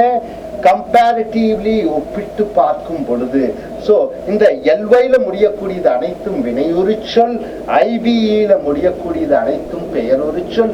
அதற்கு ஒரு டேபிள் இருக்கிறது, ஏற்கனவே நாம் கொடுத்திருக்கிறோம், அதை பாருங்கள். ATV, IE முடிகிறது, எல்லாமே பெயருரிச்சொற்களாக வருகிறது. comparatively expensive என்றால் ஒப்பிட்டு பார்க்கும் பொழுது ஒரு பொருள் இன்னொரு பொருளை விட அதிக விலையுடையதாக இருக்கிறது. சோ இது வந்து வினையுரிச்சொல். இது வந்து adjective, AD, adjective-ஆக வருகிறது. சோ ஒரு adverb, ஒரு வினையுரிச்சொல், ஒரு பெயருரிச்சொல். இந்த வினையுரிச்சொல் முன்னாடி பெயருரிச்சொல்லுக்கு முன்னாடி வருகிறது. the cost of living என்றால் என்ன? cost of livingனா வாழக்கூடிய செலவினங்கள். is comparatively expensive, ஒப்பிட்டு பார்க்கும் பொழுது விலை அதிகமாக இருக்கிறது. எந்தெந்த ஊருக்கு? மும்பைக்கும் சென்னைக்கும். அப்ப மும்பையிலே வாழ்வது அதிக செலவினமாக இருக்கிறது. எதனுடன் ஒப்பிட்டு பார்க்கும் பொழுது? சென்னையை ஒப்பிட்டு பார்க்கும் பொழுது மும்பைக்கும் சென்னைக்கும். மும்பையிலே வாழ்வது வாழும் செலவினங்கள் அதிகமாக இருக்கிறது. சோ இங்க கம்பேரிட்டிவ்லி அந்த வினையுரிச்சொல் இந்த எக்ஸ்பென்சிவ் என்ற பெயருரிச்சொல்லுக்கு முன்னாடி வந்து விடுகிறது. simply super, simply. He speaks எப்படி பேசலாம் simply சும்மா பேசலாம். So சும்மா இது வந்து adverb ஆக வருகிறது, வினையொலி சொல்லாக வருகிறது. சூப்பர் என்றால் பிரமாதமான, இது பெயரொலி சொல்லாக வருகிறது. So வினையொலி சொல் முன்னாடி வருகிறது, பெயரொலி சொல் பின்னாடி வருகிறது. The actress Priyanka Chopra, நடிகை Priyanka Chopra is simply super, சும்மா சூப்பரா இருக்காங்க, சும்மா சூப்பரா இருக்காங்க. சும்மாங்கிறது சிம்பிளி, சூப்பர்னா பிரமாதமாக. இன் அ டான்ஸ் ப்ரோக்ராம், அவங்களுடைய டான்ஸ் ப்ரோக்ராம்ல சும்மா பிரமாதமான ஒரு டான்ஸராக இருக்கிறாங்க. ஸோ சிம்பிளி வினையொலி சொல், சூப்பர் பெயரொலி சொல். இந்த வினையொலி சொல் சூப்பர்ங்கிற பெயரொலி சொல்லுக்கு முன்னாடி வருகிறது. பிரில்லியன்ட்லி ஸ்மார்ட், இந்த பிரில்லியன்ட்லினா மிக பிரமாதமாக, பிரில்லியன்ட்லி அறிவுபூர்வமாக. ஸ்மார்ட்னா நல்ல, ஸ்மார்ட்டுக்கு தமிழ் என்ன சொல்வீங்க, ஒரு நல்ல புத்தி வாய்ந்த. ஸோ இந்த பிரில்லியன்ட்லி adverb வினையொலி சொல், ஸ்மார்ட் என்பது பெயரொலி சொல். He is brilliantly smart in his studies, அவன் தன்னுடைய படிப்பிலே பிரமாதமாக அறிவுபூர்வமாக இருக்கிறான். ஸோ இந்த பிரில்லியன்ட்லி adverb இந்த adjective ஸ்மார்ட்டுக்கு முன்னாடி வருகிறது. ஸோ நண்பர்களே, இந்த வினையொலி சொற்களை எப்படி எடுப்பீங்கன்னு பார்த்தீங்கன்னா, இவங்க நைஸ்லி, இது வந்து adverb, இதை ly வெட்டிட்டீங்கன்னா அது என்னவாக மாறி விடுகிறது, அட்ஜெக்டிவாக மாறி விடுகிறது. ஸோ பெயரொலி சொல்லோட ly சேர்த்துட்டீங்கன்னா அது வினையொலி சொல்லாக மாறி விடுகிறது. வண்டர்ஃபுல் கூட ly சேர்த்துட்டீங்கன்னா அது வினையொலி சொல்லாக மாறி விடுகிறது. ஸோ ly சேர்த்துட்டீங்கன்னா அட்ஜெக்டிவோட அது adverb-ஆக மாறி விடுகிறது. எக்ஸலண்ட் அது அட்ஜெக்டிவ் பெயரொலி சொல், கூட ly சேர்த்துட்டீங்கன்னா அது adverb-ஆக மாறி விடுகிறது. ஸோ adverb-க்கு வினையொலி சொல்லுக்கு எழுத்துக்கள் கொஞ்சம் கூடுதலாக இருக்கும். பின்னொட்டுக்கள், இது சஃபிக்ஸ் எப்பொழுதும் ly-ல முடியக்கூடியதாக இருக்கும் adverb of manner-க்கு. ஸோ இந்த வினையொலி சொல்லினுடைய தன்மைகளை நன்கு அறிந்து தெரிந்து இனி வரக்கூடிய வீடியோக்களில் பார்த்து உங்களுடைய adverb-னுடைய அந்த கிராமர்ல 8 பார்ட் ஆஃப் ஸ்பீச்ல இருக்கக்கூடிய மிக முக்கியமான அந்த பார்ட் ஆஃப் ஸ்பீச் adverb-ல நீங்க ஸ்பெஷலிஸ்டாக மாற என்னுடைய இனிய வாழ்த்துக்கள். இனி வரக்கூடிய வீடியோக்களில் நாம் மேலும் adverb-களை பற்றி பார்ப்போம். Thank you. Dear friends, welcome to A.S. American English. Take your American grammar book. This is the level 5 grammar book video number 94. The adverbs and the what is the common things between an adjective and an adverb. That's what we are saying. Adverb, slowly, steady. Slowly is an adverb, steady is a adjective. Slowly, steady. India develops slowly and steady as world economical power. So slowly is an adverb, adjective is steady. See, slowly and steady, it can come in a sentence, right? India develops slowly and steady as world economic superpower. You can use that one adverb and one adjective. Adverbs are used before past participle. What are the past participles? Spoken is a past participle, written is a past participle, married is a past participle, educated is past participle. Before these past participles, adverbs are used. He is highly educated. Educated is past participle. Highly is adverb. It is a neatly written essay. Written essay. What type of essay? Neatly written essay. So neatly comes before written past participle. Comparatives of adjectives and adverbs. So you are comparing with adverb and adjective. See, she dances. How she dances? Beautifully. You ask a question how, you get an answer, that is called adverb. She dances. How? You ask a question how, the answer is beautifully. When you ask a question how to the verb, the answer you get is called adverb. Now, she is a beautiful girl, right? This is an adjective. How do you get an adjective? You ask the girl, noun, what type of? What is the question you are asking? What type of? And the answer you get is beautiful. So beautiful is adjective. She dances. How? You ask a question, beautifully it comes, so it is an adverb. She is what type of a girl? Beautiful girl. So beautiful becomes adjective. Okay. He looks neatly in uniform. He looks. You ask a question, how does he look? How does he look? The answer is neatly. He looks neatly in uniform. He wears Neat uniform. What type of uniform? You ask a question to the noun uniform. What type of? Then you answer you get is neat. So neat becomes adjective. He acts well in movies. He acts how? You ask a question, acts how? Answer you get is well. He acts how? Well. So well is an adverb. Neatly is an adverb. Beautifully is an adverb. He is a what type of actor? Noun. What type of actor? Good actor. So good. So for adjective you are asking what type of? What type of? To the noun. The answer you get is beautiful, neat, good. You ask a question, how to the verb? How she dances, how he looks, how he acts. The answer you get is beautifully, neatly, well. That is called adverb, right sir? Now, for some words, adjectives and adverbs, the words are same. For example, hard, late, fast. Both adjective and adverb are same. For example, she studies hard. She studies how? You ask a question, how she studies how? The answer is hard. So hard is an adverb. She is a working student. What type of working student? Hard working student. So hard becomes adjective, right sir? Now the plane landed. When did the plane landed? When did the plane landed? Late. So she is a comer. What type of comer? Late comer. So late becomes adjective.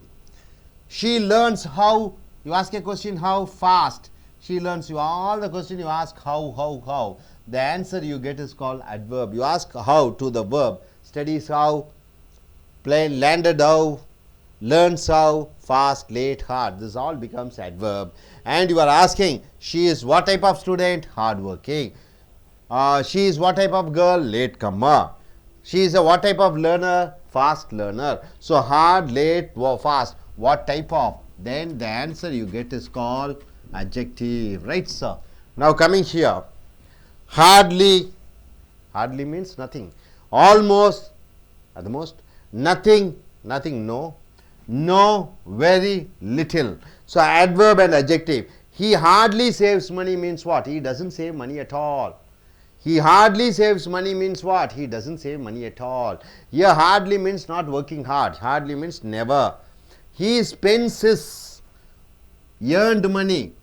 How? What type of earned money? Hard earned money. So hard becomes adjective. So he hardly saves money. Hardly becomes what? Adverb. The order of adverbs should be in a sentence. In a sentence, we should speak about first the adverb of manner should come. What it should come? Adverb of manner. See, she went. Which is adverb of manner? You ask a question, how? You ask a question, how to the verb. Slowly, slowly becomes adverb of manner. You ask a question, how to the verb, the answer slowly. Slowly should come number 1. Adverb of place, to the school. She went where? You ask a question, where? You ask a question, how? You are getting slowly. You ask a question, where to the verb. Where she goes? To the school. So adverb of place should come second.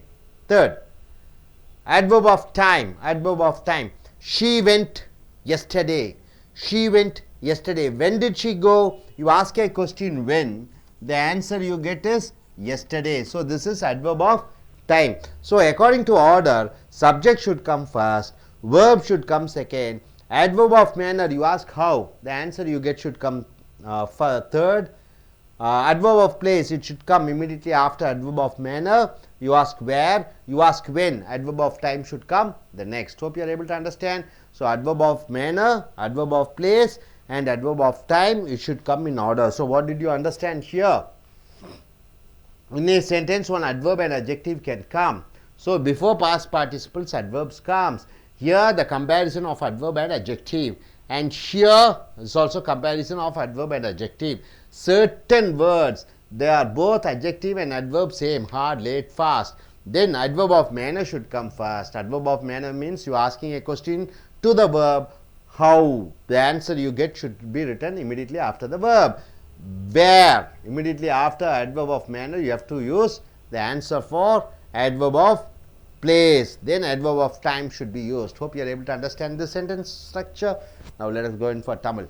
நண்பர்களே, உங்களுடைய இலக்கண ஆங்கில புஸ்தகத்தை எடுத்துக்கொள்ளுங்கள். Level 5 வினை video 94. Adverb என்றால் வினை உரிச்சொல், வினைகளை உரித்து சொல்லுவது. உதாரணத்திற்கு ஸ்லோலி என்றால் மெதுவாக, ஸ்டெடி என்றால் நிதானமான. ஸோ ஸ்லோலி மெதுவாக என்பது வினை உரிச்சொல்லாகவும், ஸ்டெடி நிதானமான என்பது பெயர் உரிச்சொல்லாகவும் வருகிறது. இந்தியா டெவலப்ஸ், இந்தியா முன்னேறி கொண்டிருக்கிறது. ஸ்லோலி மெதுவாக. ஸ்டெடி என்றால் என்ன? நிலைத்து நிற்கக்கூடிய வகையிலே. ஆஸ் வேர்ல்டு எக்கனாமிக் உலக சூப்பர் பவர் வலிய அரசாக, வலிமை மிகுந்த அரசாக மெதுவாகவும் நிதானமான முறையிலே முன்னேறி கொண்டிருக்கிறது. ஸோ ஸ்லோலினா மெதுவாக, ஸ்டெடி என்றால் நிதானமான என்று வருகிறது. அடுத்தது அட்வர்ப்ஸ். இந்த வினையுறு சொற்கள் எங்கே பயன்படுத்தப்படுகிறது என்றால் பாஸ்ட் பார்ட்டிசிபிள்ஸ். பாஸ்ட் பார்ட்டிசிபிள்ஸ் என்றால் என்ன? இறந்த காலத்திலே கலந்து கொள்வது, அது இறந்த கால எச்சம். ஸ்போக்கன் பேசி இருப்பது, ரிட்டன் பேர் எழுதி இருந்தது, மேரீடு திருமணமான, எடுகேட்டட் படித்த. ஸோ இதற்கு முன்னாடி இந்த வினையுறு சொல்லை பயன்படுத்துவோம். ஹீ இஸ் எடுகேட்டட்னா என்ன? அவன் படித்தவன், நன்கு படித்தவன்னா இஸ் ஹைலி எடுகேட்டட். ஹைலி என்றால் என்ன? நன்கு, நன்று படித்தவன், நன்கு படித்தவன். அவன் எப்பேற்பட்ட படித்தவன்? நன்கு படித்தவன். ஹைலியை முன்னாடி யூஸ் பண்ண வேண்டும்.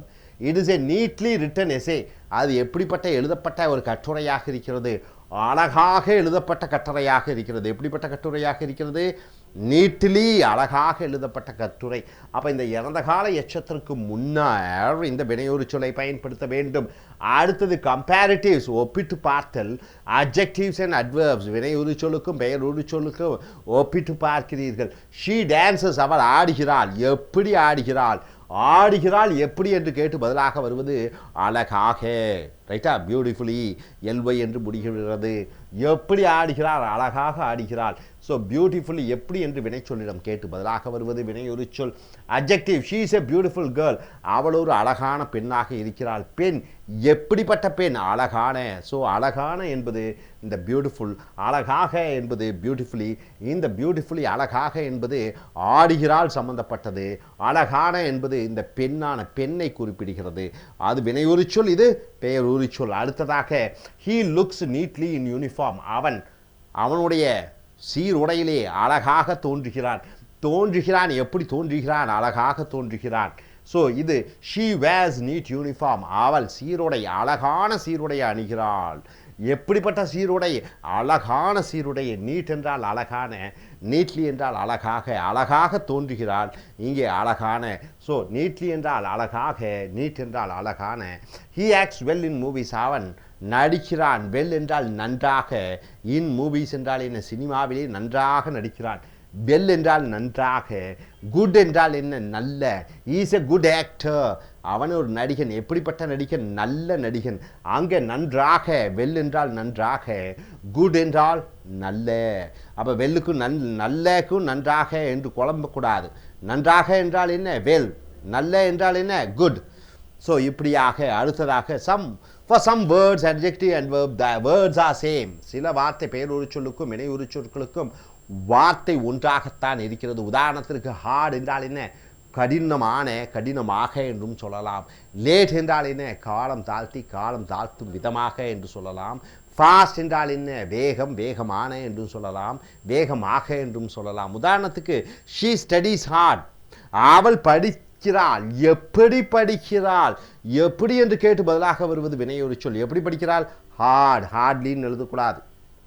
அவள் கடுமையாக படிக்கிறாள். ஹார்ட், ஹார்ட் என்று தான் சொல்ல வேண்டும், ஹார்ட்லின்னு சொல்லக்கூடாது. ஷீ ஸ்டடீஸ் எப்படி? Hard. She is a hard working students, இது பெயர் ஒரு சொல். ஸ்டூடெண்ட் எப்படிப்பட்ட மாணவன்? ஒர்க்கிங் ஸ்டூடெண்ட் எப்படிப்பட்ட வேலை செய்து கொண்டிருக்கக்கூடிய மாணவன்? கடினமாக வேலை செய்யக்கூடிய, கடினமான வேலை செய்து கொண்டிருக்கக்கூடிய மாணவன். கடினமான, ஹார்ட். ஸோ இந்த ஹார்ட் என்பது வினை ஒரு சொல்லாகவும் வருகிறது, பெயர் ஒரு சொல்லாகவும் வருகிறது. த பிளேன் லேண்டட் லேட், அந்த ஏரோப்ளேன் கால தாமதமாக தரை இறங்கியது. லேண்டட் என்றால் தரை இறங்கியது. எப்பொழுது தரை இறங்கியது? காலம் தாழ்த்தி. ஸோ லேண்டட் லேட் என்றால் காலம் தாழ்த்தி. She is a late comer என்றால் என்ன? அவள் எப்பொழுதும் காலம் தாழ்த்தி வரக்கூடிய பெண்ணாக இருக்கிறாள். கம்மர்னா வரக்கூடியவள். லேட் என்றால் என்ன? காலம் தாழ்த்தி வரக்கூடியவளாக இருக்கிறாள். அடுத்ததாக ஷீ லேர்ன்ஸ், அவள் கற்றுக்கொள்கிறாள். எப்படி கற்றுக்கொள்கிறாள்? ஃபாஸ்ட் என்று தான் சொல்ல வேண்டும், ஃபாஸ்ட்லி என்று சொல்லக்கூடாது. ஸோ ஹார்டு, லேட்டு, ஃபாஸ்ட்டு இது பெயரூறு சொல்லுக்கும் வினையுறு சொல்லுக்கும் ஒன்றுதான். ஃபாஸ்ட்லி என்று சொல்லக்கூடாது. ஷி லேர்ன்ஸ் ஃபாஸ்ட், அவள் வேகமாக கற்கிறாள். She is a fast learner, அவள் எப்படிப்பட்ட கற்கக்கூடிய பெண்ணாக இருக்கிறாள், அவள் வேகமான கற்றுக்கொள்ளக்கூடிய திறமையுடையவளாக இருக்கிறாள்.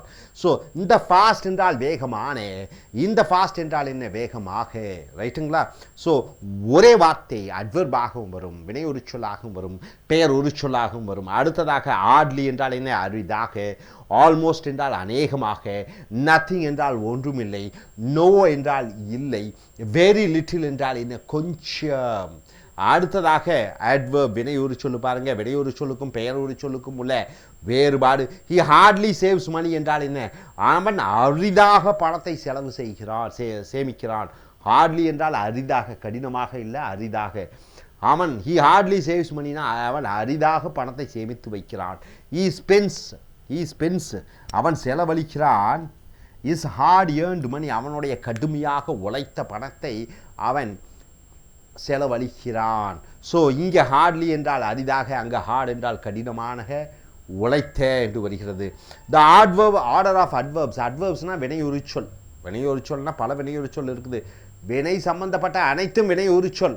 அது வினையுரிச்சொல் நேரமாக இருக்கலாம், தன்மையாக இருக்கலாம், இடமாக இருக்கலாம். இப்போ உதாரணத்திற்கு இஃப் இன் ஏ சென்டென்ஸ், ஒரு வாக்கியத்தில் வி ஷுட் ஸ்பீக் அபவுட், நாம் அட்வர்ப் ஆஃப் மேனர், ஒரு காரியம் எப்படி செய்யப்படுகிறது என்பதை பற்றி விளக்க வேண்டும் என்றால், adverb of place, ஒரு காரியம் எங்கே நடைபெற்றது என்று விளக்கத்தை கொடுக்க வேண்டும் என்றால், the adverb of time, ஒரு காரியம் எப்பொழுது நடைபெற்றது என்ற விளக்கத்தை சொல்ல வேண்டும் என்றால், then the order should be, அதுக்கப்புறம் முறையாக வாக்கிய அமைப்பு இப்படி தான் இருக்க வேண்டும். சப்ஜெக்ட் முன்னாடி வர வேண்டும், she. அடுத்தது verb went, வினைச்சொல் வர வேண்டும். adverb of manner, slowly, she went, அவள் சென்றாள். எப்படி சென்றாள், மெதுவாக சென்றாள். ஸோ மெதுவாக என்பது அடுத்ததாக வர வேண்டும். எங்கே சென்றாள், பள்ளிக்கு, to the school, அடுத்ததாக to the school வர வேண்டும். அடுத்தது adverb of time, எப்பொழுது சென்றாள், நேற்று சென்றாள். அப்ப எங்கே, எப்படி, எப்படி, எங்கே, எப்பொழுது, இந்த முறையிலே தான் வினைச்சொல்லிடம் கேட்டு பதிலாக வரக்கூடிய அந்த பதில்களை வினைச்சொல்லுக்கு பின்னாடி வர வேண்டும். எப்படி, எங்கே, எப்பொழுது. அவன் சென்றான், எப்படி, மெதுவாக. எங்கே, பள்ளிக்கு. எப்பொழுது, நேற்று. அப்ப எப்படி, எங்கே, எப்பொழுது, இந்த முறையிலே வினைச்சொல்லுக்கு பின்னாடி வர வேண்டும். ஸோ நண்பர்களே, இதை நன்கு அறிந்து தெரிந்து உங்களுடைய பேச்சாங்கிலத்திலும் எழுத்தாங்கிலத்திலும் பயன்படுத்தி நல்ல பேச்சாளர்களாக, எழுத்தாளர்களாக மாற என்னுடைய இனிய வாழ்த்துக்கள். Thank you very much. Dear friends, welcome to A.S. American English. Take your American Grammar Level 5 grammar book, and the video number is 95. We have come to the frequency adverbs. Frequency adverbs means what? Something happening frequently, right? See, frequency adverbs are used in the middle of the sentence. It is used in the middle of the sentence, before the verbs, and in between 2-word or 3-word verbs, right? So simple. Usually, regularly, normally, regularly, frequently or regularly, rarely or occasionally, hardly, rarely, seldom, rarely, never, not at all, steadily, strongly, once, one time. All these frequency adverbs are used in between the sentence. If there are 2 verbs, it comes in between the 2 verbs. I usually wake up at 6 a.m. Wake up is the verb. Usually as adverb comes before the verb wake up. He is normally doing his work. Isn't doing, 2 verbs, is doing. So normally comes in between. He is normally doing his work. So normally and usually are frequency adverbs. I frequently check my mail. Check is the verb, frequently is adverb. I have rarely spoken to him. Have spoken is the verb, 2-word verb. Rarely comes in between.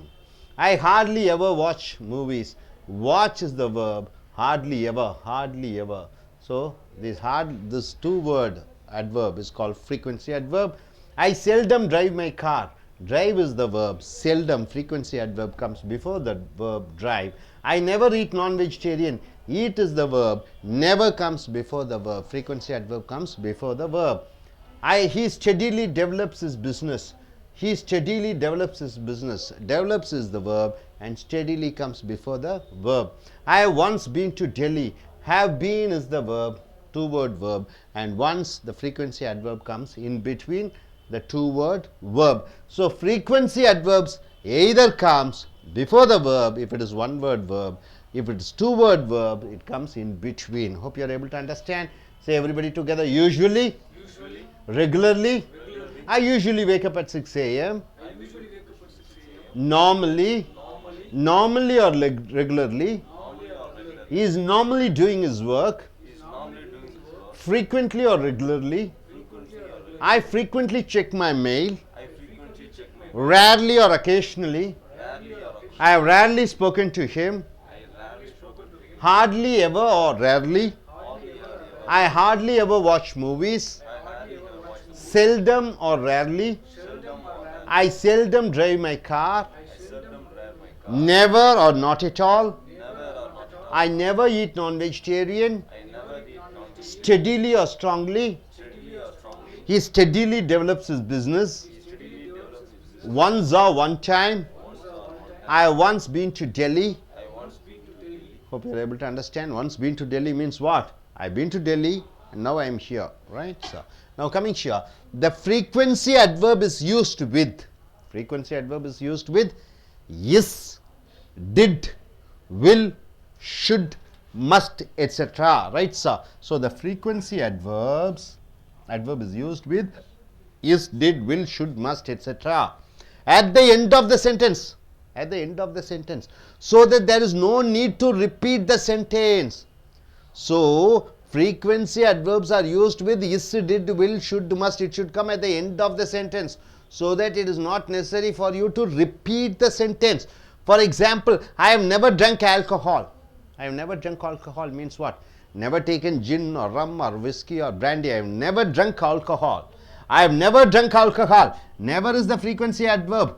And never will, it ends with will means what? Never I am going to drink alcohol any more time. So will is used with never. So when you use will, it is not necessary to repeat the sentence. I will never will I am going to take alcohol anymore in future. So one sentence is shortened by using will at the end of the sentence. So I am never drunk alcohol. So far I never drunk and never will drink alcohol. So no need to use the drink alcohol once again. So you use ending the sentence with will. Next, she always says she will never take leave. She always says that she will never take leave. See, always is an adverb, never is an adverb, but she always is. So is used after the frequency adverb. Always is means she always is taking leave. She says she will never take her leave. She says she will never take leave, but always, she always is means she always is taking leave. So no need to write taking leave. Now coming here, yet and still. Two adverbs, yet and still. What do you mean by yet and what do you mean by still? The adverb yet means until now. Yet means until now, till now. Yet is used in negative sentences and question sentences. Yet means until now and yet is used with negative and for question sentences. For example, okay, now we are coming yet. Yet is used with negative and question sentences and yet means until now, right sir? You know the meaning of yet. Now coming here to the meaning of still. Still adverb is used to say that the action is continuing and the action has not stopped. So still means some action is going on but the action has not stopped, right sir? See here, yet and until now. I have not got my appointment letter yet. I have not got my appointment letter yet means what? Yet means until now. Until now I have not got my appointment letter. Not, see, have not got. So this is a negative sentence. For negative sentence you are using yet. I have not got my appointment letter yet. Until now I have not got my appointment letter. Now, haven't you eaten the food yet?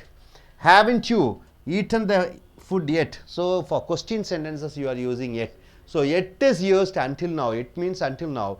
Yet is used for questioning and for negative. For negative, I have not got my appointment letter yet.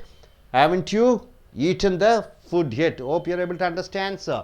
So for what we have seen here, frequency adverbs are used before the verbs. Frequency adverbs are used when two verbs are there, two word verbs are there, you are using it in between. Next year, the frequency adverbs are used with is, did, will, should, must. It should come at the end of the sentence so that it is not necessary for you to repeat the sentence. Then the meaning of yet and still. Yet means until now. Still means the action is continuously going on. Yet is used with negative and question. Right, sir? Hope you are able to understand. This is what we have seen. Now coming here in Tamil version. நண்பர்களே, உங்களுடைய அமெரிக்க grammar level 5 எடுத்துக்கொள்ளுங்கள். Video number 95. Frequency adverb. Frequency என்றால் என்ன? அடிக்கடி நிகழக்கூடிய ஒரு சம்பவம். Adverb என்றால் என்ன? வினையுறுச்சொல். வினையுறுச்சொல் என்றால் என்ன? வினைச்சொல்லுக்கு சம்பந்தப்பட்ட அனைத்து சொற்களும் வினையுறு சொற்கள் என்று சொல்கிறோம். ஃப்ரீக்வன்சி அட்வர்ப்ஸ் அடிக்கடி நடக்கக்கூடிய வினையுறு சொற்கள் ஆர் யூஸ்ட் உபயோகப்படுத்தப்படுகிறது. In the middle of the sentences, வாக்கியத்தின் நடுவிலே பயன்படுத்தப்படுகிறது. பிஃபோர் த வேர்ப்ஸ், இது வினைச்சொற்களுக்கு முன்னாடி வரும். And in between 2 word or 3 word verbs, 2 வினைச்சொல் வார்த்தைகள், 3 வினைச்சொல் வார்த்தைகள், இவைகளுக்கு நடுவிலே வரும். உதாரணத்திற்கு ஒரு வினைச்சொல் வார்த்தை என்றால் ஈட்டு, இதுக்கு முன்னாடி வரும். ஹேஸ் ஈட்டன் என்றால் என்ன? சாப்பிட்டு இருக்கிறான். ஹேஸ் ஈட்டன் 2 வார்த்தைகள் வினைச்சொற்கள், இது 2 வார்த்தையாக வருகிறது வினைச்சொல். ஸோ இந்த மாதிரி வார்த்தைகளுக்கு நடுவிலே நாம் இந்த ஃப்ரீக்வன்சி அட்வர்ப் வினைச்சொல்களை உபயோகப்படுத்த வேண்டும். யூஸ்வலி என்றால் என்ன? வழக்கமாக. ரெகுலர்லி என்றால் என்ன? அடிக்கடி. நார்மலி என்றால் என்ன? பொதுவாக. ரெகுலர்லி அடிக்கடி, ஃப்ரீக்வெண்ட்லி அடிக்கடி என்று சொல்லலாம். ரெகுலர்லி ஒன்றை முறையாக, வழக்கமாக. ரேர்லி என்றால் அரிதாக, அக்கேஷனலி ஏதோ ஒரு முறை. ஹார்ட்லி எவர் என்றால் என்ன? எப்பொழுதாவது ஒரு முறை. ரேர்லி என்றால் என்ன? அரிதாக. செல்டம் என்றால் என்ன? அரிதாக. ரேர்லி என்றால் அரிதாக. நெவர் என்றால் எப்பொழுதுமே கிடையாது. நாட் அட் ஆல் என்றால் இல்லவே இல்லை. ஸ்டெடிலி என்றால் என்ன? ஒன்று நிலைத்து நிரந்தரமாக. ஸ்ட்ராங்லி என்றால் என்ன? வலுவாக. ஒன்ஸ் என்றால் ஒரு முறை, ஒன் டைம் என்றால் ஒரு முறை. ஸோ இப்போ இதெல்லாம் என்ன சொல்லுவீங்க? ஃப்ரீக்வன்சி அட்வர்ப்ஸ் என்று சொல்லக்கூடிய அடிக்கடி ஒன்று நடக்கக்கூடிய வினையுறு சொல்லாக வருகிறது. உதாரணத்திற்கு ஐ usually wake up at 6 AM. நான் பொதுவாகவே காலை 6 மணிக்கு எழுகிறேன். வேக்கப் என்றால் என்ன? எழுகிறேன், விழிக்கிறேன், விழிப்புணர்வு அடைகிறேன். வேக்கப் இது வினைச்சொல். இறந்த காலம் ஓக்கப் என்று சொல்கிறோம்.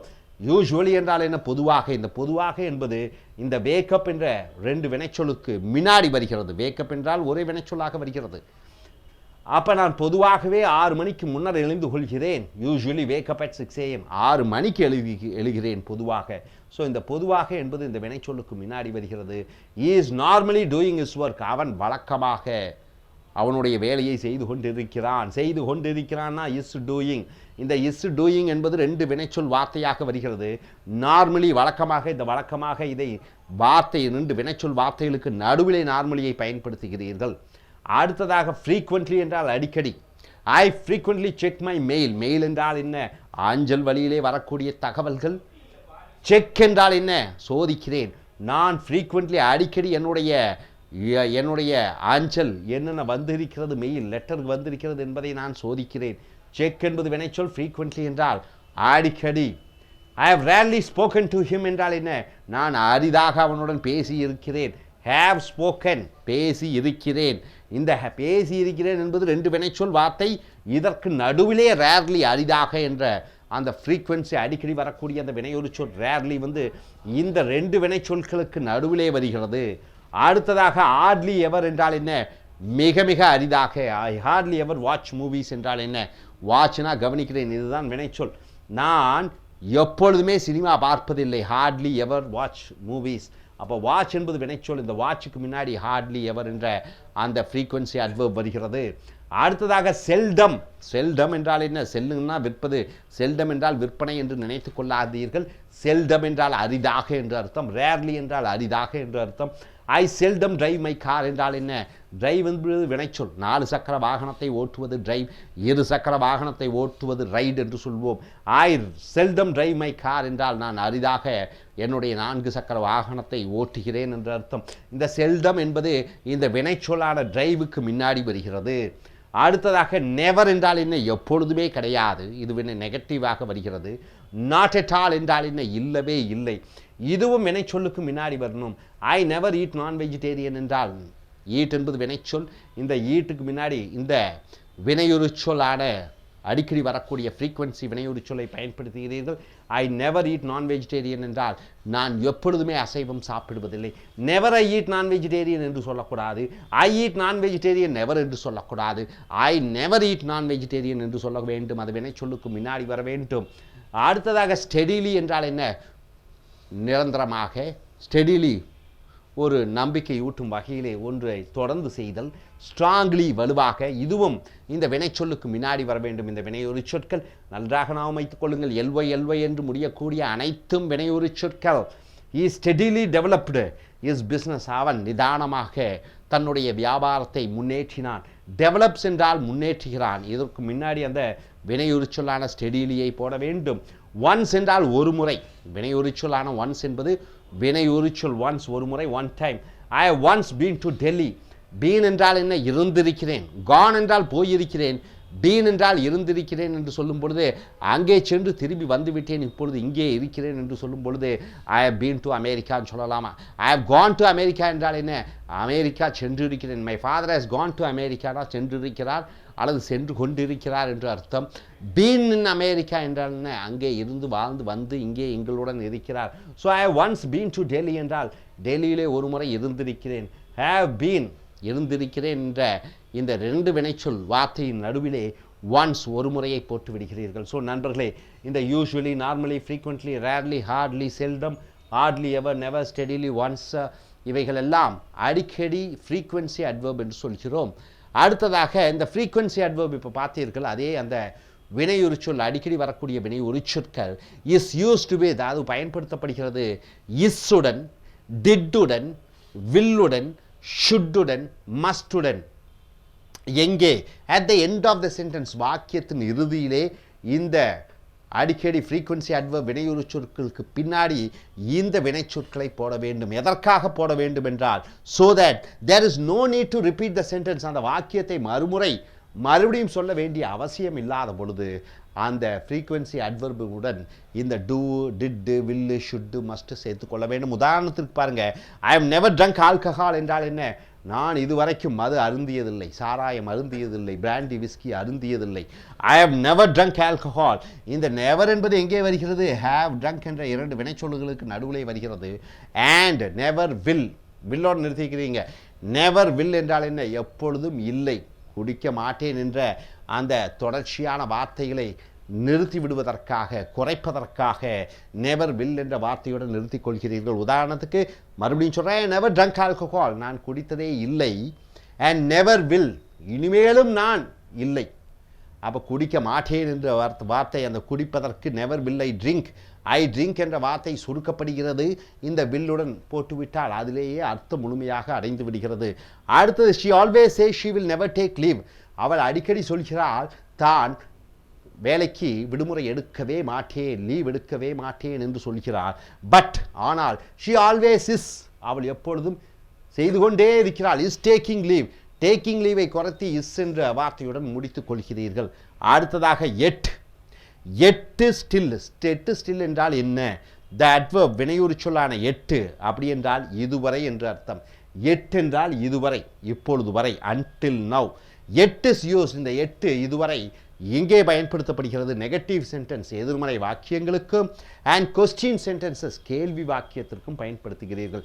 ஸோ எட் என்ற வார்த்தை இதுவரை, இந்த இதுவரை என்ற அந்த எட் என்பத வார்த்தையை நீங்கள் எதிர்மறை வாக்கியத்திற்கும் கேள்வி வாக்கியத்திற்கும் பயன்படுத்துகிறீர்கள். ஸ்டில், ஸ்டில் என்ற வார்த்தை வினையுறு சொல், இதை எங்கே பயன்படுத்துகிறீர்கள்? Still adverb is used to say that the action is continuous and the action has not stopped. ஒரு செய்கை நடந்து கொண்டிருக்கிறது, அது இன்னும் நின்று விடவில்லை. until என்றால் என்ன? ஸ்டில் என்றால் என்ன? இதுவரை.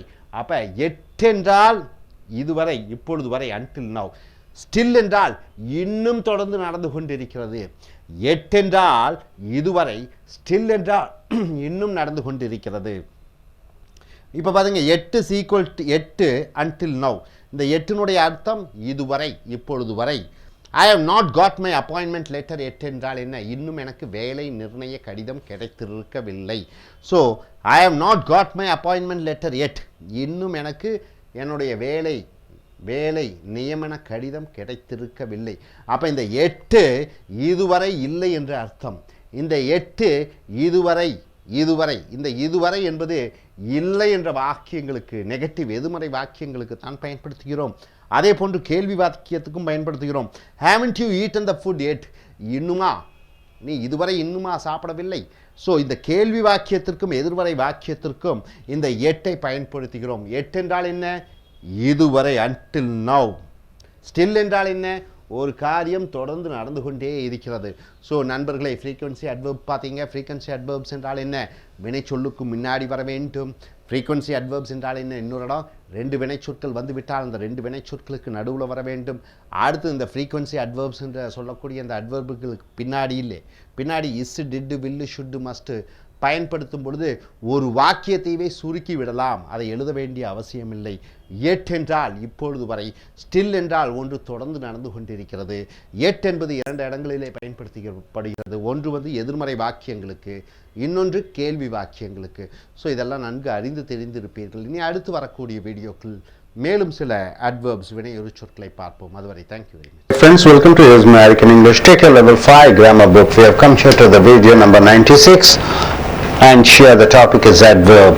The 4th video on adverb. As you know the parts of speech: noun, verb, adjective, adverb. Then what do you have? Preposition, pronoun, conjunction and interjection. We have seen about noun, we have seen about verb, we have seen about adjective, we have come here to adverb. Adverb is adding some information to the verb, right? Eats. How do you eat? I eat slowly. Or she dances. How does she dance? She dances beautifully.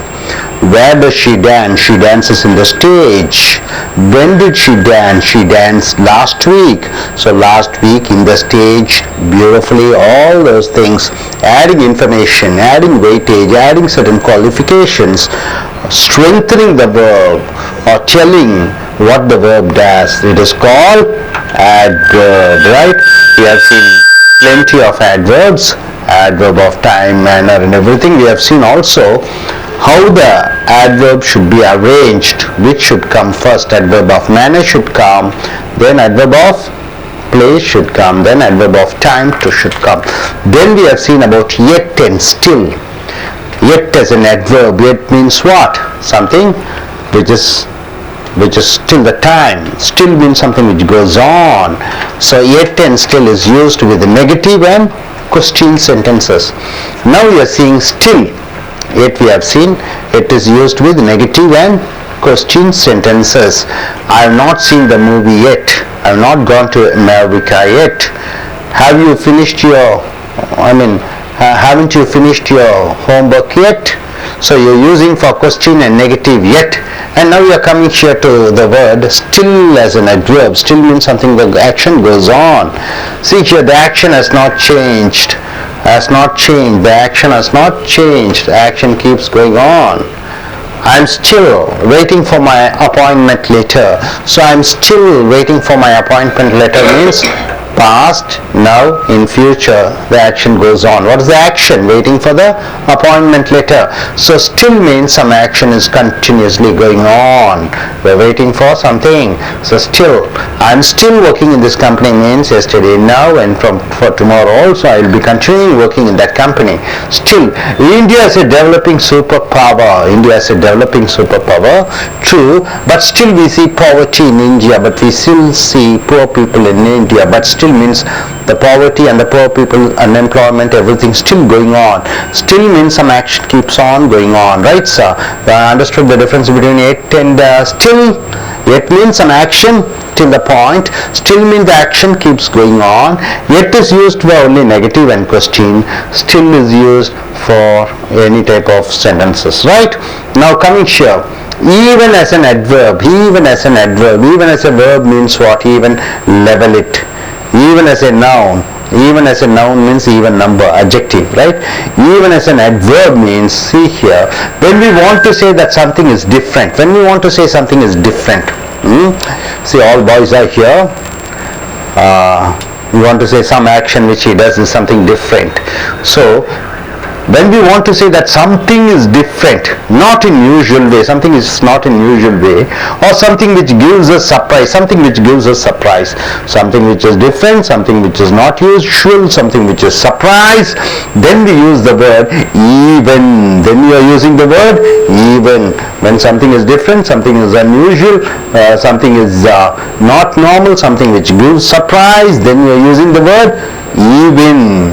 Human rights violations are happening everywhere. Human rights violations means what? Killing people, attacking people, torturing women, torturing ladies. It's happening everywhere. Even in America. See, it's a surprise statement. America is considered to be a democratic country. America is considered to be respecting human rights. America is considered to be, it is self-righteous and everybody have equal rights. But even in America means it surprises, it's unusual, right? Even in America, right? Now it rains heavily every month. Every month it rains heavily. Even in the month of June means what? June usually is a hot time. But in the month of June, unusually it rains. Even in the month of June, some unusual things happen in particular time. You are using even. So even is used to say something is different, something is unusual, something which gives surprises, right? Something which gives surprises. So see, politicians are bad. Politicians are bad, or you can say, but politicians are good, or something like that. Even in the sense, can you form a sentence saying even, which gives you surprise, which gives you something unusual, something which is different. Every car is costly. Every car is costly. Even Indian cars considered to be the cheapest, but even Indian cars are costly. It gives surprise, right? Okay, today is in the month of April is a hot day, but during that time, even in the month of April, we get rain. So even gives some surprising statements. You are using even. Next, even is used with a comparative degree adjective. What do you mean by comparative degree adjective, sir? When you compare two qualities of a noun, that is called comparative degree adjective. More excellent, more expensive, taller, stronger, these are adjectives. So even is used with comparative adjectives, right, sir? So what you have seen here is still means some action keeps on going on. Even is an adverb which is used to say something is unusual, something which surprises, something which is different, something is not in a proper way. So we have seen example. Then even is used with comparative degree adjective. What are the comparative degree adjectives? It is taller, more beautiful, more excellent. It is comparative degree adjective. Coming here, you see, land is costly in Chennai. You agree with this? Land is costly in Chennai, and everywhere you go to Chennai, land is very costly. Square feet, it comes to around 1,000, 3,000, 4,000 rupees. Land is costly in Chennai and in Mumbai. And in Mumbai, the land value is even costlier than Chennai. So you are comparing Chennai with Mumbai. Land is costly in Chennai. And in Mumbai, the land value is even costlier than Chennai. So costlier is comparative adjective. We are using even. So even costlier than Chennai means it is more costly than Chennai. You are using even with a comparative degree. So land value in Chennai is costly, but in Mumbai, even it is costlier than Chennai. South Indian girls are beautiful. Yes, South Indian girls are beautiful, but North Indian girls are even more beautiful than the South Indian girls. So no, South Indian girls are beautiful, but North Indian girls are more beautiful than South Indian girls. So this also you are going with the comparative degree using even. So even is used for comparative degree adjectives. Coming here, we form sentences using certain sentences in your day-to-day conversation. You use not even. Not even. Even if, you use the word even if, even though, even then. See how many phrases we use. So not even if, even though, even then. So number one place, even is used where? Even is used to say something unusual, something different, something something which gives a shocking news, surprises, you are using even.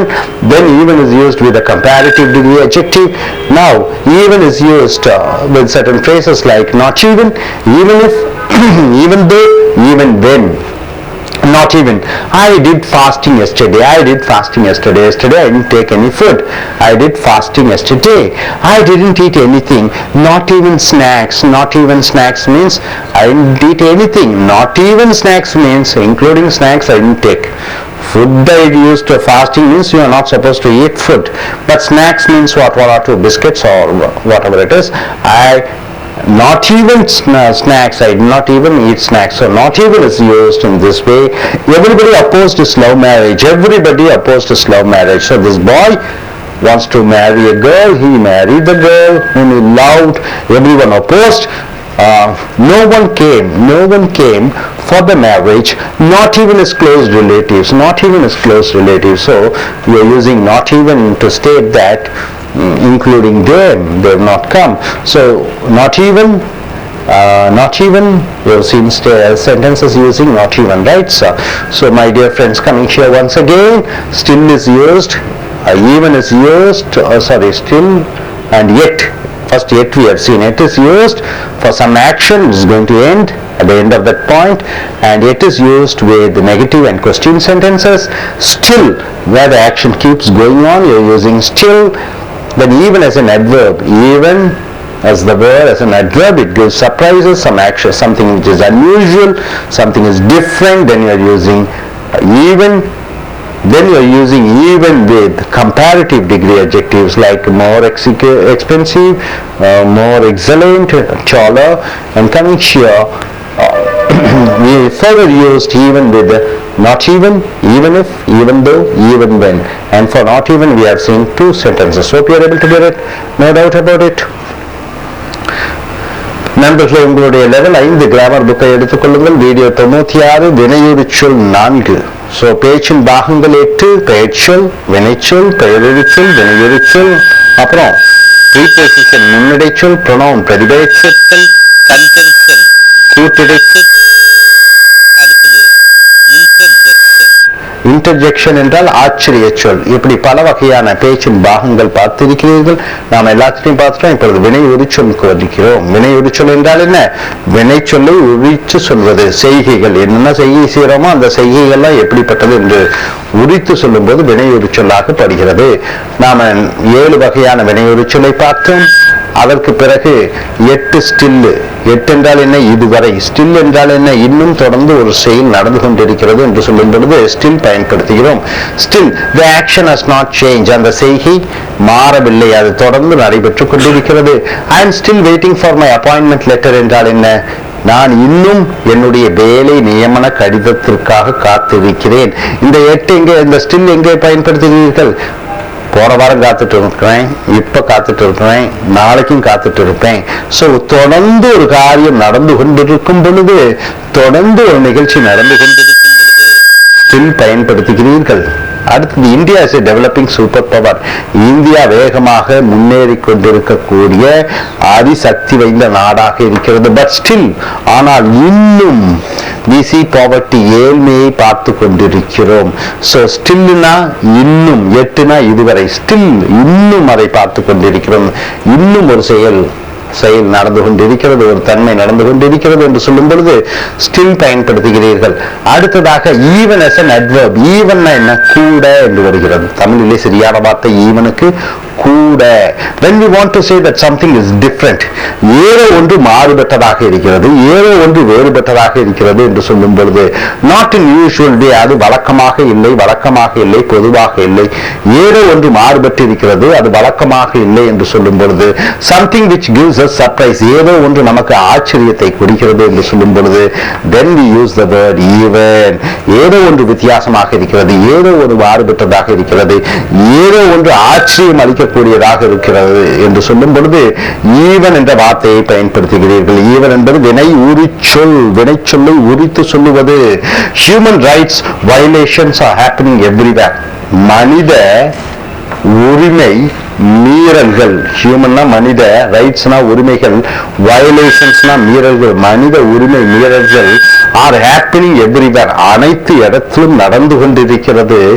Even in America, அமெரிக்காவிலும் கூட, America ஒன்று நாடு மனித உரிமைகள் 100% வழங்கப்படுகிற நாடு என்று கருதப்படுகிறது. ஆனால் மனித உரிமைகள் அனைத்து இடத்திலும் நடந்து கொண்டிருக்கிறது, அமெரிக்காவிலே கூட என்று சொல்லி நீங்கள் ஒரு வித்தியாசமான ஒரு நிகழ்ச்சி, ஒரு ஆச்சரியம் அளிக்கக்கூடியது. அது மற்றவர்கள் எல்லாம் வேறு விதமாக நினைத்து கொண்டிருக்கும் பொழுது நீங்கள் மாறுபட்ட ஒரு கருத்தை சொல்லி ஆச்சரியப்பட வைக்கும் பொழுது ஈவன் என்று சொல்லுகிறீர்கள். Surprise, unusual. இப்ப அனைத்து அரசியல்வாதிகளும் லஞ்சம் வாங்குகிறார்கள் என்றால் என்ன? All politicians are getting bribes. பிரதம மந்திரியும் கூட என்று ஆச்சரியமாக சொல்லும் பொழுது ஈவன் த பிரைம் மினிஸ்டர் என்று சொல்கிறீர்கள்.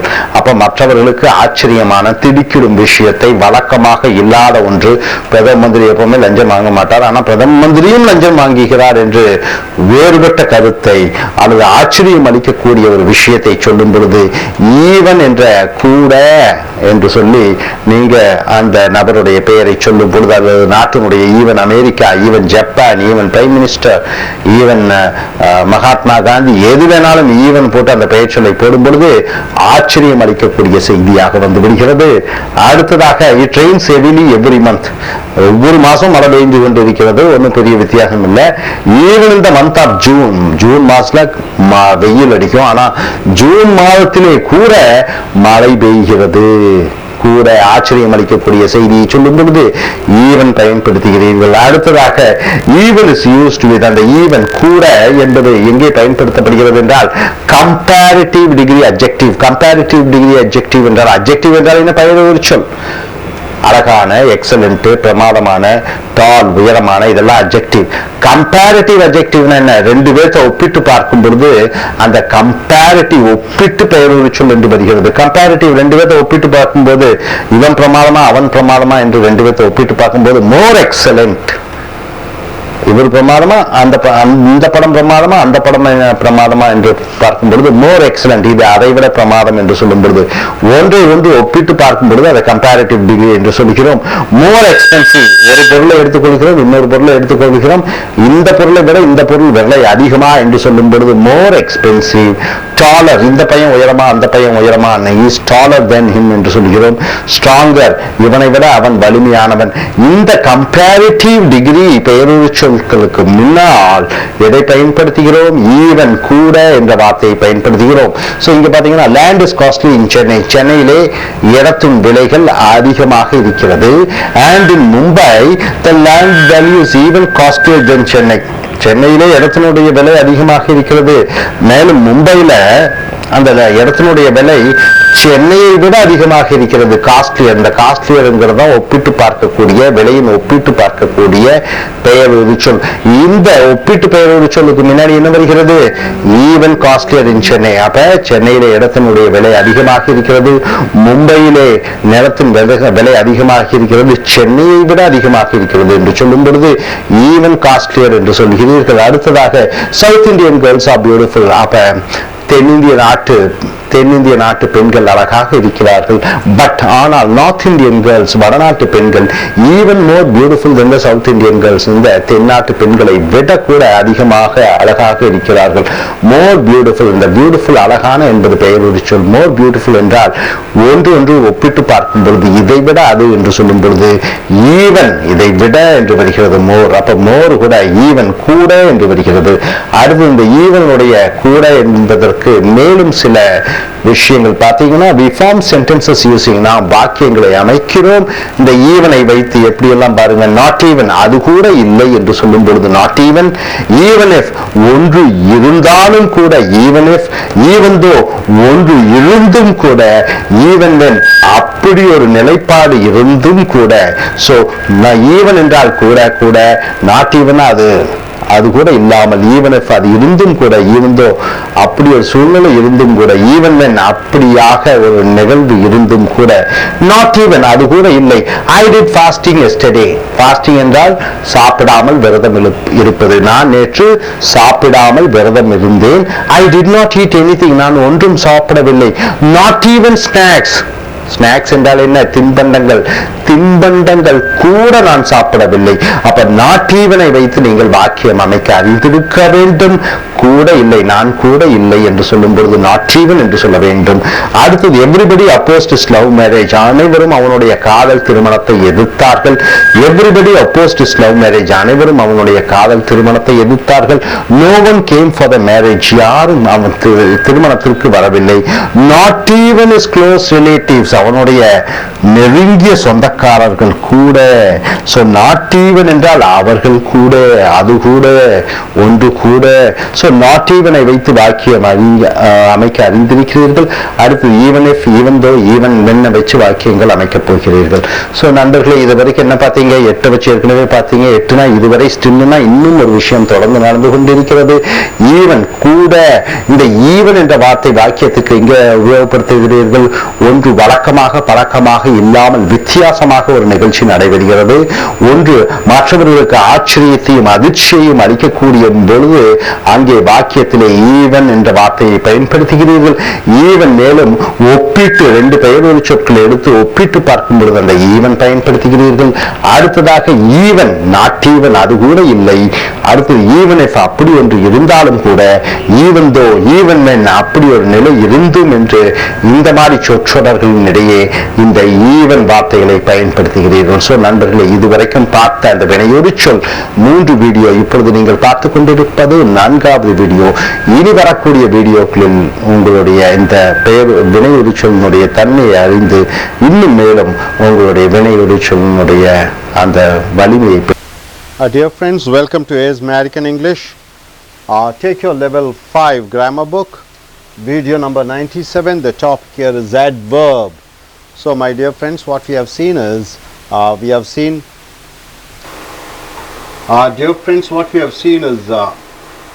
noun, verb, adverb, adjective. Now we have come here to the adverb, part 5. So we have seen number of adverbs, 7 types of adverbs. Then we have seen even and still as an adverb. Then we have come here in usage of even if. Even if I'll come to your marriage, even if you don't invite me. So even if as the phrase, where do you use? So even is used when you want to say something it is in surprise, something which is unusual, something which is not happening regularly. There you are using even. So now even is used with the phrase if. Even if I'll come to your marriage, even if you don't invite me. Something is unusual, isn't it? Somebody who don't invite you, you don't go for any party or function. Even if you don't invite me, I'll come for the marriage. So even if is used in saying something which you want to say in a surprise or something which is unusual. So India will become a super economical power even if America doesn't support India. So generally it is the superpower America, whichever country America supports, that country becomes a superpower. For example, Japan, for example, South Korea, even China. So India will become a superpower even if America doesn't support India. So we are not bothered about America supports or not. So even without the technical supports of Americans, India will become a superpower. So even if is used when unusual things happening. So even though you are using even though as an adverb, even though her first medium of education is in Tamil, so her mother tongue is Tamil, and her first education, first language education, what she has learned in Tamil, she speaks English fluently. Even though her first medium of education is in Tamil, she speaks English fluently. So something it is unusual. People whoever learns their subject as first language as English, they can speak English fluently. But here, even though she has learned her first language in her mother tongue Tamil, she speaks English fluently. So it is an unusual thing. So even if, even though, see, even though Japan has low land resources, land resources of Japanese are, or it is something, it is not as fertile as African countries or America or Indian countries land. So Japan has low land resources. Even though Japan has low land resources, Even though Japan has low land resources, they are world's fourth largest economy. So they are able to produce a lot of things. So even though, so it is something unusual, something which gives surprises, then you are using even though, that verb. Even when, this phrase used, even when. Our Prime Minister is cool-headed person. Our Prime Minister is he's not a serious person, he's a cool-headed person. He doesn't get angry, even when the reporters ask him embarrassing questions. So, generally when the journalists or reporters ask embarrassing questions to the VIPs, they get angry, but our Prime Minister doesn't get angry. So, even when, this is also an unusual situation. So something which is surprising. Whenever you want to say something which is unusual and it is surprising, then you are using even.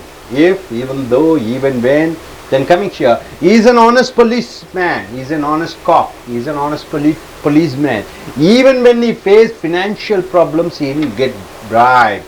So generally, people when they are in financial problems, they compromise with their values and principles. But here's a policeman, even when he had financial problems, he didn't get bribed. So even when in unusual circumstances also, he has not. So something which is surprising.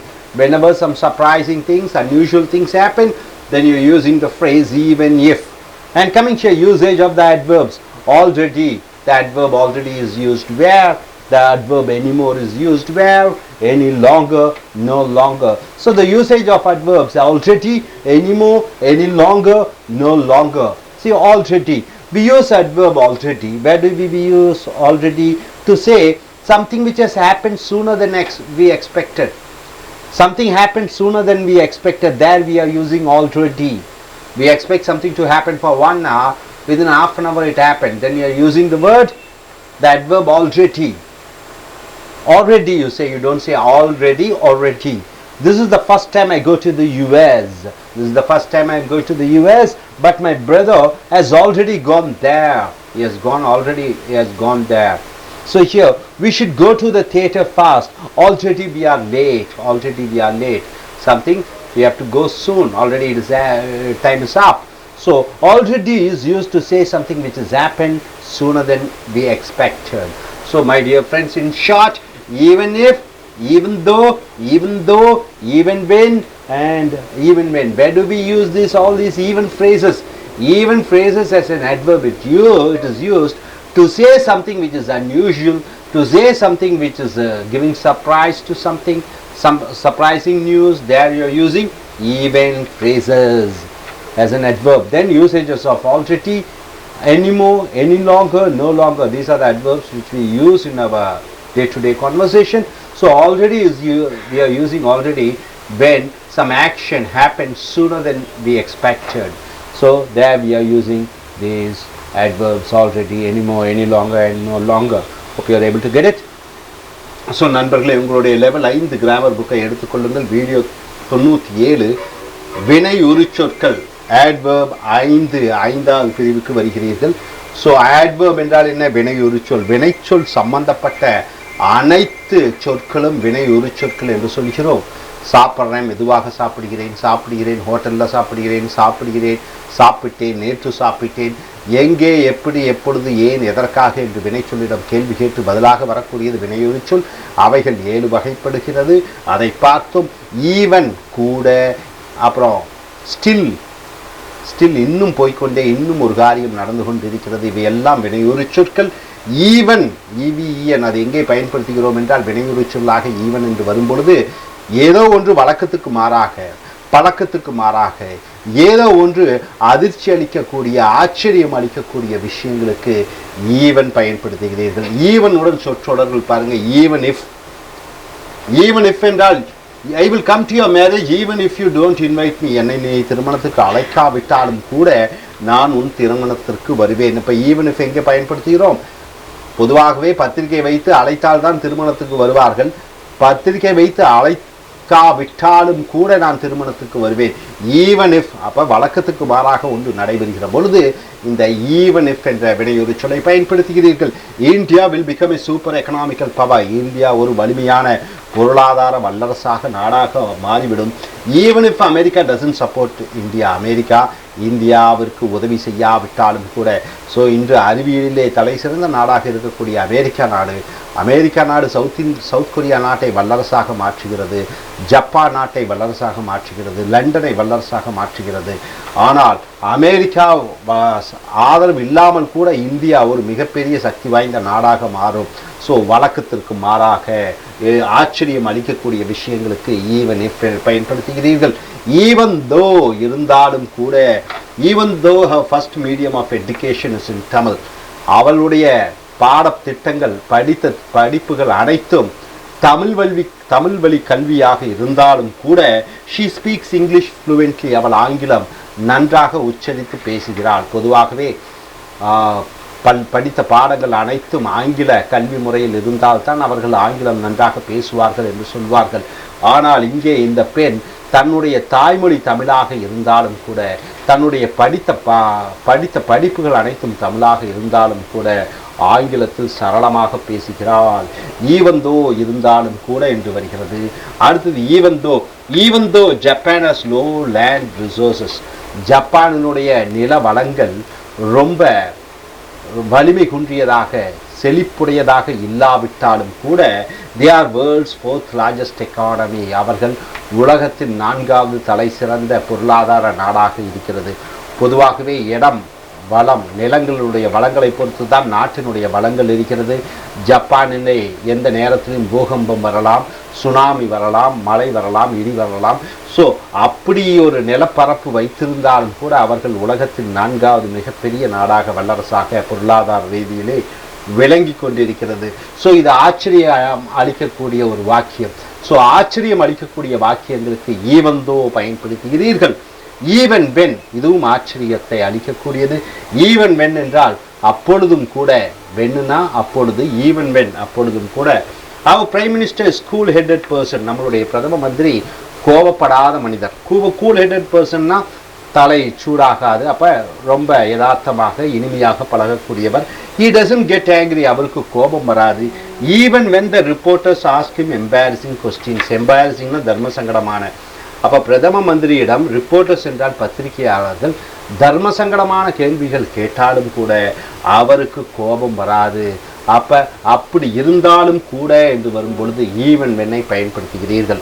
அடுத்ததாக பாருங்கள், is an honest policeman, அவர் ஒரு நேர்மையான police அதிகாரி. Even when he faced financial problems, அவர் பண பிரச்சனைகளை சந்தித்தாலும் கூட, financial ப்ராப்ளம்ஸ்னா பண பிரச்சனைகள். he did not get bribeனா லஞ்சம், அப்போ லஞ்சம் வாங்கவில்லை. பொதுவாகவே பணப்பிரச்சனைகள் வந்துவிட்டால் அதிகாரத்தில் இருக்கக்கூடியவர்கள் தங்களுடைய கொள்கைகளை விட்டு கொடுத்து கொஞ்சம் அட்ஜஸ்ட் பண்ணி போவார்கள். ஆனால் இந்த போலீஸ் அதிகாரி தனக்கு பணப்பிரச்சனைகள் வந்தாலும் கூட தன்னுடைய கொள்கைகளை விட்டு கொடுக்காமல் லஞ்சம் கூட வாங்காமல் அவள் வாழ்ந்தார். ஈவன் வென் என்றால் அப்பொழுதும் கூட. ஸோ இது ஒரு ஆச்சரியமான ஒரு செய்தி. ஸோ ஆச்சரியங்களையும் வழக்கத்திற்கு மாற்றாக நிகழக்கூடிய நிகழ்வுகளுக்கும் ஈவன் சொற்றொடர்களை பயன்படுத்துகிறீர்கள். அடுத்ததாக யூசேஜ் ஆஃப் த அட்வர்ப்ஸ், வினையுறு சொல்லினுடைய பயன்பாடுகள். ஆல்ரெடினா ஏற்கனவே, எனிமோர் என்றால் இதற்கு மேல், எனி லாங்கர் இதற்கு மேல், நோ லாங்கர் இனியும் நடக்காது, இனியும் நேரங்கள் ஒதுக்க முடியாது. ஸோ ஆல்ரெடி இதெல்லாம் வினையுறு சொல்கள். Already, anymore, any longer, no longer. Already we use adverb, நாம் வினையுறு சொல் ஆல்ரெடியை எங்கே பயன்படுத்துகிறோம்? to say something which has happened sooner than we expected. நாம் எதிர்பார்ப்பதை விட சீக்கிரமாக, எதிர்பார்த்தது 1 மணி நேரம், அரை மணி நேரத்திற்குள் ஒரு காரியம் முடிந்து விட்டது என்று சொல்லும் பொழுது ஆல்ரெடி பயன்படுத்துகிறீர்கள். ஏற்கனவே, ஆல்ரெடி. இப்போ பரீட்சைக்கு நீ 10 நாள் இருக்கிறது, 10 நாள் படிக்க வேண்டிய வேலையை 5 நாளில் முடிச்சிட்டோம், ஆல்ரெடி ஃபினிஷ்டு என்று சொல்கிறோம். இப்போ ஒரு ப்ராஜெக்ட் கம்பெனியிலே நிறுவனம் சம்பளம் கொடுக்க வேண்டும் ஊழியர்களுக்கு 5ஆம் தேதி, அவர்கள் 2ஆம் தேதியே கொடுத்து விட்டார்கள். அப்போ already they have given the salary. Already நான் எதிர்பார்ப்பதற்கு முன்னாலேயே ஒரு காரியம் நடந்து விட்டது என்று சொல்லும் பொழுது ஆல்ரெடி பயன்படுத்துகிறோம். This is the first time I go to the US, நான் அமெரிக்காவுக்கு இதுதான் முதல் முறையாக செல்கிறேன். பட் மை பிரதர், ஆனால் என்னுடைய சகோதரன் ஹஸ் ஆல்ரெடி கோன் தேர், என் சகோதரன் ஏற்கனவே சென்று விட்டான். பொதுவாகவே அண்ணன் போடவன சகோதரன் போவா, இங்கே தம்பி முன்னாடியே போய்விட்டார். we should go to the theater fast, நாம் வேகமாக தியேட்டருக்கு போக வேண்டும். ஆல்ரெடி we are late, ஏற்கனவே நாம் நேரமாகிவிட்டது. ஸோ ஏற்கனவே நேரமாகிவிட்டது. ஆல்ரெடி என்றால் நாம் எதிர்பார்ப்பதற்கு முன்னரே ஒரு காரியம் நடந்து முடிந்து விட்டது என்று சொல்லும் பொழுது ஆல்ரெடியை பயன்படுத்துகிறோம். ஸோ நண்பர்களே, இந்த லெவல் 5 வீடியோ 97 விடையுறு சொல் 5வது வீடியோ என்ன சொல்லுகிறது? ஈவன் என்றால் என்ன? கூட. இந்த ஈவன் என்பது இந்த வினையுறு சொல் பொதுவாகவே நம்ம வாக்கியத்துக்கு ஈவன் என்று பயன்படுத்தும் பொழுது ஒன்று வழக்கத்துக்கு மாறாக ஒரு நிகழ்வு நடந்து கொண்டிருக்கிறது, ஒன்று ஆச்சரியம் அளிக்கக்கூடியதாக மற்றவர்களுக்கு தெரியும் பொழுது ஈவன் பயன்படுத்துகிறோம். he works in a company as a manager. அவன் ஒரு நிறுவனத்திலே மேலாளராக வேலை செய்து கொண்டிருக்கிறான். ஈவன் அப்போ இப்போ பொதுவாகவே இங்கே பாருங்கள், I will come to your marriage, நான் உன்னுடைய திருமணத்திற்கு வருவேன். Even if you not invite me for the marriage, என்னுடைய திருமணத்திற்கு நீ அழைக்காவிட்டாலும் கூட நான் உன் திருமணத்திற்கு வருவேன். So even if, even though, even when. அடுத்தது இவைகளெல்லாம் எங்கே பயன்படுத்துகிறீர்கள்? ஆச்சரியம் அளிக்கக்கூடிய விஷயங்களுக்கு, வழக்கத்துக்கு மாறாக ஒரு நிகழ்வுகள் நடக்கும் பொழுது இந்த ஈவன் வாக்கியத்தை பயன்படுத்துகிறீர்கள். அடுத்ததாக யூசேஜ் ஆஃப் அட்வர்ப்ஸ். ஆல்ரெடி, ஏற்கனவே, anymore, any longer, no longer, இவைகளெல்லாம் எங்கே பயன்படுத்துகிறீர்கள்? இதெல்லாம் வாக்கியத்திற்கு பயன்படுத்துகிறீர்கள். ஸோ இந்த வாக்கியங்களை பயன்படுத்தி வினையுறு சொல்லினுடைய ஸ்பெஷலிஸ்டாக மாற என்னுடைய இனிய வாழ்த்துக்கள். Thank you very much. Dear friends, welcome to Is American English. Take your American Grammar Level 5 grammar book. The video number is 98. Now coming here, the usage of adverbs. What do you mean by adverbs? Anything related to verb is called adverb, right? I go to Chennai. To Chennai is an adverb. I go slowly is an adverb. I go at 5 o'clock. At 5 o'clock becomes adverb. Anything related to verb is called adverb. Do you eat? Yes. Yes is an adverb. Will you come? No. No is an adverb. So any word related to verb is called adverb, additional verb, right sir? See, usage of adverbs, any more. We use any more. Where do you use any more? To say a particular thing has changed, completely changed. So far Congress government was there. Now what happened? Modi's government is there, BJP government. So far Manmohan Singh was the prime minister. Now who is the prime minister? Modi. So any more is used when something has changed completely, 100%. And any more is used at the end of the sentence. At the end of the sentence only you have to use any more. So far I drink daily brandy, whiskey, gin, rum, beer, gear, whatever it is. Now I don't drink. I am a changed person, right? So how do you say? I don't drink alcohol anymore. Anymore should come at the end of the sentence. Now I am a changed person. I am not a drunkard. I am a nice man. I don't drink alcohol anymore. So any more adverb should come at the end of the sentence. You got it, sir? Now coming here. Tendulkar does not play test matches anymore. Retired, he has retired. So he has completely changed. He is not a cricket player now because he has retired. So now that situation has completely changed. Then you are using anymore at the end of the sentence, last, not in the beginning, not in the middle, at the end of the sentence. So when you use anymore, the situation completely changed. Now coming here, any longer. Any longer is used in a sentence to say a particular situation has changed completely. This also same thing. But any longer, and it should be at the end of the sentence. At the end of the sentence. Any longer, situation has changed completely. See, Vajpayee. Who is Vajpayee? Ex-Prime Minister of India. Before Manmohan Singh, he was the Prime Minister of India for 6 years. He belonged to BJP government. Modi is leader, Advani is leader. He is a great national freedom fighter also. So Vajpayee, he has retired. Now he is in the home. He is not in politics. So Vajpayee is not in active politics any longer. So any longer means the situation has changed. Now Vajpayee is not in politics. After the accident, I don't drive my car any longer. So after the accident, now I am not driving the car any longer. I am not driving the car. Hope you are able to understand. Now coming here, no longer.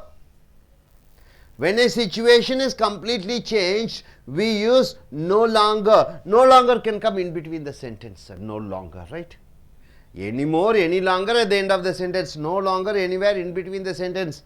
See, no longer. After the fight between the husband and wife. Husband and wife always fight, isn't it? Even in our house, our father, mother will fight. Everybody's house, everybody are fighting. Neighbor's house, husband and wife fighting. So, after the fight between the husband and wife, after fight immediately what? Same day, without any shame, they will become friends, lovers, right? Same day, next day they become lovers.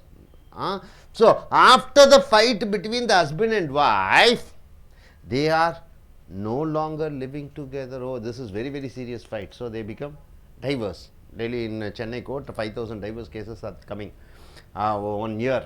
So, no longer living together means now they got separated. After the fight between the husband and wife, they are no longer living together.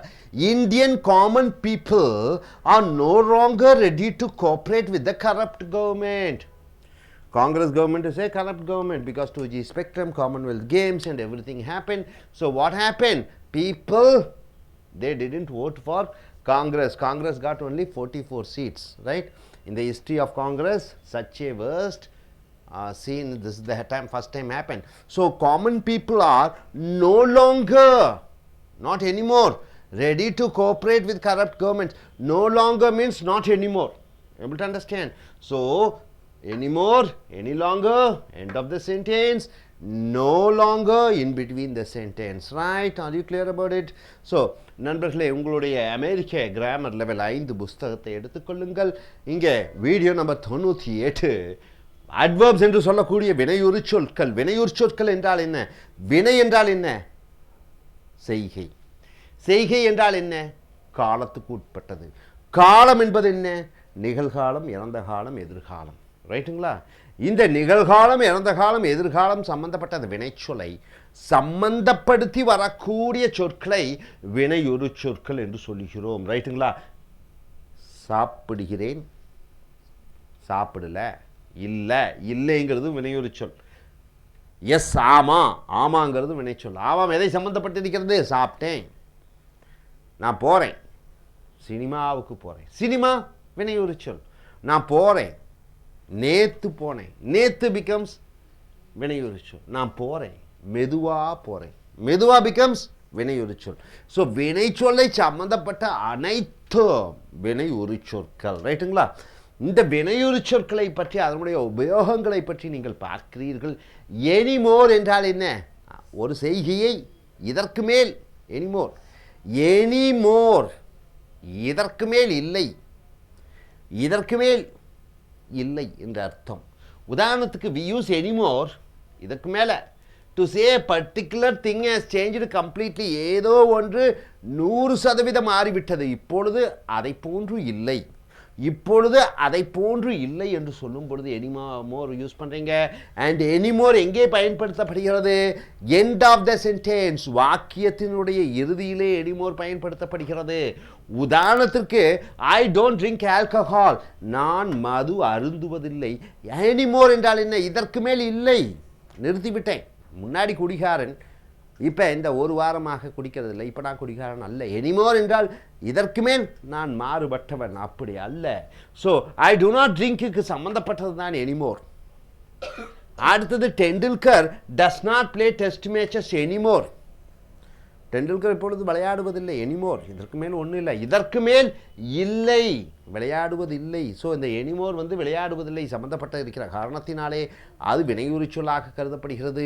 இந்த வினையுறு சொல்லான anymore வாக்கியத்தினுடைய இறுதியிலே வருகிறது. இறுதியிலே என்ன சொல்லுகிறது?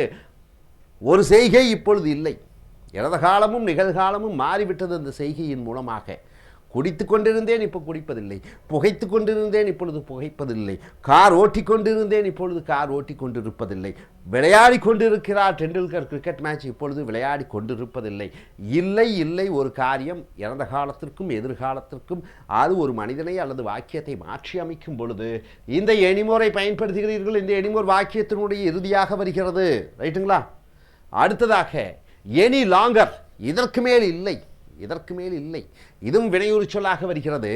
Any longer is used in A sentence to say a particular situation has changed completely. ஏதோ ஒரு சூழ்நிலை ஒரே அடியாக 100% மாறிவிட்டது என்று சொல்லும் பொழுது நீங்கள் எனி லாங்கரை பயன்படுத்துகிறீர்கள். உதாரணத்துக்கு it should be at the end of the sentence, இது வாக்கியத்தினுடைய இறுதியிலே வர வேண்டும். நோ, எனி மோரை போன்று எனி லாங்கரும் வாக்கியத்தினுடைய இறுதியிலே வர வேண்டும். உதாரணத்திற்கு வாஜ்பாய், வாஜ்பாய் என்பது முன்னாள் பிரதம மந்திரி. மோடிக்கு முன்னாடி, மன்மோகன் சிங்க்கு முன்னாடி அவர் 6 ஆண்டு காலம் பிஜேபியின் தலைவராக இருந்தவர், பிரதம மந்திரியாக இருந்தார். இப்பொழுதும் உயிருடன் இருந்து கொண்டு இருக்கிறார். Is not in active politics, அவர் அரசியலில் இல்லை. எனி லாங்கர், இதற்கு மேல் இல்லை, சும்மா அமைதியாக இருக்கிறார். ஆஃப்டர் த ஆக்சிடெண்ட், விபத்து நடந்து முடிஞ்ச உடனே I do not drive my car any longer, அதற்கு மேல், எப்போ ஆக்சிடெண்ட் ஆன உடனே, அதுக்கப்புறம் நான் எந்த கார் ஓட்டுவதில்லை. அப்போ எனி லாங்கருங்கிறது எதுக்கு சம்மந்தப்பட்டது? கார் ஓட்டுவதை சம்பந்தப்பட்டது. ஆகையால் அது வினையொரு சொல். இது சூழ்நிலையை ஒரேடியாக மாற்றுகிற காரணத்தினாலே இந்த எனி லாங்கர் வாக்கியத்தினுடைய இறுதியிலே போடப்படுகிறது. ஏனிமோரும் வாக்கியத்தினுடைய இறுதியிலே போடப்படுகிறது. அறிந்திருப்பீர்கள் என்று நினைக்கிறேன். அடுத்தது நோ லாங்கர், இதற்கு மேல் இல்லை. இந்த நோ லாங்கர் வாக்கியத்தின் நடுவிலே போடலாம். உதாரணத்திற்கு பாருங்கள், when situation is completely changed, ஒரு சூழ்நிலை ஒரேடியாக மாறிவிட்டது, அந்த இடத்துல நோ லாங்கர் யூஸ் பண்ணுறீங்க. அந்த நோ லாங்கர் வாக்கியத்தினுடைய நடுவிலே வரலாம். உதாரணத்திற்கு after the fight between husband and wife, கணவனும் மனைவிக்குள்ளும் சண்டை ஏற்படுகிறது. They are no longer living together, அதற்கு மேல் அந்த சண்டை மிகப்பெரிய சண்டை, அந்த சண்டைக்கு அப்புறம் அவர்கள் வாழ்ந்து கொண்டிருப்பதில்லை. அப்போ நோ லாங்கருங்கிறது அந்த சண்டை அது சம்பந்தப்பட்ட வருகிறது. ஆகையால் அது வினையுறு சொல். They are no longer living together, அதற்கு மேல் அவர்கள் ஒன்றாக இணக்கமாக வாழ்ந்து கொண்டிருப்பதில்லை என்று வருகிறது. ஸோ நோ லாங்கர் என்பது வினையொரு சொல். இந்தியன் காமன் பீப்புள் ஆர், இந்தியாவினுடைய ஜன மக்கள், நடுத்தர குடும்பத்தினர், வாழ்ந்து கொண்டிருக்கக்கூடிய ஆத்மி என்று சொல்லக்கூடிய சாதாரண மக்கள், Indian common people are no longer, இதற்கு மேல் no longer ready to cooperate, தயாராக இல்லை, அனுசரித்து செல்ல. வித் கரப்ட் கவர்மெண்ட் என்றால் என்ன? லஞ்சம் வாங்கக்கூடிய அரசாங்கத்துக்குடன் ஒத்துப்போக இந்த ஆத்மி என்று சொல்லக்கூடிய சாதாரண மக்கள் தயாராக இல்லை. ஆத்மிங்கிறது யார்? சாதாரண மக்கள். போன காங்கிரஸில் நிறைய லஞ்சம் வாங்கினார்கள். அதை தட்டி கேட்டு மக்கள் ஓட்டு அளித்து இன்று பிஜேபியை அரசாட்சியிலே அமர்த்தி இருக்கிறார்கள். நோ லாங்கர் என்றால் அதற்கு மேலே கிடையாது. ஸோ இந்த நோ லாங்கர் என்பது இந்த கோஆப்ரேட்டுக்கு சம்மந்தப்பட்டு வருகிறது வினைச்சொல். ஸோ நண்பர்களே, இங்கே பார்த்தீங்கன்னா எனிமோர், எனி லாங்கர், எனிமோர் ஒரே அடியாக மாறிவிட்டது சூழ்நிலை, இப்பொழுது இல்லை முன்பதை போல என்று சொல்லும் பொழுது எனிமோர், எனி லாங்கரும் அதே போன்று முன்னை போன்று இல்லை, இப்பொழுது சூழ்நிலை மாறிவிட்டது. இது 2 வாக்கியத்துக்கு இறுதியிலே வர வேண்டும். எனி லாங்கர் இது வாக்கியத்துக்கு நடுவிலே வரலாம், இதுவும் சூழ்நிலை மாறிவிட்டது.